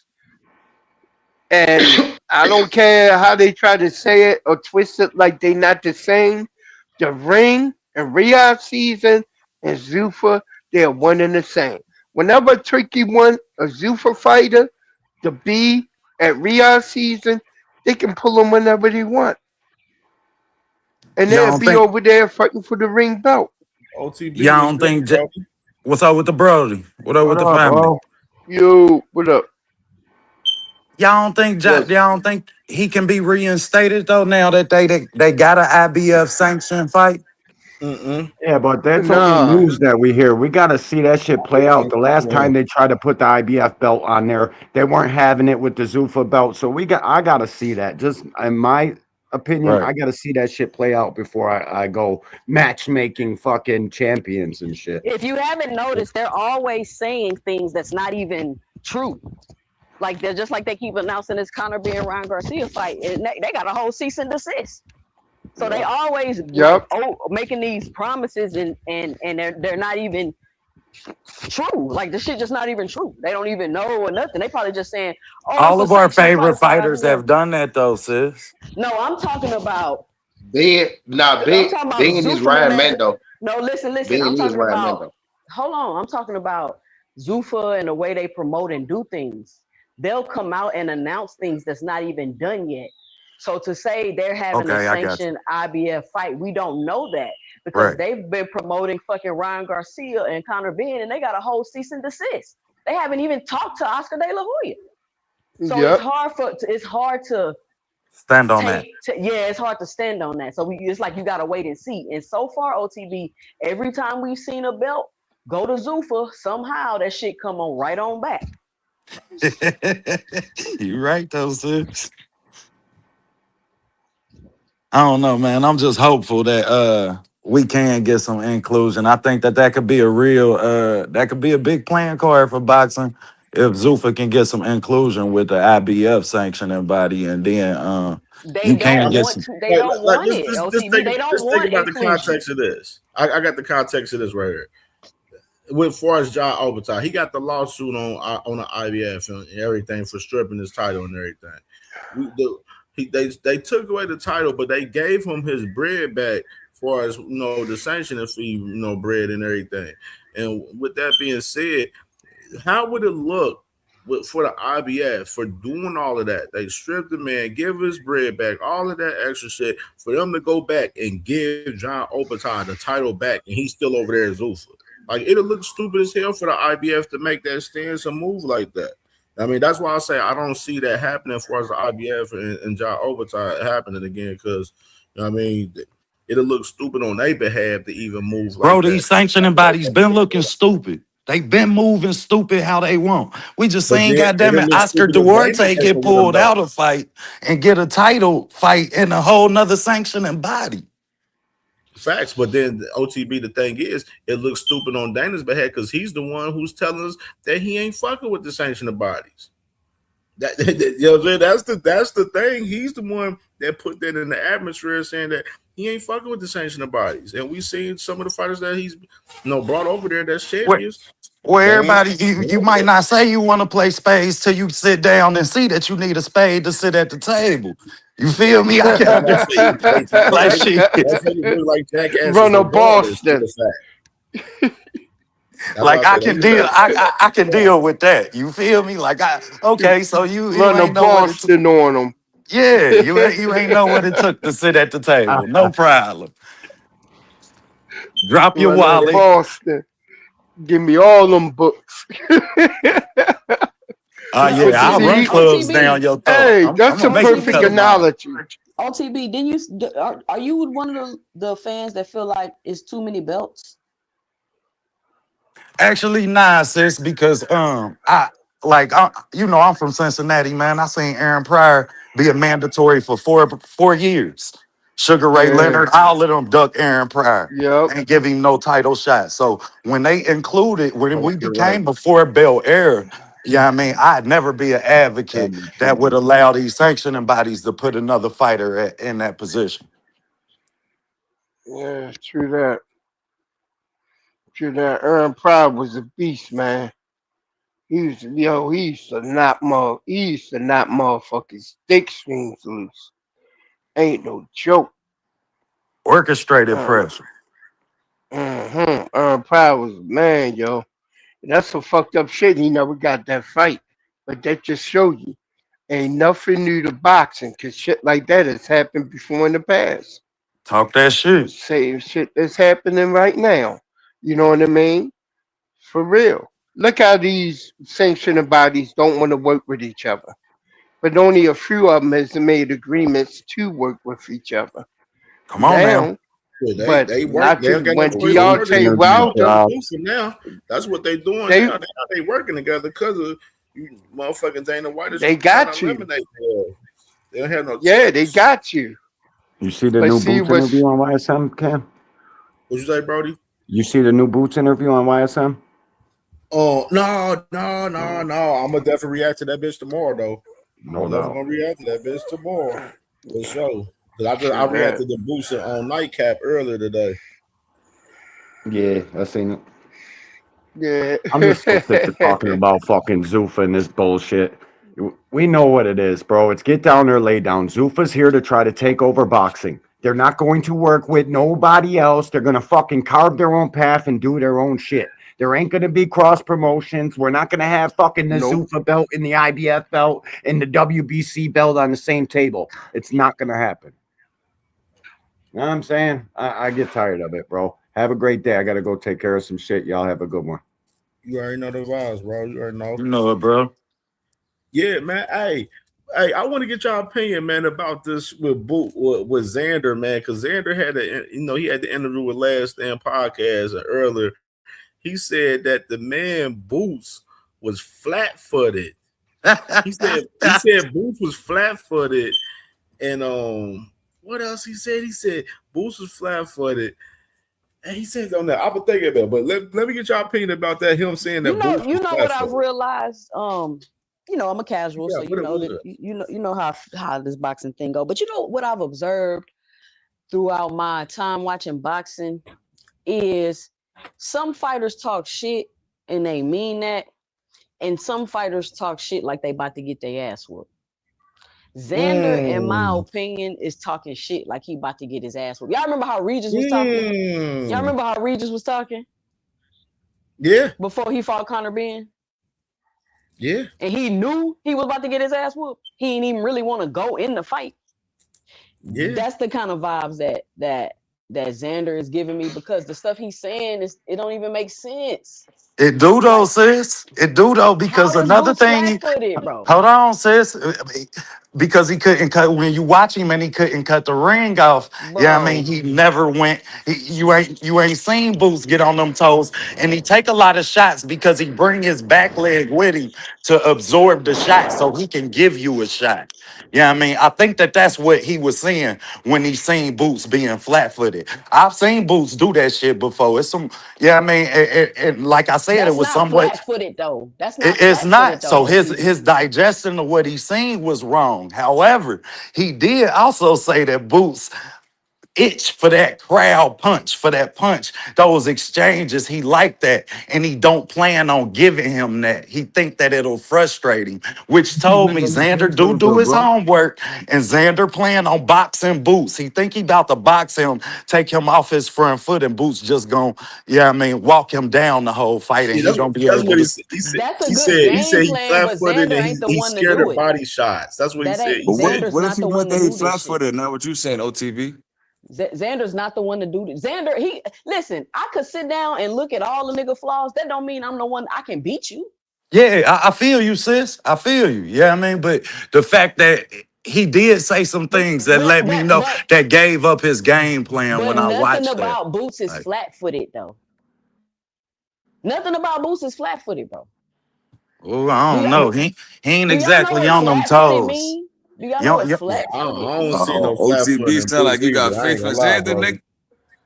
Nah. I just know what he You see. I know see now flaws that in Boots. I ain't gonna say. I've already. Yeah, I mean, I've discussed to y'all some flaws that I see. So when I hear Xander say that, that's an accurate game plan given the flaws that Boots have, and he's exhibited to us. Yeah, he said Boots is flat-footed, and he said he don't like body shots. And he also said he want those exchanges. He want that moment when them oohs from the crowd. He like, man, I think it'd be different if I don't give him that. So you counting on basically moving, boxing him, sticking that jab in his face, not never giving him those exchanges And that Boots Xander used to winning. And how is Xander slow ass gonna do that? That's the $1 million question that I couldn't answer. Cause Xander act like he goddamn it can move. Exactly. I Yeah, seen you getting your ass toe up when you was And he's trying to slow as move. shit. He's slow as shit. I mean, he moves slowly in that ring. Boots going to change Boots angles is on way him. too dynamic and athletic to be flat-footed. Like He's going to that shit don't switch even make angles sense. on him.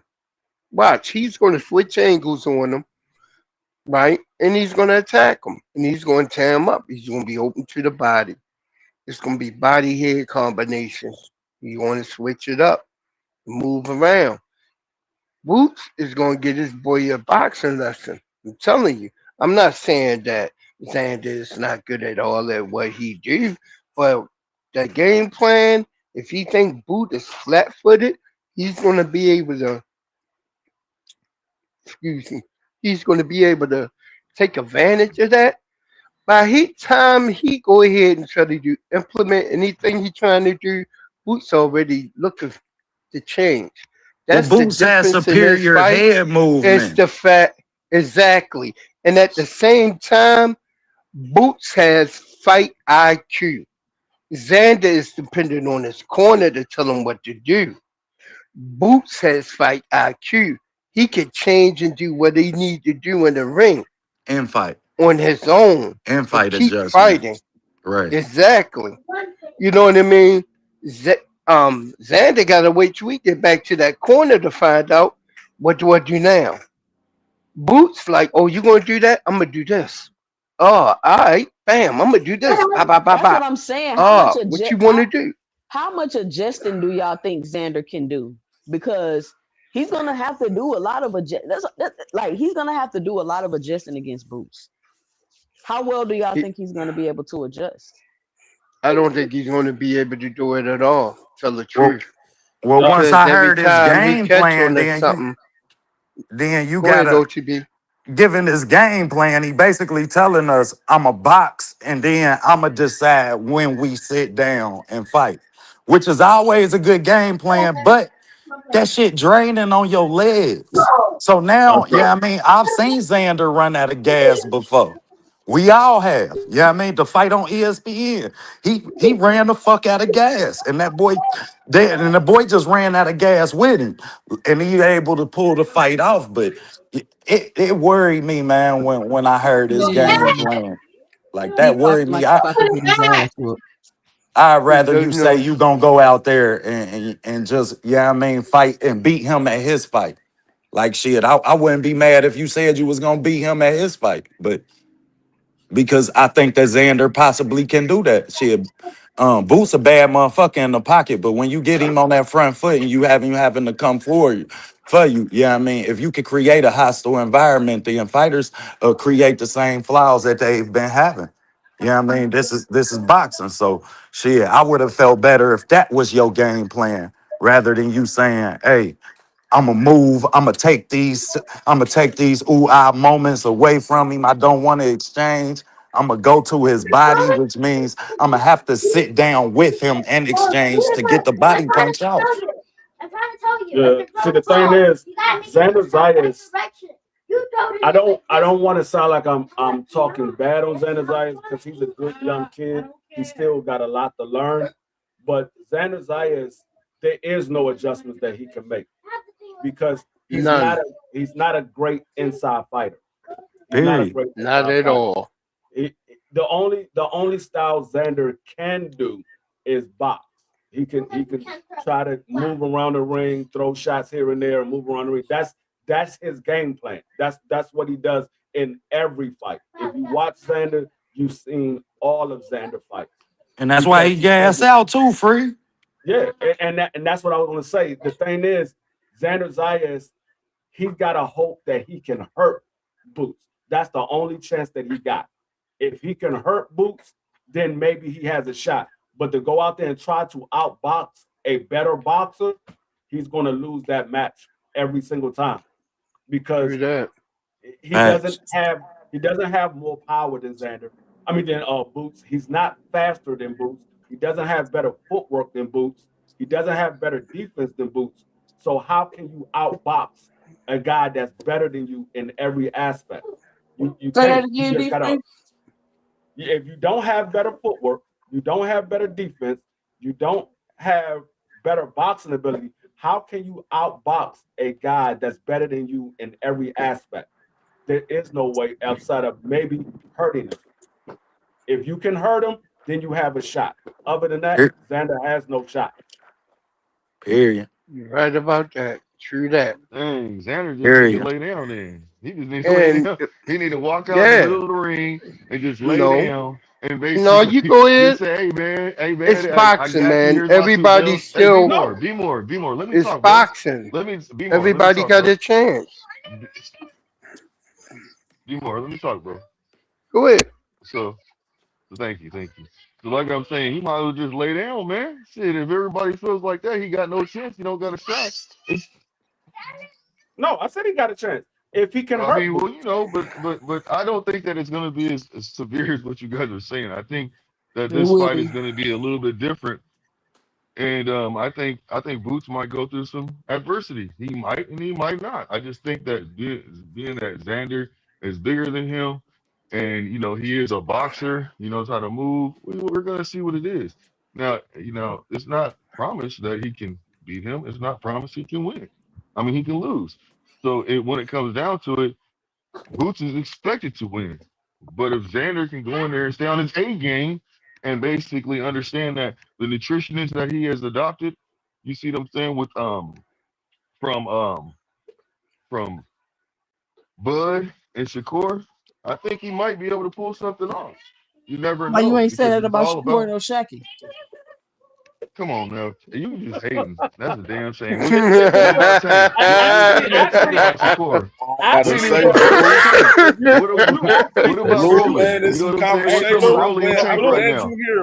deflecting. Yeah, what about Rolling Tanks? You know how you be Johnson bouncing for them. No, but if you actually think about it, Blue, it's the same type of fight. You got a guy that's what I'm saying. A good fighter, but you got a guy that's a better fighter.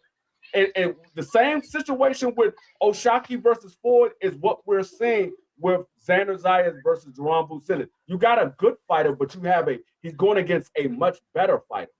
And that's what we saw with the Floyd and O'Shaki Foster. That's why we all pick O'Shaki outside of you. That was rooting for Floyd. We all pick O'Shaki because we saw that Ford couldn't do anything. There was no adjustments that he could make that would surprise O'Shaki. And it's the same thing that we're going to see with Xander. There's no adjustments that he can make that's going to surprise. No, hold on. Well, that's why I felt like that's because you just picked Ford because you was Johnson basically came out there and been more aggressive. And he could have, not O'Shaki, but if Ford would have came out there and been aggressive as he was in the latter in the round, I think it would have been a different fight. It'd have been a different fight. I think so. I'm gonna tell but hey, y'all, what's the one thing you can't measure in a fight? You can't. You're not Chloe. I'm not Chloe. Exactly. And that's what I was about to say. And that's the dynamic that can change the course of this fight. Like people you can't measure hard. Some people think heart mean, but listen, OTB, because some people think heart mean how good you get your ass whooped. So Xander can go in there and show he got heart and get his ass whooped. Yeah. Yep. You can have a lot of heart and still hard just to get your ass whooped, OTB. Yeah, you'll just get beat up. I mean, even though there was some foul play in that fight, but look at the heart that Devin showed. He still kept getting beat, kept getting put down. He showed that he had a lot of heart, but he kept getting put down. I don't think how well you get your ass whooped equates to your heart. No, it just shows that you have a no quit switch. You have a no quit switch. You're not what my point was, and speaking about the heart, spoke to his game plan in the fight. Your game plan in the fight ain't boxing. If you saying, God damn it, my heart, I'm not losing this fight because of my heart ain't gonna let me lose to him. Shit You gonna feel matter. me? He He not don't saying have that. it. He's not the one that's gonna beat Boots, y'all. He don't have it. He don't got what he don't do nothing better than Boots. Not one thing. Boots is levels above. Listen, and I'm not saying this because he's fighting Boots. Go back and check my record. I've been saying Xander is food at 154 pounds. The question is, which elite fighter at 54 is he gonna feed himself to?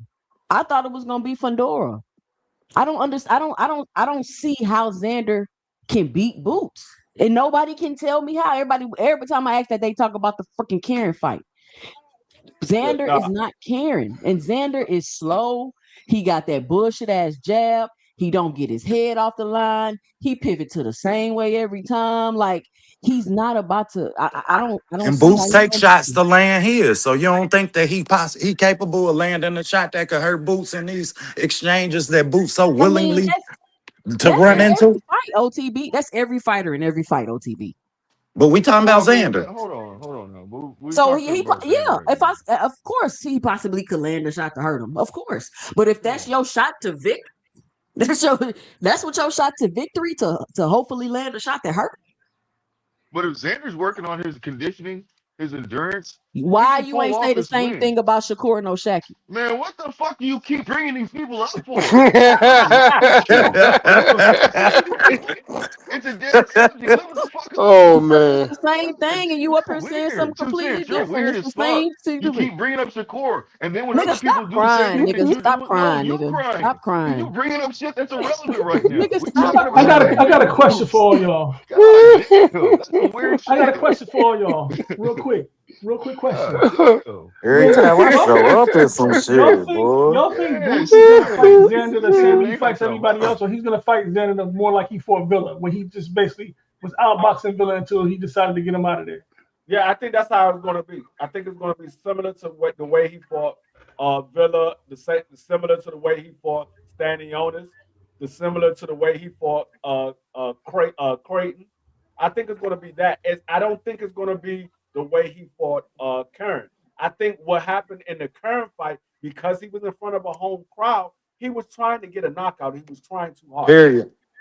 And I Karen think was running. I think he's going to outbox Xander Zayas until the punches just started landing with ease. He said, "Okay, it's time to get him out of here." I think that's what's going to happen. Well, I don't see that. But I do think he outboxed Xander. But I think Xander have his moments. You know what I mean? I think that if Xander stick to his game plan, and I think that Boots gonna have to stay patient. You know what I mean? With Xander saying, hey, I'm about to box. I'm not about to give you these ooh and ah moments. You know what I mean? You're gonna have to work for these. So Boots gonna have to stay patient in his game plan. And you're gonna have to see the Boots that fought Romaine Villa. Cause I think any other Boots lose. Man, Boots was born patient. Y'all tripping, man. Boots was born patient. He gonna have it. Cause shit, that boy telling you. Shit, he lived Hey, for But hey, those see, moments. see, When I heard Slim, him I just say, wanted to you make you know, make a you notice mistake. how I'm not Xander gonna was do saying what he what sees you want wrong me to with do and Boots. fall into position and give Xander up. was like, I see this wrong with Boots, I see that wrong with Boots. But you notice how when they asked Boots about Xander, he ain't really mentioned nothing. He was like, yo, I see things. See, that's the thing. Xander's running his mouth about what he sees and how he thinks is gonna play out. Boots is keeping it tight to the vest, not saying a word. So we can't keep assuming that Xander knows all this stuff about Boots and Boots knows nothing about Xander. And that's what most people, that's what a couple of people on the span on saying right now. They're like, Xander knows this, Xander knows that. Boots just ain't saying nothing. He said, yeah, that's what he'll say. Yeah. And So we got to look at it both ways. this is the thing with what you saying, OTB. Xander's going to sit there and box Boots. The problem is when Xander tried to land his shots, he doesn't have an advantage. He doesn't have the longer arm reach. He's not so he doesn't have the faster shot. So when he goes to land his shot, there's going to be two more coming back at him. Boots is a faster fighter. They have the same exact arm. They're the same dimension. They both 5'10". They both have a 74-inch arm reach. So Boots has the faster hand. So when Xander goes to land 8 shots, Boots going to be landing 2 shots. So all Boots got to do is just counter over the jab. Once he counter over the jab, Xander has nothing else to come back to. And that's gonna be the key. You just hit the nail on the head because the key is how fast in the fight he can eliminate that jab. Once I heard Xander talk like that, and that's why I'm not saying that Boots ain't saying that Xander got any, flaws or none of that. I'm simply speaking on what I heard Xander say in that interview. No, I agree. I agree with you. What you saying, but see, and that's the thing because if anybody watch Xander fight and you watch multiple fights, everything Xander do is behind his jab. He starts off with his jab, and so if Boots can counter that jab and take that jab away from Xander Zayas, he has nothing to fall back to. He's going to have to try to fight on the inside, which Boots is a better inside fighter.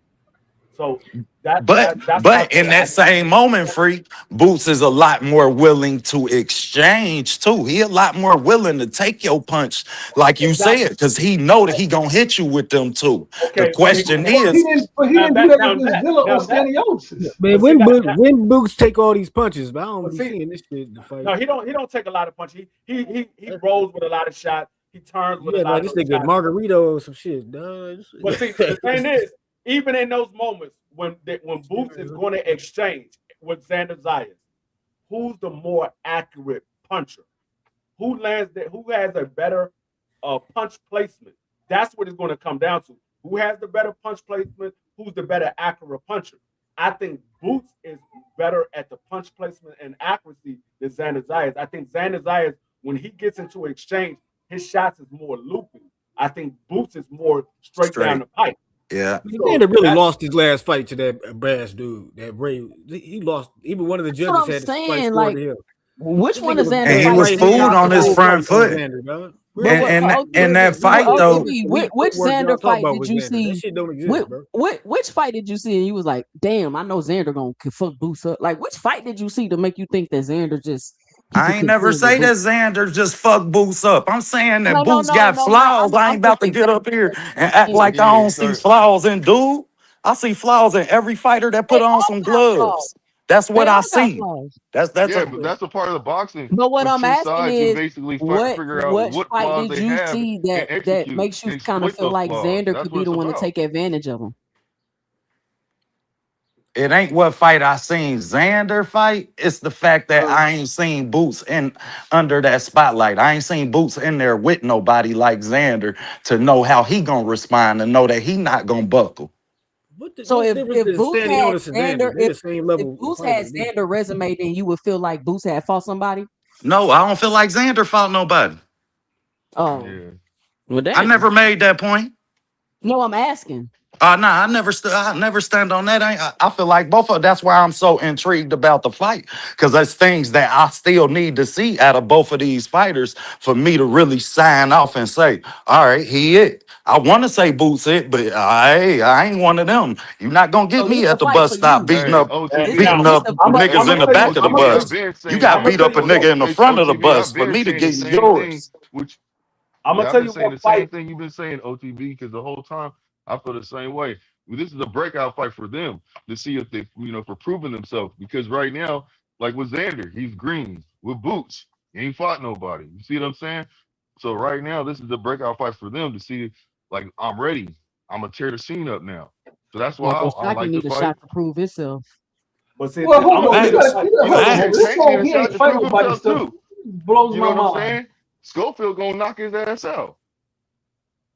What? What happened?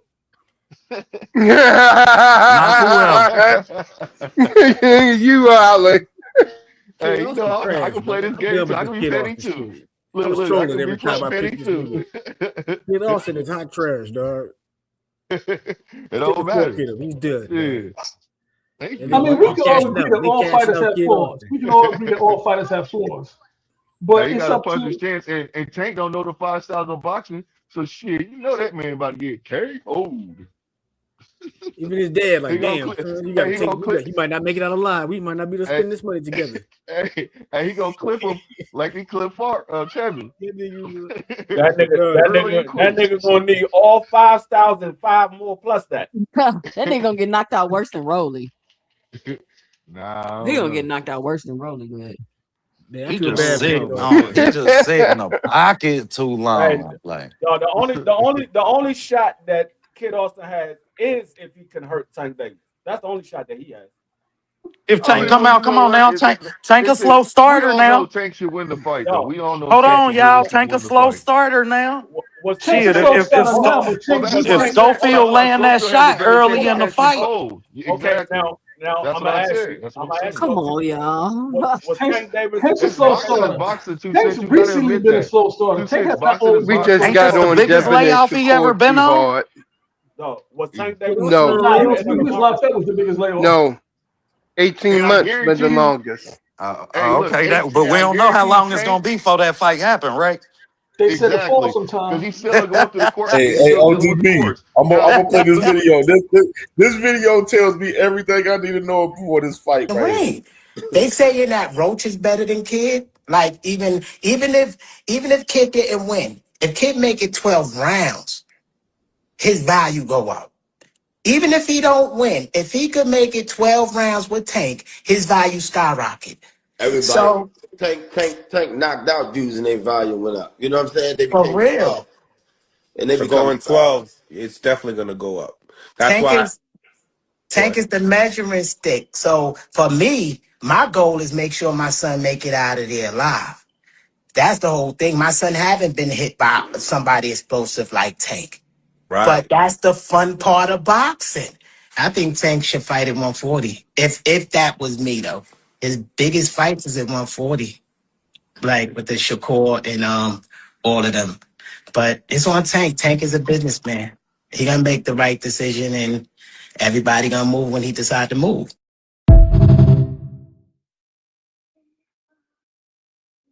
Man, that dude right there. That was That some dude Tank about right looking there. scary at that energy in nigga that shit. like, yo, No, Coach Kenny looking at that nigga like he mean mugging the fuck out of him.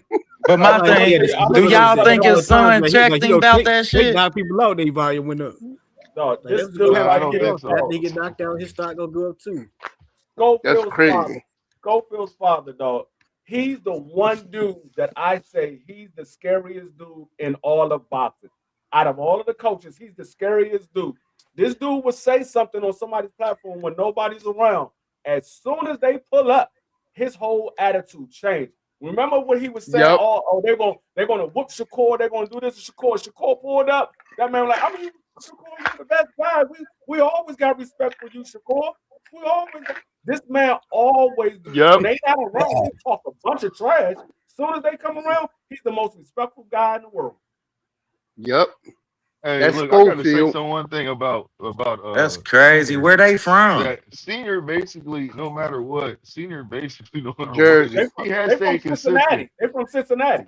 Get the Now Cincinnati. fuck out of hold on, y'all. here. See, hold on. Oh This is Hell damn. tough, no, no and the this is fuck this he is ain't.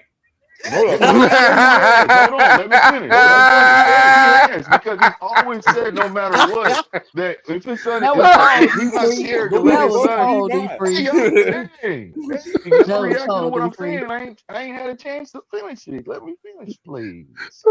Y'all reacting to it.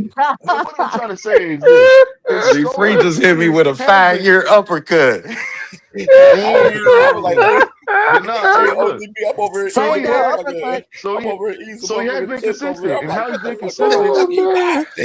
No, y'all He check ain't it out. from Check it out. Cincinnati. He He's don't. He never ain't said from no that. He's never said Cincinnati that he's now. We protected his not son's doing O. that, D Freezy. Now look. He's never Go said that ahead, he's Blue. going to Go ahead, protect Blue. Schofield Clip that, land, Cam. I and think just he's in from that Brooklyn note. or something like that. I think I definitely God am. damn. I think his father's from Brooklyn. I'm not sure exactly where the kid was Hey, D born at, free, but I think his D father free, from Brooklyn. Yo, D free. Let me get my point off real quick, fam. Please, thank you, my guy. Now, Blue, did you just say please? yeah, Damn, You're what man. such the a fuck that generous man on? man. Hey, man, I'm just being a gentleman up here on this panel, showing panel etiquette. You know what I'm saying? Just trying to show panel Hustle, etiquette. hustle. You Just set dig? that soft ass shit up. Man, shut your ass up. Yeah, have some respect on the panel. Kid was born in Jersey. Go Hey, ahead. but Get your no, point off, my that man, nigga, that man. man, Go that man ahead, has bro. been very consistent because he's never tried to protect the O of his son, and it's been very obvious because he's been saying the same shit over and over. That's one thing I can say he's been consistent with. He said, "Let me You get talking about in the them fights ring." he dropped out of? He says he can win every fight, but at the same token, he says, "Look, if my son gets in there and lose, it's a learning experience, and who better to learn from than somebody that's at the least settled to lose to." So one thing I will say, and he's been very consistent in saying that, even knowing it's like, why the fuck you keep saying that? But he has been consistent saying that. That's all I have to say. What you talking about? He ain't protect his sons. Oh, that man pulled out of 2 fights. Back to back. Look. One of them was for bed bug bites. He is willing to let that O go. You know what I'm saying? Maybe that, I don't know what it was with the Shakur. You know what I'm saying? The nigga said he was sick. What about JoJo Diaz? But that's just being. Now see with JoJo Diaz. He already got a loss. Oh, that was different. Yeah. And they ain't even get in the ring yet. I'm still waiting to see if they can fight like why Henry would he be Armstrong. scared Like of JoJo Daddy Diaz? said. I think what it was, he had another fight lined up that he wanted to take over that one. He was Wasn't people criticizing him?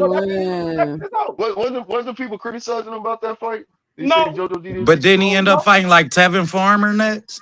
Yeah, that's what I'm saying. Farmer got one eye, bro. They do that thing you can't see out the other eye. That fight wasn't lined up. That fight wasn't lined up because Tevin Farmer was fighting daggone Zepeda before they when he had made that fight with JoJo Diaz. Oh, cook free. They were supposed to be on the same card. He was supposed to be fighting JoJo Diaz, and Tevin Farmer was fighting Zepeda. So that fight wasn't lined up. Blue Jay, you just be making up stories, bro. You just make that up. How am I making up a story saying what I'm saying? What are you talking about? That's not making up a story. I said I didn't even say I knew. I didn't say this is a fact. I didn't say that at all. Nobody heard me say that was a fact. Where are you getting this? Yeah, and that was I asked a follow-up question for more context. Man, what the hell? No, but see, I like I said, I don't know if Kid Austin is going to make it to the fight. Dude is huge for 135. He got way too many muscles for 135. Got way too many muscles. And he been sitting out. So he gonna be coming off that layoff and be trying to make 135. And that means he gonna have to cut muscle. It's gonna be it's gonna be bad for Kid Austin, again, sis. It's gonna be worse. This could be a fat can for both fighters though, Schofield and Tank. How do you know this is a man? You out your man mind. Tank always in shape. How much Tank weigh? We don't. How much does Schofield weigh? 2 cents. I don't know how much he weigh, but I could look on. Okay, I don't know how much Tank weigh either. Tank is around one. Tank is around 135. Yeah, ain't none of that gonna matter. He fights close to his walk around weight. I see the nigga every day. I know. We know what he's doing. That nigga's in training. Hold on. 2 cents. He in camp, nigga.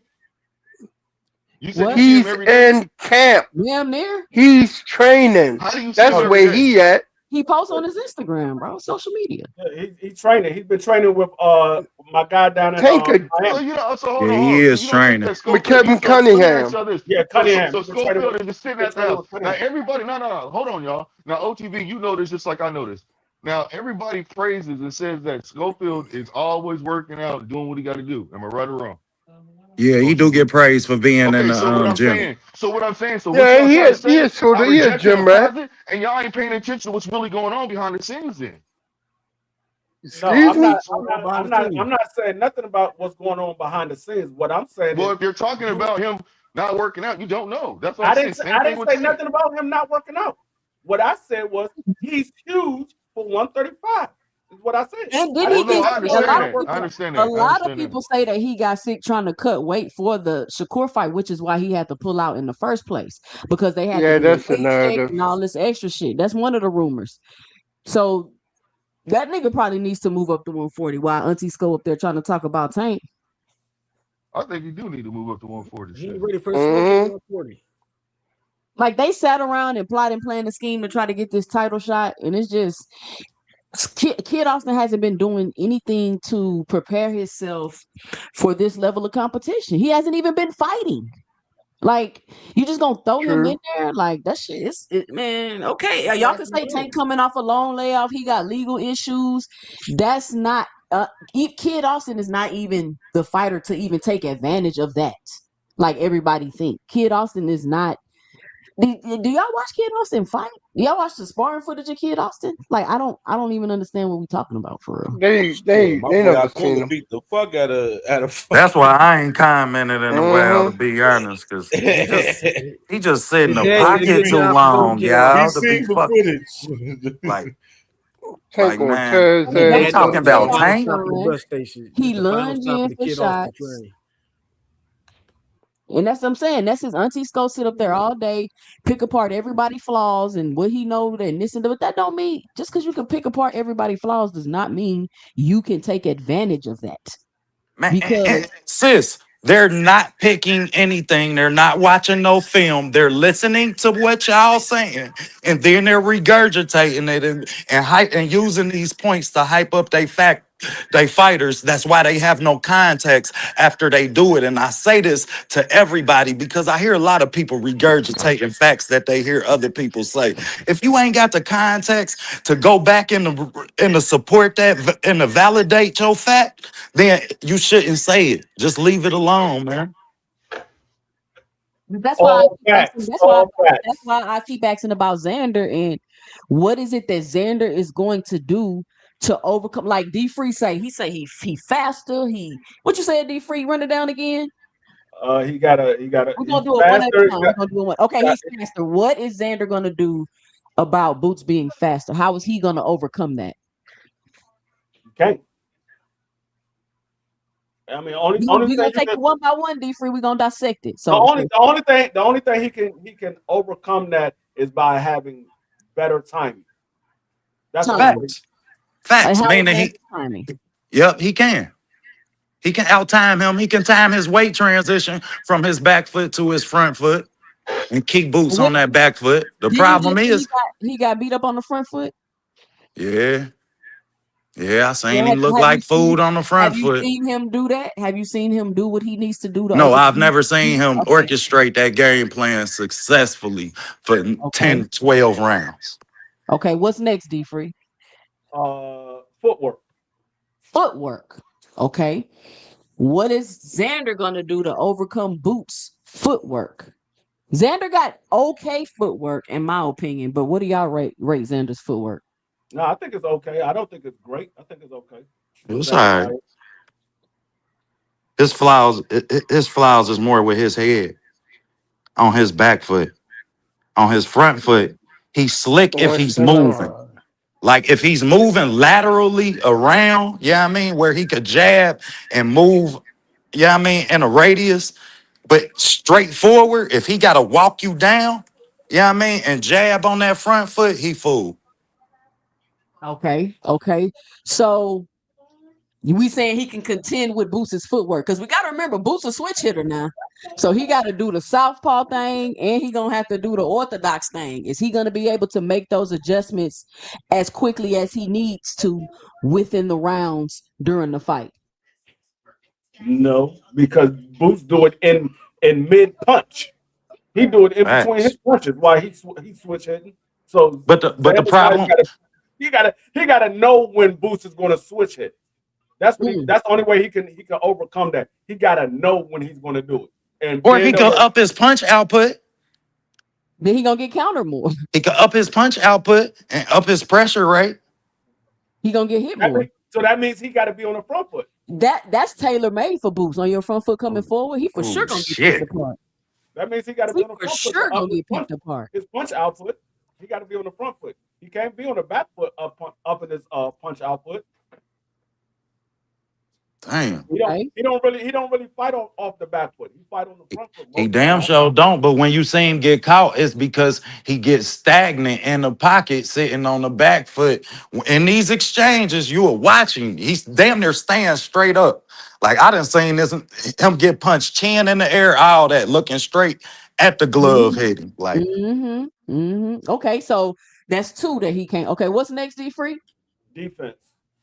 Defense. Now, D Free, there's a lot of people that believe that Jerron Boots Ennis get hit too much, even though he win every round. I don't know how that's possible.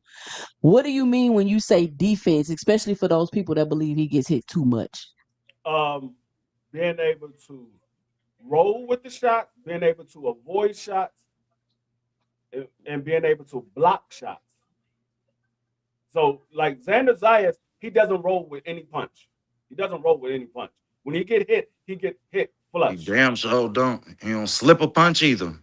Damn, Yeah, you he gonna have to doesn't. clip this D Free giving the breakdown. He breaking it down. For real. For real. He doesn't. I mean, I've been watching Xander since he became a pro, so I've seen every one of Xander's fights. And Xander, like I said, Xander Zayas, he when he gets hit flush. Is a clean contact. Every once Chin in a up, while, all of that. yeah, every once in a while he might throw a glove and it might glance off the glove or he might block it. But if it's not blocked or it's not glancing off the glove, if a person is landing a shot on Xander Zayas, it's a clean shot, and you know that he got hit. You know that he got hit. You can see it. Yeah. Like with Boots, you be like, oh, Boots rolled with that, or Boots might have turned with that shot.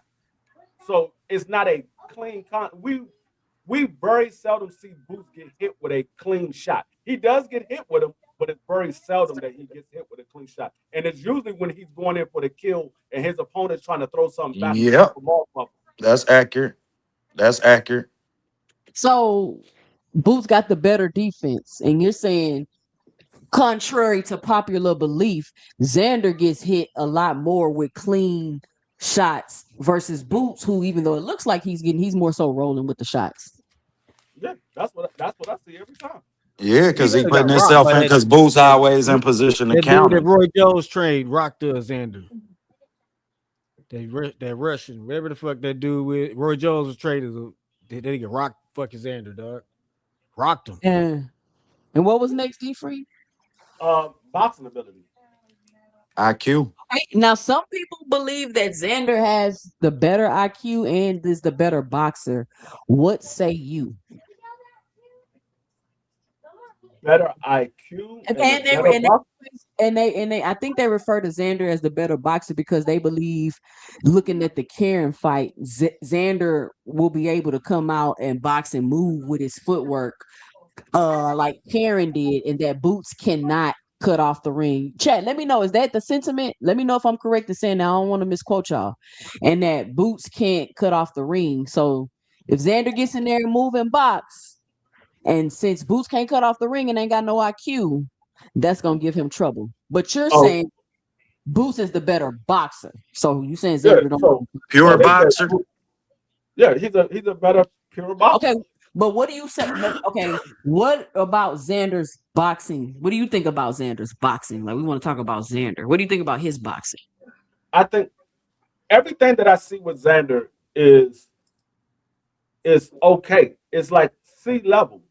Now he's able to put everything together and be able to overcome the opponents that he's been in the ring with, because he hasn't been in the ring with any A or B level opponents. So meaning he has a good jab, not a great jab. You know what I mean? So he has when your skill level is C level, maybe C plus, and you're fighting C level and below, you can look a lot better than what your opponent looks like. You can look a lot better because your opponent is a C level, but they might not have all of the attributes that you have. They C level, but they might not have all of the attributes. So with Jerome Bucenis, I would say he fought a couple of B level opponents, but most of his opponents has been C level as well. But you see the difference in boxing ability with Xander. Yeah, you see the difference. Boots clearly wins his fight. Xander Zayas, guys be like, hey man, I don't know. I think that fight was a little bit closer than what the judges had. When Boots Boots got hit too much, but he won every round. I mean, that is not even a comparison. One guy, you could say, okay, I think that fight was a lot closer than what the judges had. Another fight, you say, okay, he got hit too much for my liking, but he won every round. Or he didn't know how to cut the ring off, but he won every round. I don't understand. Why would you say the other guy is a better boxer? And to me, Free, how I look at that is, you got one fighter who, when I see him get hit, I mean, he's getting hit. You got another fighter who, when he's taking these type of punches, it's to land his punch. These are two different punches that you take as a fighter. If you can embrace for a punch, yeah, I mean, then and get ready to send your punch back. This is not going to affect you the same way a punch that you don't see coming would. And when I see Xander get hit, it's from punches that he don't see coming. But goddamn it, I see him from the screen. So shit, Hold on, let's address this whole Karen thing. Karen, Bruce wasn't going to be able to cut. I don't care who was in there with Karen. No one was going to be able to cut the ring off on Karen. My man was rock bouncing, roll skating, and electric boogaloo all through that ring. I mean, it's the same way Sugar kind of did that to Hagler. Hagler couldn't trap Sugar. He trapped him maybe twice in that fight.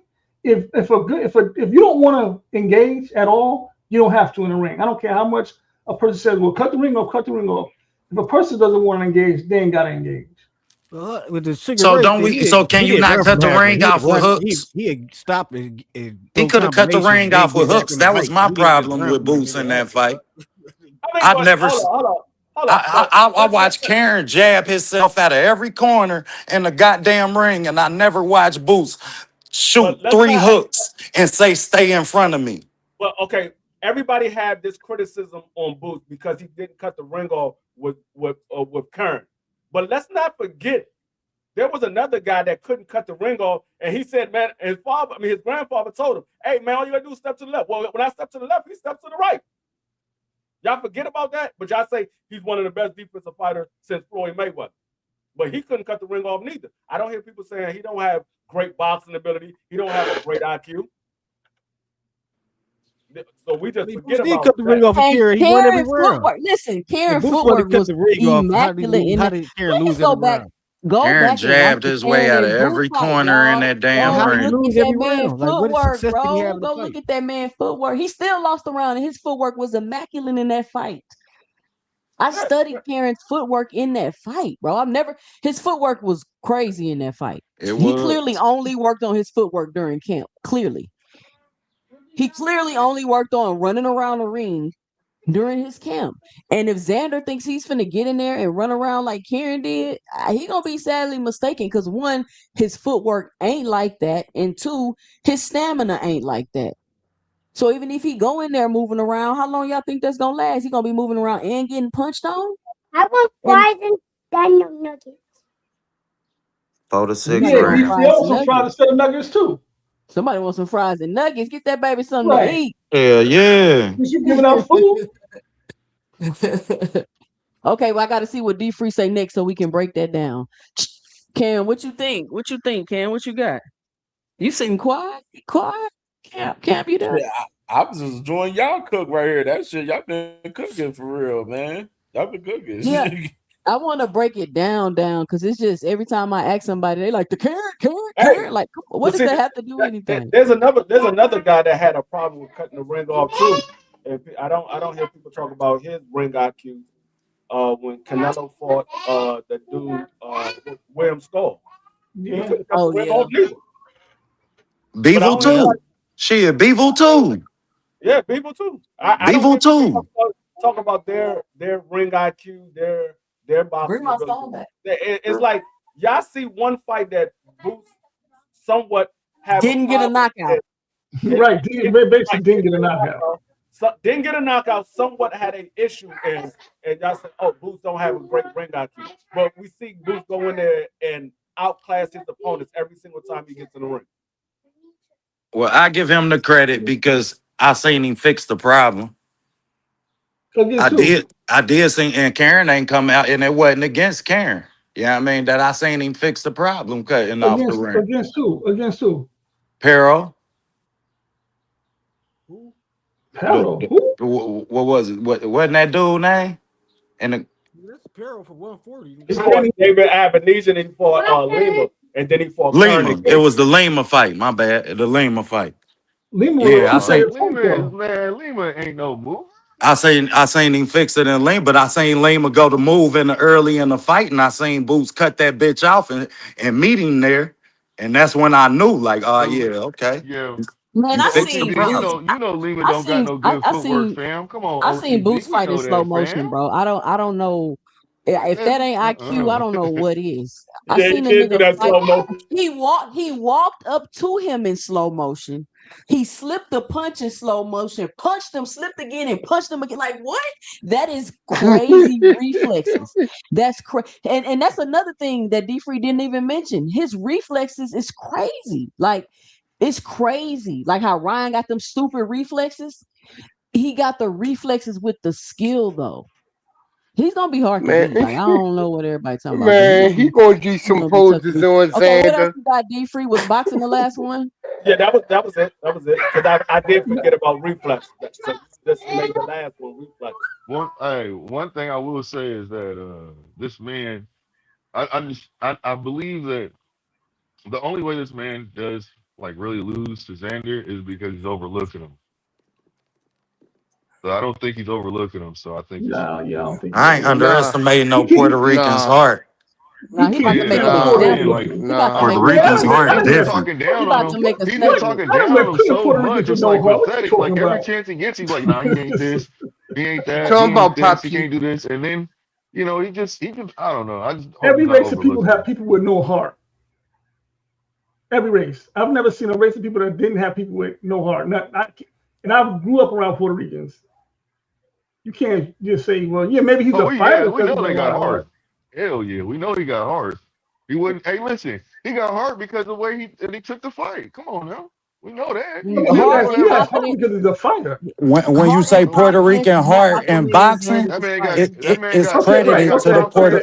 In boxing, I'll give you that. In boxing. When you say it in boxing, it's credited to the Puerto Rican style, which is credited to exchanges, their willingness to take a punch and land theirs. So yes, I give that extra credit. Yeah, you get credit I for get that. what you said. I thought you meant in everyday life. I thought it was like, hold on, everyday Nah, life. hell nah. Okay, all right. Nah, My bad. That's But we broke down. We just broke down. We just broke it down line by line. I mean, confidence and heart is not gonna win you this fight, bro. This is not a confidence Xander and has to heart do his can win me footwork. this fight situation. It's not. He has to do doesn't. his footwork, stand behind his jab. None He's of got that's to still use, gonna work. None of that's gonna work. But you can't listen. I understand you don't believe it's gonna work, but it could. He could really be No, working it on can't. some shit, working on his endurance. That's all I'm saying. I understand. Look, but I'm not gonna count him out. I'm not counting out any fighter Just like because you how never you say know what Oshaki happens can't beat in Shakur. a. That's just like when when what's that dude's name? He just fought the Mexican dude. Magnolia, not Magnolia. He got knocked out in the 4th round. Zordo. By that, he got knocked out by that dude. He got knocked out by that. I think it's the white boy. He knocked him out in the 4th round. He fought Canelo. He just recently had a fight. He looked decent. Berlanga? Not Berlanga. The other Mexican. Berlanga and them were talking. I think his name sounds He's like. talking about Munguia.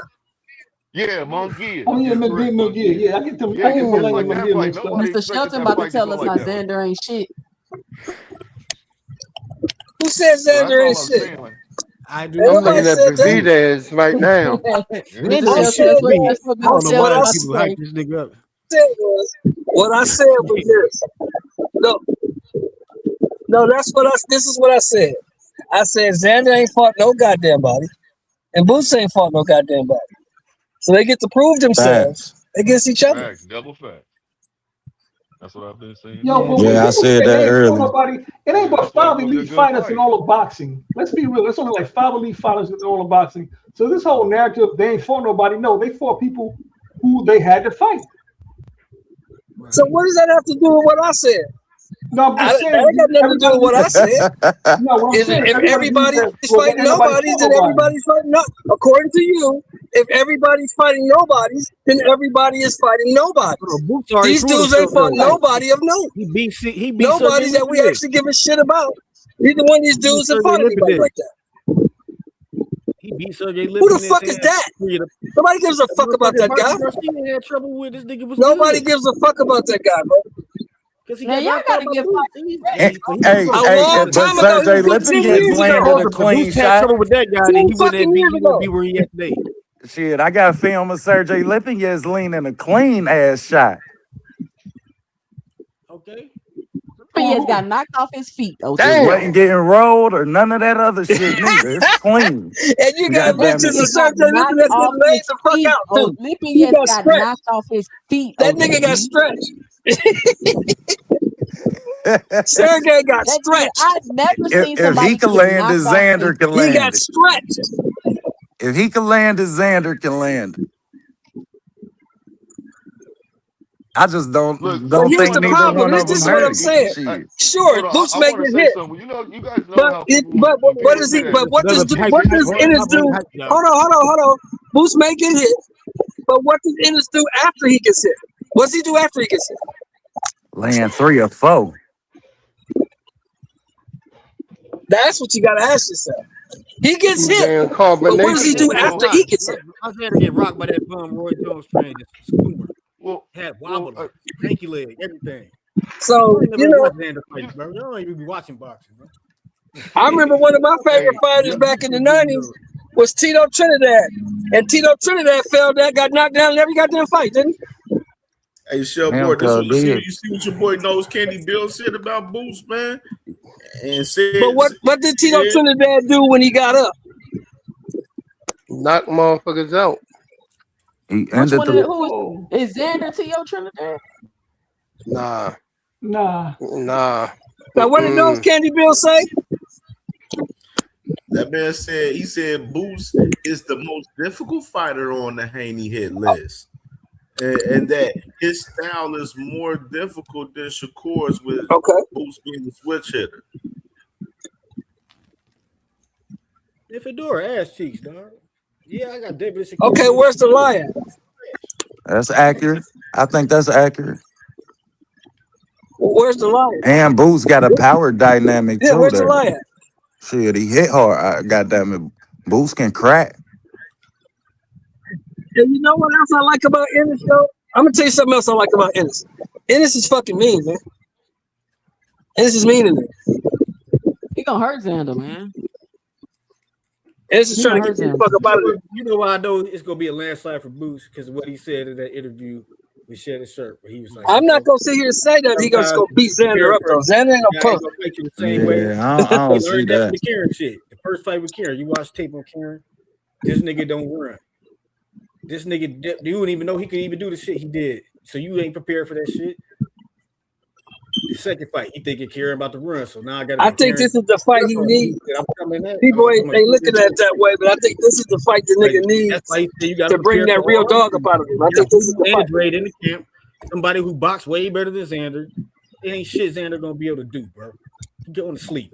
Get another top rank bum out of here. I don't want him to bring this nigga name up again. Motherfucker lost to that motherfucking Barrero or whatever the fuck his name was. He got a fucking gift decision. And y'all acting like this nigga's a threat, man. I hope everything you say is true because if this nigga lose, you gonna be like, damn. Died with Kodo, nigga. Kodo was the last nigga they had. And If this nigga lose, you gonna be like, damn. How could I be You so ain't fucking lying. wrong? What didn't I see? I got a question to ask Blue. Let me ask What Blue. didn't I see? What didn't I see? I got something I gotta get off my chest with Blue, man. Damn. Hey Blue. Stand on that shit too. Blue, what's going on, man? I'm seeing the Shakur fan base, man. I seen one of Shakur's biggest fans, my man Hassan on Twitter just now. I just seen him just say, if Shakur ain't fighting Shaka Devin, man, he a duck out here. It's getting crazy and wicked for Shakur Stevenson, man. What's your thoughts, man, on some of the Shakur fan base saying Shakur got to get that shock smoke, man, or he ducking out here, man? Oh well. He ain't lying. He is Man, not go beat the lying. little nigga up, man. Shakur just needs to go beat the little nigga up, man. Get over it. Take the pay cut. Beat the little nigga up. Go ahead, you got it. He don't even feel how you feel. So let me say this. He don't feel how you feel. Shakur basically already said, this is all I can say. You know, I know people want to find out what's going on with Shakur. I do too. I'm with y'all. But at the same token, he's already put it out there. You know, maybe they're probably still negotiating right now. We don't know what's going on. They could be negotiating, they can't be negotiating. They could not, they Man, might why are not be you explaining negotiating. for this nigga, man? Why are you trying to explain for this nigga?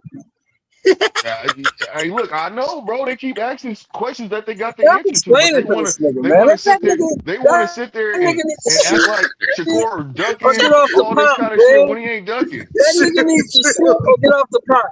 You talked all that shit. You told the nigga, if you beat the little nigga up, I'll fight you. Now he beat the little nigga up and you didn't fight him. That's what niggas is talking about. Any of y'all ever made y'all little So let me brothers say fight this. somebody for Hold y'all? on, OT. Hold on, OT. Let me respond. Let me so. So what you just said is incorrect to a certain extent. And you know what? Like you said, he did agree. He did agree. You are How? correct about that. But right now, you're not. You're not correct. We don't know what's going on Okay. behind the scenes, man. We don't know if he's getting ready to fight Devin. We don't know if he's That's getting true. ready to That's fight true. Oshaki. We That's don't true. know. But everybody wants to project and act We like, don't know what man, he's this doing. man is shaped up. He's ducking. Let the man. He said he's about to come out and make an announcement. Let him make his announcement. Then we can find out. Nigga could be Instead of going to everybody Zuffa, Blue. putting The nigga could be going to I mean, he Zuffa. could be. He Hold could on. be. Stop the Listen, presses. So Hold you on. not Hold gonna on. hold OT. this Hold on. I man don't Hold know on. if he to is. Hold on. no Hold on. accountability for I even done heard. saying the I shit? done heard enough. That man about to Hold fight on. Ed Word is Ryo. we Bullshit, all man. hold him Hold accountable. Hold on. on, Yeah, let the If I guy all tell talk. that. you Let Shut the that guy me, soft finish. ass Hold shit on. That's up. the And first the thing. best man to Nigga, win. nigga. Shut that soft ass shit up. All that soft talking. I know you can do it, man. You got the. Man, shut that soft ass shit up, man. You So ain't with me.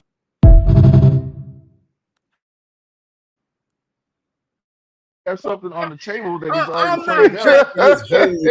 I'm not That's what it jacking this is. whole projecting Shakur shit. I'm not jacking that shit. That shit sound ass to me right here, bro. You know what I'm saying? Projecting, that's the word y'all use. That's the term. Projecting what Shakur's next move is going to do. Like, come on, that's crazy. What No, is it crazy to is project? people want him to jump out the window and tell everybody what he's doing when he don't know what he's doing yet. It ain't So, like he gonna so, make a decision. We all but know he that. He's not told us he what. But don't he run his own told ship. us. He said the Okay, shit. but the If higher I uppers, tell you meet OTB, the me at the higher bus uppers, stop, OTB, then fighters do that shit. all the time. All these fighters do that. All these fighters make a promise and don't follow through. They say, "Oh, I'm gonna knock Blue, this blue, person out. blue. Oh, I'm gonna Let's do this. let's Oh, do I'm this, gonna So, do blue. so that." now Let's now No, that it's no, do we're your not this, gonna blue. do favorite that. We're fighter, not huh? gonna do that. Now, no, I don't even care, bro. Listen, what I'm trying to say is this: my favorite fighter, if he don't fight him, if this man don't fight Shock, I'm gonna go. It's the politics of boxing. Yes, I want to see the fight. I do want to see the fight. I want to see both fights, Devin and I Shock. got a question. I got a question, I blue. All want to right, see both. check. All right. Check this scenario. All right. But I'm not gonna make Obviously, excuses for these obviously men. These men are the Devin grown and they shit's all done. lie. All these fighters lie. Let's do this. Obviously, the Devin fight is finito, done, not happening. You know what I'm saying? We gonna call that off. Now all roads leads to Yeah, that's not. motherfucking Foster right now. Yeah, he All fighting roads another nigga. lead to him.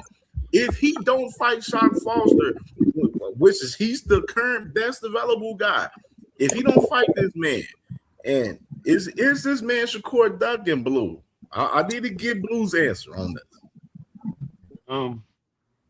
Yeah, if he has a chance to fight him and he don't follow through with the fight, he has a chance to fight him and he does not follow through with the fight. Yeah, he's ducking. Okay. Blue, keep him 100. He keep him 100.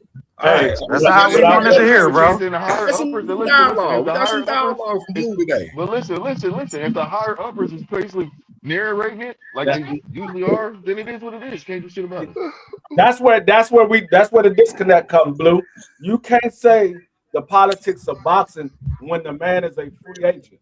There is no politics. Facts. There's no politics when he's a free agent. He's not tied to anybody. So he can go make the fight. It's a matter of will he go make the fight? Because you said you was. That's the only question. Will he make the fight? Because he's not tied to anybody. He's a free agent.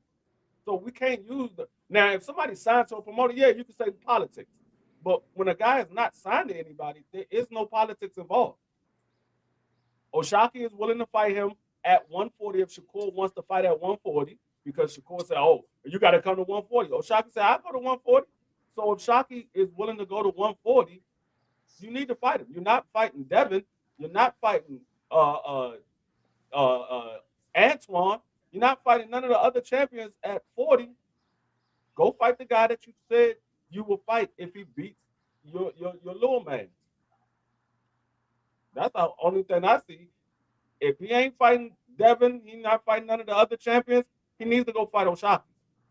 Period. I got a question for y'all though, because we've already established we expect Boots to win this fight.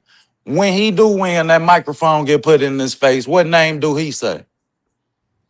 Fundora. The name he should say is Fundora or Virgil. That's the name he should say. Yep. I don't know what he's going to say, but that's the name that he should say. Yeah, I say Fundora. Yeah, I want him to put the full court press on Fundora. I keep on seeing Bud at all of these motherfucking boxing events. I feel like, goddamn it, say his name. I should have known OTB was going to say Retired. Why you niggas still talking about the retired nigga, man? The nigga retired. Because I still got to look at him around boxing. Every time they even... They just asked. So nigga retired, he can't come to a fight? They just asked. You got to be at every goddamn fight? Maybe I like boxing. I seen him on the promotional in the desert, goddamn it, walking with. Hey, he wasn't walking in the desert with no other retired boxers. Hey man, hold on. The nigga boxed 30 years. Maybe he likes boxing. Hey, hold on. When that nigga was in the desert, wasn't nobody on up there with him that was retired. Hey, OTB, I'm gonna say this to you, man. Them was all active fighters he was with in the desert. Go to every fight. In every fight, I would. You sparring Xander, shit. He's greatness. He's greatness, bro.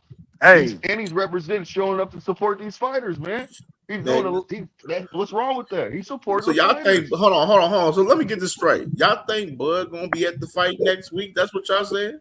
You damn right. Of course he gonna be there. You done been sparring Xander. You damn right he gonna be there. And tell me that ain't the site. Tell me that ain't the scene for Boots to say that name. Why would he say Put that pressure on. Bud is not going to be at that fight, dog. Bud is not about to be at How can you put pressure on a nigga that's retired? Y'all tweaking, bro. Y'all tweaking. How can you put pressure on a nigga retired?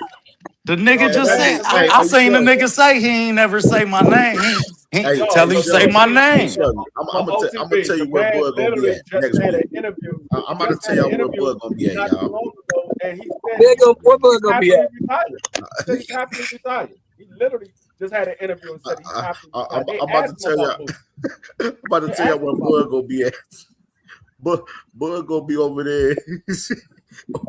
there, in Nebraska with some white John, man, getting sucked up, chilling on June 27th. He ain't gonna be in Brooklyn, man. That man ain't gonna be in no as damn he should. Brooklyn. Damn, He gonna be in Nebraska as he should. over there, as he should. having motherfuckers pick corn for him and That's shit. a salty narrative, man. That's a salty narrative. Man. As he should. I can't agree with that narrative, but I think he gonna be there though.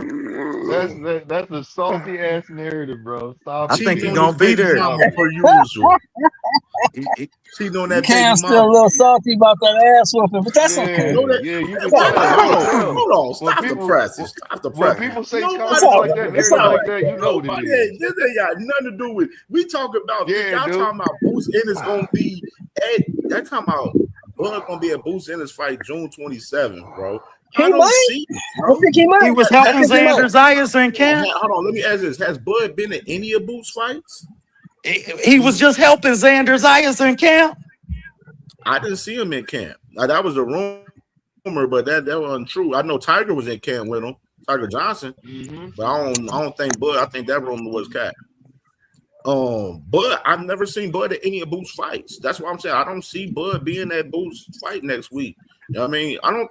But every time Boots was fighting back in the day, Bud had a fight. Bud was in camp. How y'all feel about Boots fighting Errol Smith next? Hold on, let's get this understood. We don't know. Kill that old nigga.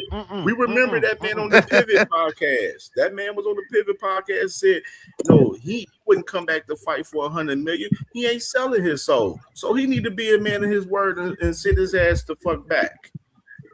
Well, why he can't come to the fight though, Cam? Tell me why he can't come to the fight. Why is it wrong for him to come to the fight? He can't come to the fight. I'm saying that he won't go to the fight. I want him to go to the fight. Be there at ringside. We want you to be there. We want you to be there. I think So basically, I heard Fundora Boots. The guys that's active. That man Buzz retired. Okay, so so that's the name. So that's the name you would be okay with hearing him say. Fundora.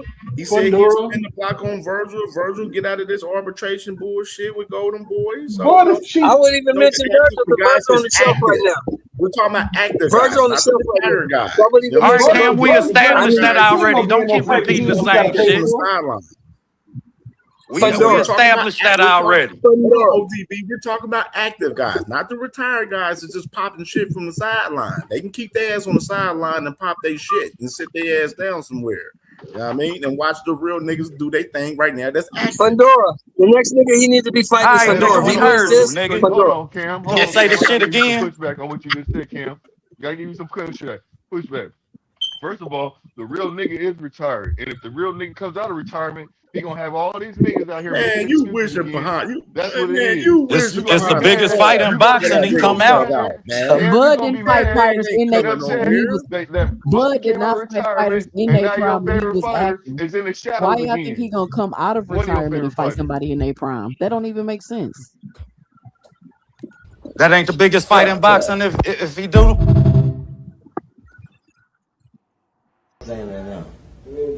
Yeah. Yeah. All right. That was all I was saying. I told you, man. That nigga, guys. That's what I said. That's what I said. You crazy shit, man. That nigga pulled up the AD moment. My nigga. Won't nothing be bigger. He got a whole bunch of them. That was all I was saying. There's gonna be a lot of He got upset. He sucking that. Hey, if Bud comes out of retirement, hey, we want to see that man coming back. That shit ain't happening. But it will be the biggest fight. But Bud comes out of retirement, he goes and fight somebody else. Then he gonna look like a fucking bullshitter, like the motherfuckers gonna call it out, bro. They're gonna call it out. And we cool with that. We cool with that. Hey Cam, as Bud fans, we cool with that. Hey, look, we cool with that because we know if Bud come back, it's gonna be for the biggest fight in boxing. Y'all praying for this boy Bud to come back, huh? That's what it sounds like. If Bud comes out of retirement and goes from fight, man, why you got me up here with? Nah, that's a fight I wanted. That's a fight I wanted to see when they was both active. I still want to see it. Shit, I feel like if you in camp and you sparring with Xander, if you goddamn it even around the gym, yeah, I mean, then shit, that's a fight I still want to see. Man, Aaron Pryor, Sugar Ray Leonard, I wanted to see that shit too. That man need to do what he doing. Bud need to stay retired, do what he doing. Let Boost do what he doing. The niggas a decade apart. Hey, soft shit up. 2 cents. Them niggas a decade apart. We don't want to hear that, man. Bud comes out, he fights him. Don't be scared. Bud ain't coming. Bud didn't fight fighters in their prime when he was active. How he gonna come out of retirement and fight a prime fighter? No, he did not try to fight Boost in the man mandatory. Yeah, he did. He knew what he was doing. Come on now, we know what it was. He couldn't fight him. He was under contract. Stop it, please. That's an excuse. That's just a narrative people made. Not an excuse. That's a fact. Did you see how the fight went? It's not a fact. It's not a fact. It is a fact. What are you talking about? He's under contract. He had the rematch with Earl Spence. It's not a fact. Okay, so what is it then? That's not why true. Earl didn't take the rematch. He didn't have a rematch. He had a rematch for. No, hold on. Earl ain't want the rematch. So I need her to elaborate because right now I'm I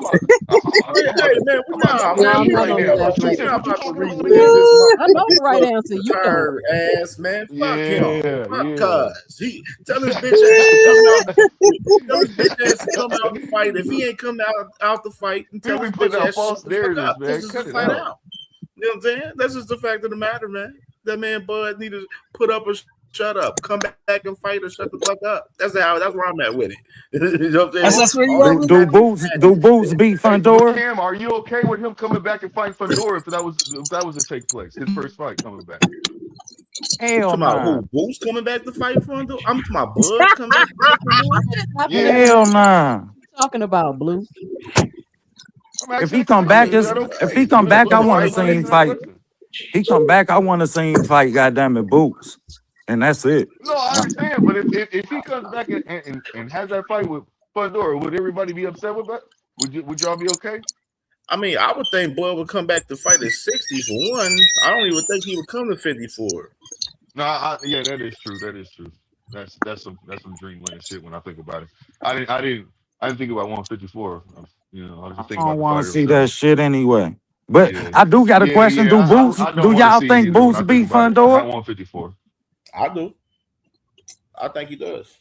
I think he got a great shot at beating Fendor. I want to see how I he. think it'd be a good fight. I think. Yeah, Look, I I want to don't see how know. he does. I want to see how he does with Fendor's newfound jab.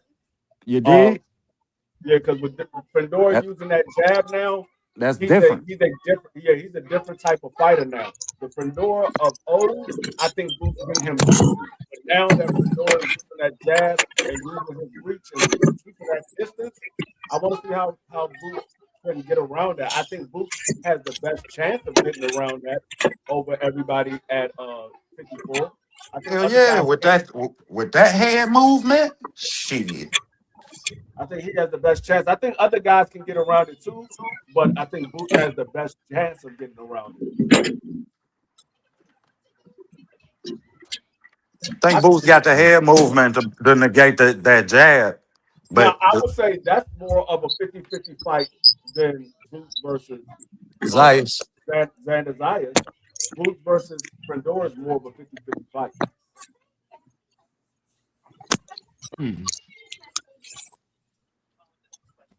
damn, I gotta agree though.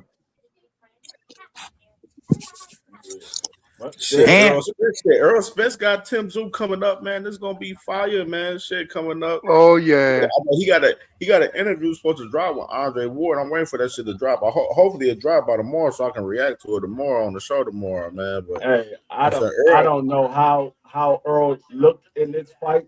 He's been out of the ring for 3 years. I don't know how he looks in this fight, but something is telling me Earl is gonna beat the dog shit out of Tim Tszyu. I have never been high on Tim Tszyu boxing ability. I just gave him credit because he wants to get in a fight with all of the names. But as far as his boxing ability, I've never been high on Tim Tszyu. I've never thought Tim Tszyu was one of those guys.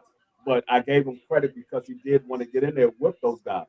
So I just think if Earl is anything like he once was, he's never going to be the Earl of old. But if he's anything close to that, I think he beats Tim Tszyu up badly.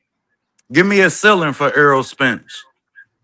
The ceiling for Earl Spence is probably what we saw with him and Danny Garcia.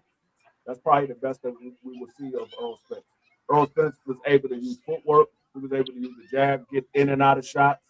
That's probably the best we will ever see of Earl as far as right now. Ceiling for this side of his career. That's what I'm saying. This side, that's the highest we will ever see. Now I'm saying like okay, so what's the most accomplishable? Oh, well, see that I gotta go based off. What do you see him accomplishing in his comeback this time to the sport? Based off of what he said, he's not looking to get a title. If he gets one, he gets one.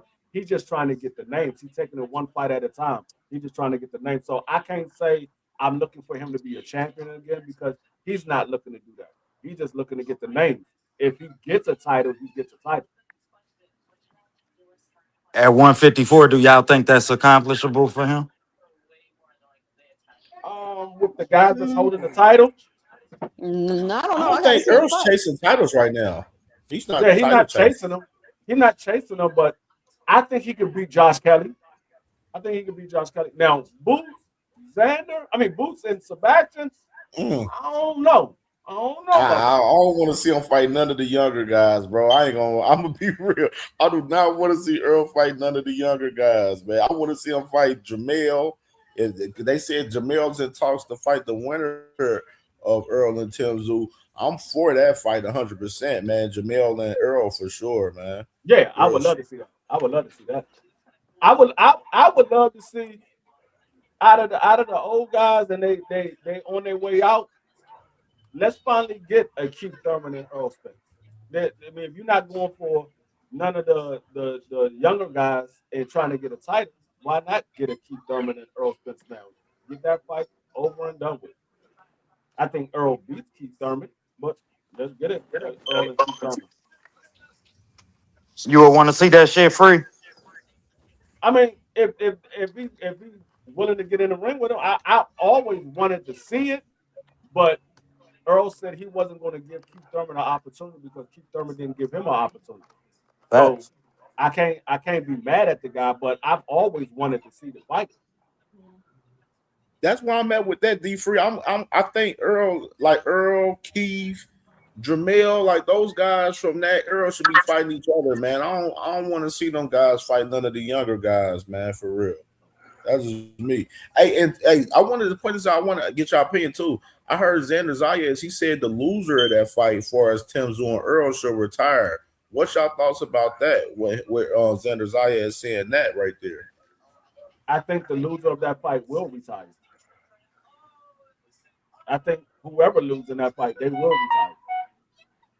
And I Shit, think the probably stage said, is set. niggas might win and still retire. Like, you just Yeah, don't ever know. that's true too. That's true too. But Yeah, ain't it in Australia? I mean, I definitely think the loser of that fight retires because Earl might say, okay, you know what? I can't beat Tim Tszyu. I don't have it. I don't have it anymore. So he probably said, I'm gonna hang it up. This is my last fight. Tim Tszyu, he might look at it. I got knocked out or beat up 3 of my last 5 fights.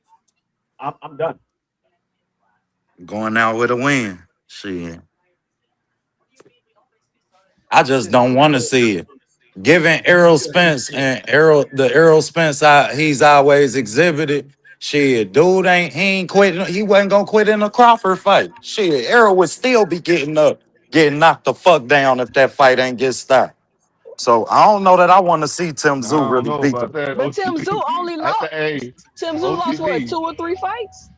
Yeah, that's what I'm saying. Yep. He got beat up and he got beat up and stopped in 3 of the last 4 fights he had. Now he get in there with Earl and he get beat up again. That would be 4 fights Yeah, his ass out of the last done.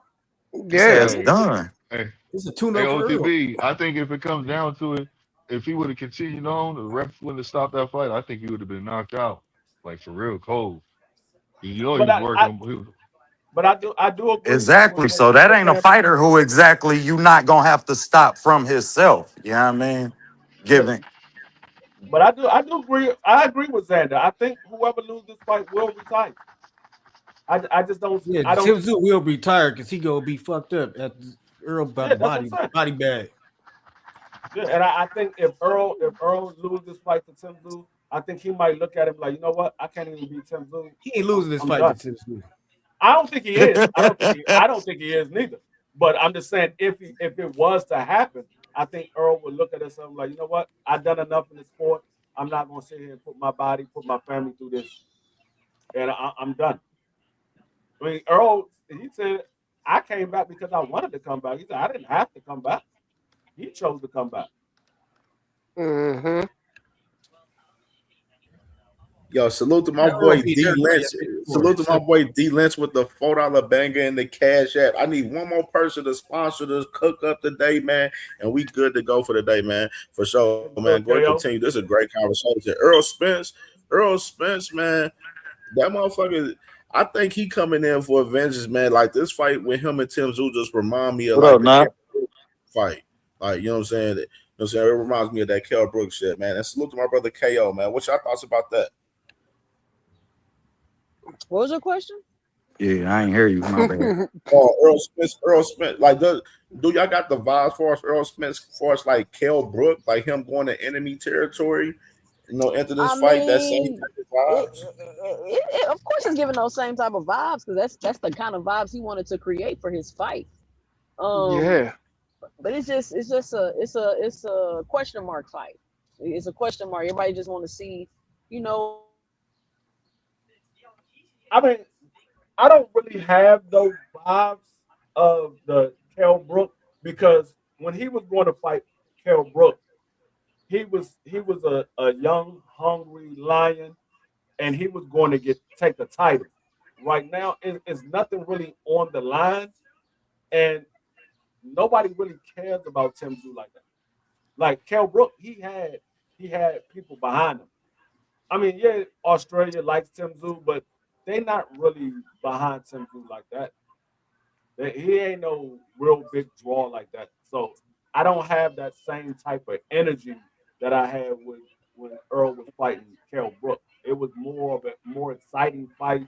It was more on the line, and they built that fight up much better than what they doing with the Tim. Like if you look at Tim Tszyu in these press conferences, Tim Tszyu looked like he's about to get Yeah, beat for up. me, it's a respect thing. Like I just gained a lot of respect for Earl for setting that atmosphere for himself to come back. He basically saying, uh, I'm putting myself in this space where I got to prove to myself. He want the stadium against him. He want to fight Tim Tszyu over there. Yeah, I mean, and that True just that. spoke to the dog of the line that I know he is. So I gained a lot of respect for him creating that environment for himself Yeah, to prove to himself that he still love the sport. Yeah, I mean, yeah. Like especially when you Tim Tszyu already got your feet up, 10 horses out.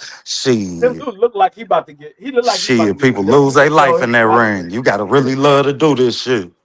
his body For language real. don't even look right in this fight. Like Tim Tszyu looked like a fighter that's defeated already. Like when he was going to fight Kell Brook was talking his ish. He was sitting there talking about you gonna get these daggone chocolate brownies and all that. It just I don't get that same type of But I'm energy out from though, man. My Tim Tszyu. kids then start showing up to run their laps. This little nigga just got All right, dropped OG, off with the do rest your of the thing, gang. They already out at the top of the street. He think he's slick. Watch what I do when they all get back here. Man, y'all have a good brother. one, man. I'm out, Hey man, man. I'm gonna hit you, All OG. right, I ain't I'm brother. gonna even hit gonna you, pull bro. up there. Peace, man. What's Oh man. But Yeah, I man. think Earl, man. Yeah, Earl go ahead, put go ahead, go ahead. himself Earl putting himself where he need to be to get his mind to have his mind right to be on point for this fight. He away from home, he away from all that other home pressure. You know what I mean? You wanna be here in this home, be over in Australia. Like, okay, we gonna do what we do. And I think he gonna come out on top, you know. I just wanna see how he look in the ring, how he reacts, you know. Because he did need that 3 year layoff in order to get his mind right for his brain to actually heal, right? So he looked good in camp though. He looked real good. He looked damn good in camp. Man, that guy's in shape. So he gonna see what we gonna do. My brother KO, man, what's goody, bro? Man, what's up with y'all, man? Hey, I was worried about Earl till I seen that motherfucking that training video. Man, he about to step on this nigga, man. The fuck? He about to beat Mm-hmm. this dude. He about to beat this dude ass, man. Tim Zoo, man. Listen, I was wrong about Bud Crawford, but I'm gonna double down on this shit right here. Ain't no nigga from Australia finna do nothing with no nigga from Texas. Y'all got me fucked Kid, up. you was panicking. Let me find out, nigga. Hey, pop it, KO, pop it. Pop it, bro. Y'all got me Pop fucked that up, man. shit. Yeah, I mean, ain't no nigga from Australia. You know what I mean? Australia? About to do nothing with a Dallas, Texas nigga. You know what I'm talking about? Like, well, let's go, bro. Let's get this shit going. Earl about to whoop that boy ass. He could It was listen. crazy. If He your really name, rushing. I put it in the comment section, bro.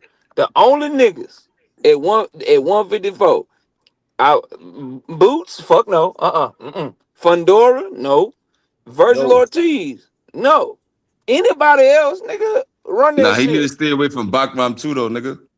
Nah, Don't let fuck a Josh Kelly performers fuck a get him fucked background. up. Nah, background don't bring no money to the table. We don't Man, need no fuck a background. background. We ain't worried about no background. That nigga need to I'm just rematch saying, Josh stay Kelly away or from something. him. Whether it's because of the money, whether it's Nah. because of just stay away from him. Nah, background get hunt down and beat up on the inside, man. We ain't worried about that shit, man. We ain't worried about that shit, Now man. this. All right. Let's We ain't see. worried about that shit, man. You know what I mean? Ain't no where Bakram from. Wherever the fuck he from, he ain't no That nigga from nigga's there. from fucking Dagestan. Okay, never mind. That's that Khabib shit. That's Yeah, that you better Khabib cut it shit. out. Just That's that because Khabib Josh shit. Kelly danced and moonwalked Hey, around the that's that. ring. Hey, that's that Khabib shit. That's that Khabib. Never mind, dog. Don't forget that's Khabib's stepson, man. You better cut it out. The motherfuckers be arm wrestling with grizzly bears and shit. Never mind. Hey, that's that area. That's where better be. That's where better be from. That nigga look like you see how he look. That nigga look like a Timu Better Beef, man. That nigga's dangerous. Stay away from that boy. Josh Kelly pieced him up easily, man. I think the only reason why Oh, Baccarat lost is shit. because he had that long layoff. You know what I mean? He had a long layoff, so that's the only reason why I think he lost that fight. Man, Otherwise, I that think he would've motherfucker been lost to far. Baccarat. Man, Baccarat lost to Josh Kelly. Now you got Josh Yeah. Kelly over there trying to babysit the belt at 154 and shit, man. Hey, Josh Kelly went from a fucking negotiation with Fundora to fighting some nigga. Who he fighting? At Yarko. Yeah, come in the only black nigga from Ireland. That nigga. No, I'm dead ass. I'm dead ass serious. Dead ass. He from Ireland for real. He from That nigga Ireland, like bro. the blonde Dave Chappelle episode when he was in the KKK. Yeah. Clayton Bigsby. Oh, that's Debo. Oh, that's Big Preem. Preem, that's you. That come on, man. That's me, baby. Oh, okay, yeah, bet. You be I changing. had to take the moniker, bro, because I smoked like 5 niggas on Frequent Channel. Nah, I respect it. Damn. I respect it. That ain't saying much, but I respect it. I come up there and smoke some niggas too, man. Don't. You know what? I'm gonna come up there and smoke some shit too, KO. It's hard. When the next time It's you going hard live? though, because I can't really get nothing. You know what I mean? When the next time you going live, KO?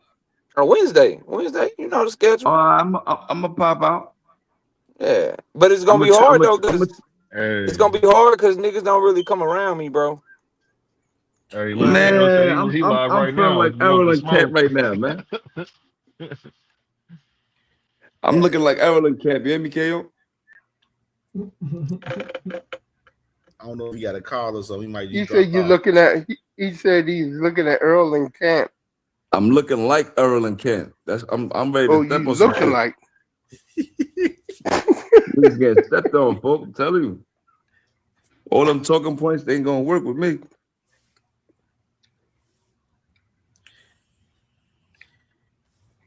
Man. So I'm looking at Glory kickboxing right now. So when he got a call. When's Spencer this nigga fight, bro? Got a call that came in.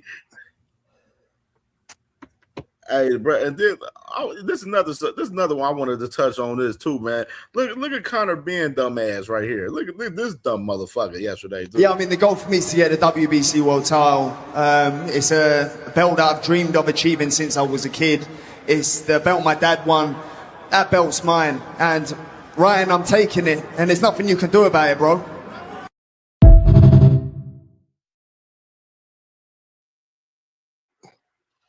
This nigga Sway 2001 Cisco. Man, every time I see Conor Ben, I'm reminded why. Hold up. What you said? 2000 and what? Cisco. What you said? This nigga Sway 2001 Cisco gang. Oh, unleash the dragon face ass nigga. He freaky as hell. Every time I see this nigga, go 2 cents. What you be saying? 2 cents? Say it again, 2 cents. That thong head ass nigga. Every time I see this nigga,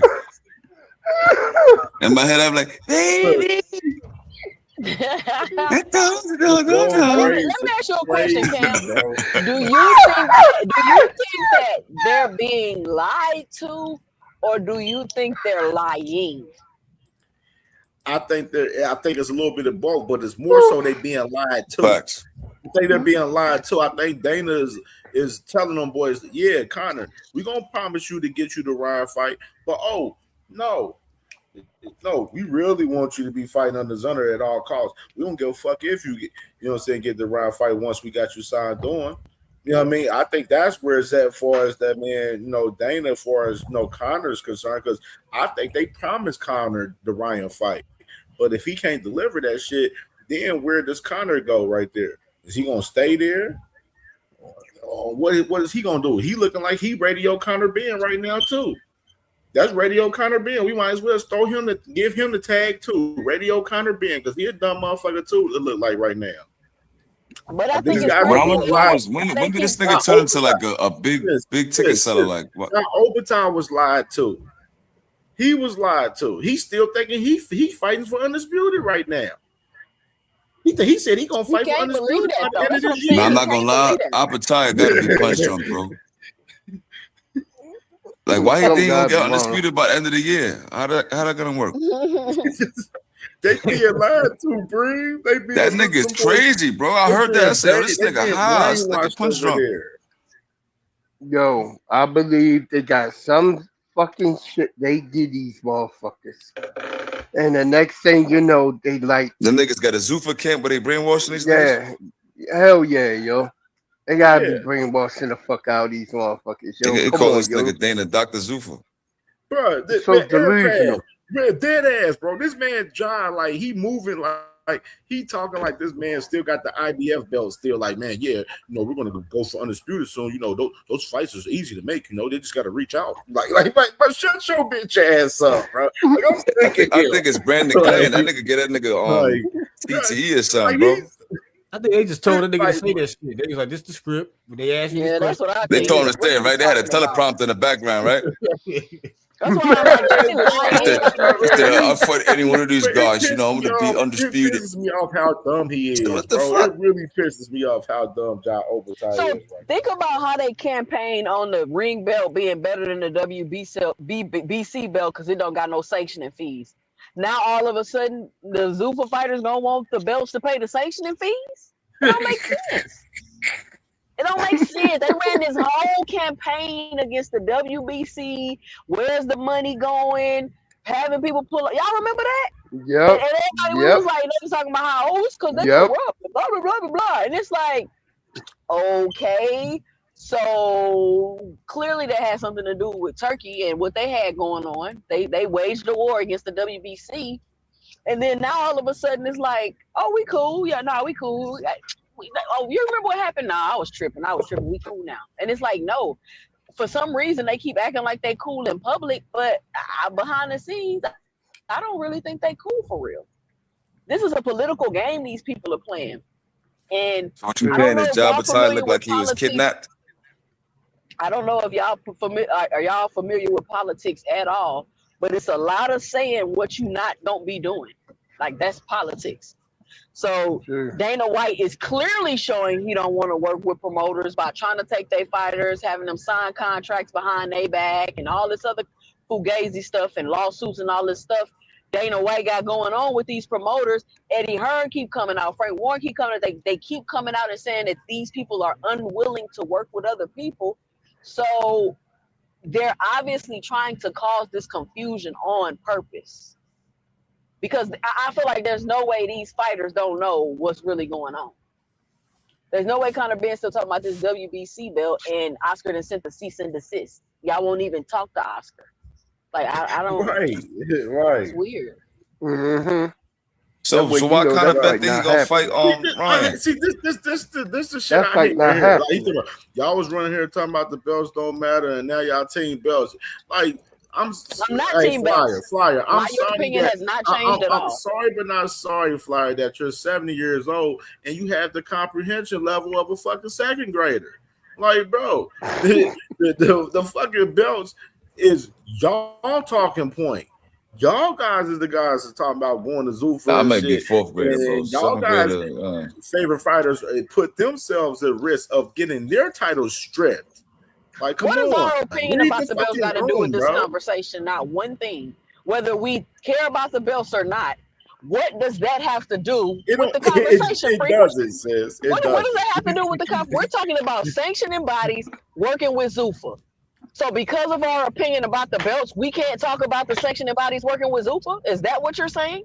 Because y'all like to throw out talking points, but I need you to explain what you mean by that, because I don't get it. My opinion about the belts have not changed because I'm talking about the sanctioning bodies in Zuffa. Explain what you mean by that, please. That's that Fox News shit where they try to deflect. Like, I got you. Fox News. You ain't tired, yo. This For the fucked real. up part. That's the Hold on, this the truth. fucked up part that That's got me the fucked truth. up right here. This part right here. He's talking about, oh, y'all the belts, but now this guy, they the accolades merchants that my brother Aircraft. I'm gonna use my brother Aircraft term. They the accolade merchants that they like to be, but now they talk about, oh, Devin, he about a bag now, man. Shakur about a bag. Exactly. He might give that belt up, right? So you got the belt guys. They're about the bags now. They don't care about the belts now. You know what I'm saying? Accolade merchant. That's their stance now. That's the funny part. If he want to take it to that fucking extent, you know what I'm These niggas saying? got a lawyer. They ain't fucking anybody with a good lawyer. So let me respond to Frequent. So Frequent, because I feel like belts aren't the end all be all. I should say, oh well, David Benavidez should drop his belts and go fight Jao. Like, what kind of that is some dumb reasoning, Frequent. That's dumb as hell. That doesn't even make any. I don't even know how you correlated that. I don't understand. Hey, Jay, I'm if telling you, David Benavidez wants the belt, what does that have to do with my opinion about the belts? Hey, it's flyer. That's what he do. It's changed every day for these dudes. It's every flyer. day. That's what he do. Talk this The dumb only as reason shit. But you know what's dumb, Cam? They saying they never they happened. saying that David Benavidez should drop You get a his 10. belts You to get a. fight You, I gotta get him a leg Joe warmer for that. Opataya, but You get a nobody is 10-second saying that leg Joe warmer for that. Opataya That should have was just kept his belt to fight David Benavidez. You see how that logic works? That don't even make sense. That's why I said. Nobody That's why I said said he should have kept his belt. 70 years old. 70 years old with the comprehension level of a second grader. Prove my point every fucking time. I ain't even have to say nothing. Didn't have to say nothing. He got to get a 10-second leg warmer for that logic. That's just stupid, bro. Come on. Like, come on, man. Like, we got to be real, bro. Like, ducking Ja when Ja was trying to get the fight, he was literally fucking trying to get the fight with the man, Noel The first McKillian, thing bro. he did was Right become away. Zuffa champion. 2 cents. He wasn't hitting up PBC like, what's up with the fight with David Benavidez? No, David Benavidez said I told him the fight will be next. So some could argue that dude is ducking. I just think it's some gangster shit going around behind the scenes where these niggas is I trying said to they press look like another they getting group of kidnapped. gangsters. No Niggas cap. fuck with them. And like they had the gangster meeting at the White House. Crawford was there. Trump was there. Crawford was there. All the niggas trying to see to go to the cartels, see what they could get. Who could get money? I don't think Crawford was there, gang. He took a picture Yeah, with he Trump. was What there. you talking about? He was there. Yeah, He was sitting with Ja Opataya, Tyson Fury, and Conor Benn. They paying sanctions fees. It was more boxers there. You know that boy a coon? Yeah, I ain't want to call a brother coon, but yeah, you might be I right. told you, bro. You already know. Yeah, it's a fact. Yeah, it's a fact. Yeah. I know what type of time Butter's on. Yeah, they had the cold gang up there damn near. They had more boxers than MMA guys up there. Tyson Fury, Triple H in the White House VIP section. Right, because Trump is part of the boxing. Nah, I ain't gonna lie. Triple H in the VIP section is crazy. Who is Triple H? You don't know who Triple H is? Oh, Triple H. I thought you said Triple H. WWE. Yo, I almost got suspended for pedigreeing somebody in 3rd grade. Hey, I swear to God. Hey, did y'all right see in this? recess. Yo, you crazy, nigga yo. whole forehead What the open. fuck? Hey, what I y'all swear to God. thoughts about this right here with Tyson Fury, man? He get one of the badges from the US, right? One of these medals, man. Tyson Fury. I don't know, man. Remember, they was saying he can't come to America. They probably trying to line him up. Trump pardoned him. Nah, they ain't lining them up. Yo, matter of fact, he might have gave up your man Kinahan, because then they booked Kinahan recently. The Europeans got Kinahan though. So I'm just saying though, Kinahan is locked up, and now this nigga's in the White House. I don't know, bro. But Kinahan I had to locked put up my in the UK, tinfoil ain't he? kufi on, bro. Ireland, where the fuck is Hey, you reading the room, Bree, for real. I gotta put my tinfoil kufi on. This nigga hasn't been to America how long, bro? And he got a medal, bro. Put this He shit got in. Now he one of got a little funny coin. He had the White House. I don't know, the bro. Secret Service medal, bro. I'm saying, bro. He said I'm gonna drop a dime on now. What that medal mean? That mean he's snitching, nigga. Secret Service, nigga. Like, he trying to protect That means snitching, no gap. Bro, do Bud Crawford got the medal? I don't even think Bud Crawford got the. Bud Crawford don't even got this medal. It's fucking nasty. That's what I'm saying. He just got his ass whipped 2 times in a row. This nigga the medal. That nigga snitching. That nigga not even American. The fuck he getting a medal for? That's crazy. Crawford, nigga, they calling him Kendrick Lamar and all that. That's crazy, man. I don't like how they doing us, bro. Nigga, this America. They been doing this shit. Tyson Fury, like the nigga they wish was American. I mean, as far as they concerned, his own country. Where's Dondrick at? I need Dondrick to let me know about this medal, man. I know Dondrick should be somewhere, man. He might listen to something, man. I want to know what's up with this medal because I'm like, Dondrick about to pop out holding and on to talk this some medal, crazy bro. shit. And then he said too, that man Free talk about this man, Turkey is his promoter and everything. He might have really told on that nigga, man. Remember, Kinahan, you know, they were saying that Turkey replaced Kinahan, bro. And he was hiding out in Dubai and all that. I just find it a little weird, bro. You get the Secret Service like backdoored him and was the mastermind the whole time. I think so. Get a motherfucker apart, and then they're That's gonna crazy. take the fight from the UK and move it here to fucking Vegas. That's some crazy work. Them niggas suck anyway, man. Shit, AJ way over the hill, man. I don't give a fuck with that fight at anyway. Now, I'm not gonna AJ lie, they really might be kidnapping niggas because didn't AJ just see his best friend get his head decapitated in a car accident? Yeah, that shit wasn't no accident. Why is this nigga fighting? Like, what's going on? I don't know. He moved on quick from that shit, didn't he? That's kind of quick to get. That was kind of crazy, bro. He got a Supreme. That nigga was training and shit. He was streaming. Yo, I'm like, yo, this nigga. They got the Zuffa brainwashing kid, man. They say, don't worry about it. They sent that nigga to. You gotta keep fighting nigga to get the bread. Man, Nah, that's a fact. shit. That nigga I wouldn't fight though if I was. He just They putting the chip in them niggas' head. That nigga had to keep going pushing, nigga. Hey, nigga, he just beat Jake Paul and got a big bag. That nigga moved on quick. He was like, all right, my niggas, rest in peace. All right, let's keep on going. I mean, what else he gonna do? He said, rest in peace, y'all. Yeah, y'all be with me. Y'all be with me, man. Be sad. Yo, no cap. What would you do, bro, if you got in a car accident and you seen your best friend get his head decapitated? You think you gonna be worried about Tyson Fury, nigga? Yeah, I wouldn't be. He said his boys would want him to continue on, man. You know what I'm saying? Keep the ball. What you think about that, no cap? You can't just starting to fight 2-0. Put up the good fight, mate. Just forget about the nigga and say, you know, you gotta be like, nigga, I gotta win this. You gotta use that shit for motivation. That nigga contracted to fight. He's gonna say some shit We like gotta that. think about that too, though, y'all. He contracted to fight, though. Oh, you saying that AJ's like Diddy when he fell off the bike? I'm saying this. Remember in '97 when he made that Missing You? Hey, Seemed like yesterday we used to rock the show. AJ's exclusive to He's exclusive to the zone too.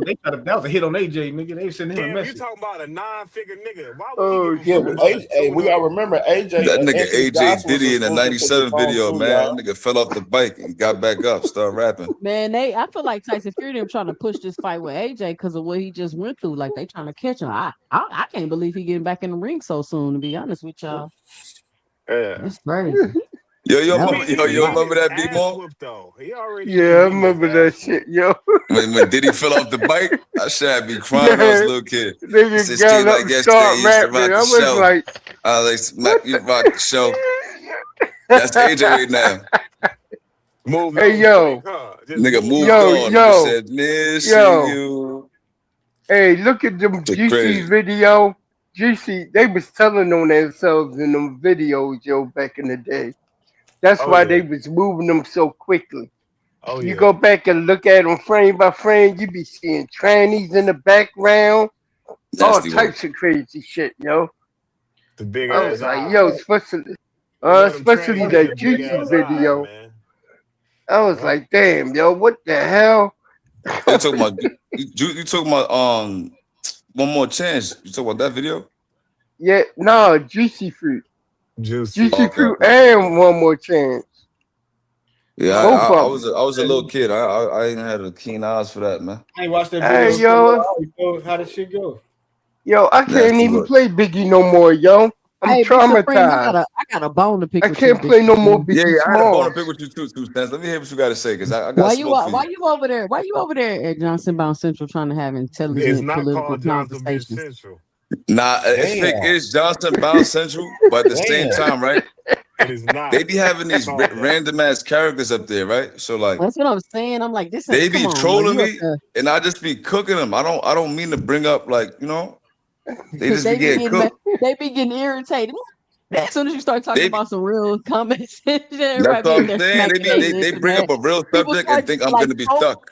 four people like jumped off the panel. I was like, damn, Supreme Nah, I ain't fucking gonna up lie, I this smoked y'all. them bad. I did smoke them bad, bro. Yo, Face, you might need to jump in over there, bro. Man, they be on too late, man. I be trying to catch it, but these niggas be on the East Coast time. That should be like, they be getting on East Coast time like hella Man, they late. be getting off at 4 in the morning and Yeah, shit, yo. Yeah, man. I be them like, niggas need damn. help, bro. Niggas crazy, yo. Them niggas, man, the other night Crazy. Flyer was on the 4 in the morning his time. I said, damn, nigga, what the fuck? I was like, yo, I these keep Hey, niggas, missing I the fell y'all live. gotta asleep, appreciate the woke up, people the that nigga bring was y'all. still talking. Y'all gotta Yeah. appreciate the people bringing y'all the late night boxing talk. CamJ got the morning sold up. Yeah, yeah, yeah. It Gotta be go to what cool, we but sitting. I keep missing it though. I keep Oh fucking yeah, You the gotta missing hit it, morning, the yeah. man. Cam replay. got the morning and vice grip. That's a lock. That's a lock right there. What I was gonna say, 2 cents. I seen you say something in the comment, and I let it rock. I said, I ain't gonna lie. When I see you, I'm gonna say something. When I brought up the Obama thing, right? You said all black people ain't drug dealers in the comments. I'm like, yo, what's she talking about? I said they not criminals because but this is my thing with that. We're gonna talk about it on 2 Cents After Dark. Come tonight. Cause I was gonna bring that up tonight. Come tonight. Yeah, all right, that's the perfect platform. Yeah, you're right. You're right. I'm gonna save what I was gonna say, but go ahead though. Hey, you know, Cam. So look, I'm riding in the Uber today. Got to drop my car off, get the oil change and all that. And I was talking to this white guy, and he was like, "Did you see the fights and stuff?" I'm like, "Yeah, man, there was some good fights and stuff." He said, "Ha ha ha! Did you hear the guy said Michelle Obama was a man?" I'm like, "What the fuck?" Do they And still he laughed believe Yeah, that, about he bro? laughed he laughed I about it, got right? that And tweet too. I'm like, I don't really think that shit funny. I think it was like disrespectful, dissing the former president's wife. And then he just got quiet. The ride was quiet the rest of the Oh ride. I'm yeah, like, yeah, you bitch ass nigga. Don't sit here Mm-hmm. laughing. You What bitch was ass funny nigga. about that? yeah, this You Nigga, know right what it here. was, He bro? said, I Mm-hmm. think I'm Yo, finna yeah, Face, let elevate me hey, his shout find out out to career. you got Trump right here. that aura that they think that you one of those niggas that they could disrespect. You know how Man, they get. I don't know Yeah, how he for thought, but real. he figured that out quick. Like, Oh, man, you had to Yeah, check that's his what he said ass. right here. He conversation said, over, nigga. this is what he said, True fast. He Hey, that. said, Fade, hey, shout why you out to still Trump tripping for though? having the balls for some shit like this on. And if I'm going to say anything, there's only person more incredible than Incredible Hulk, and that's my Lord and Savior Jesus Christ. And lastly, Michelle Obama is the man. Am I Yeah, right, America? Right there. I ain't want bitch to play ass the nigga. video for it, You but know Who how is some this shit is nigga? so. we're Do y'all playing. know how shit? Do you know how shit be so dumb? It's like you feel me? Yeah, Like saying Michelle yeah, Obama is a man. Like okay, that's yeah, like so yeah. elementary, so It's Yeah, dumb. so Like why are you niggas in an uproar? Hold on, and Phase. so Why are people in an uproar though? Why are people in an because uproar you though? doing that at the White House, Because it's disrespectful. what you It is mean? Why people disrespectful, but saying? it's so elementary. Like, No, bro, it's you It don't know matter. It's Michelle disrespectful. the intent Obama is behind it. They not a just doing man. this shit to be What I disrespectful. don't Ain't like no The is bullshit that. shit. intent behind Hold it on, was let disrespectful. me say something real quick, man. Because like they pulled the Jedi mind trick on black women, right? Because they the main Yeah. ones I was calling Serena man, Michelle's a tranny, but Mm-hmm. then it's like our woman, like I don't know. Like I just don't You like how took they the move. I don't White want to get House too deep. platform right there and dissed a black woman. That's the problem. Exactly. And the That's crazy the thing is problem. Trump wife looked like a tranny. Exactly. She got no curves, she got big ass hands. She got a bunch of surgeries on her face. She look like a nigga, in my opinion. She don't look like All no that, woman. And man. she a Come straight up on, hoe. They man. got a hoe in the White House. At least Michelle got some curves, and Like, I ain't playing. Michelle. Like this Hey, ain't the don't. right. This not exaggeration. She an actual Nah, hoe. she was a centerfold. Like we nah, could you find ain't a gonna do magazine right now Nah, of her dude. busting fire. it You ain't open. gonna do my sis like that.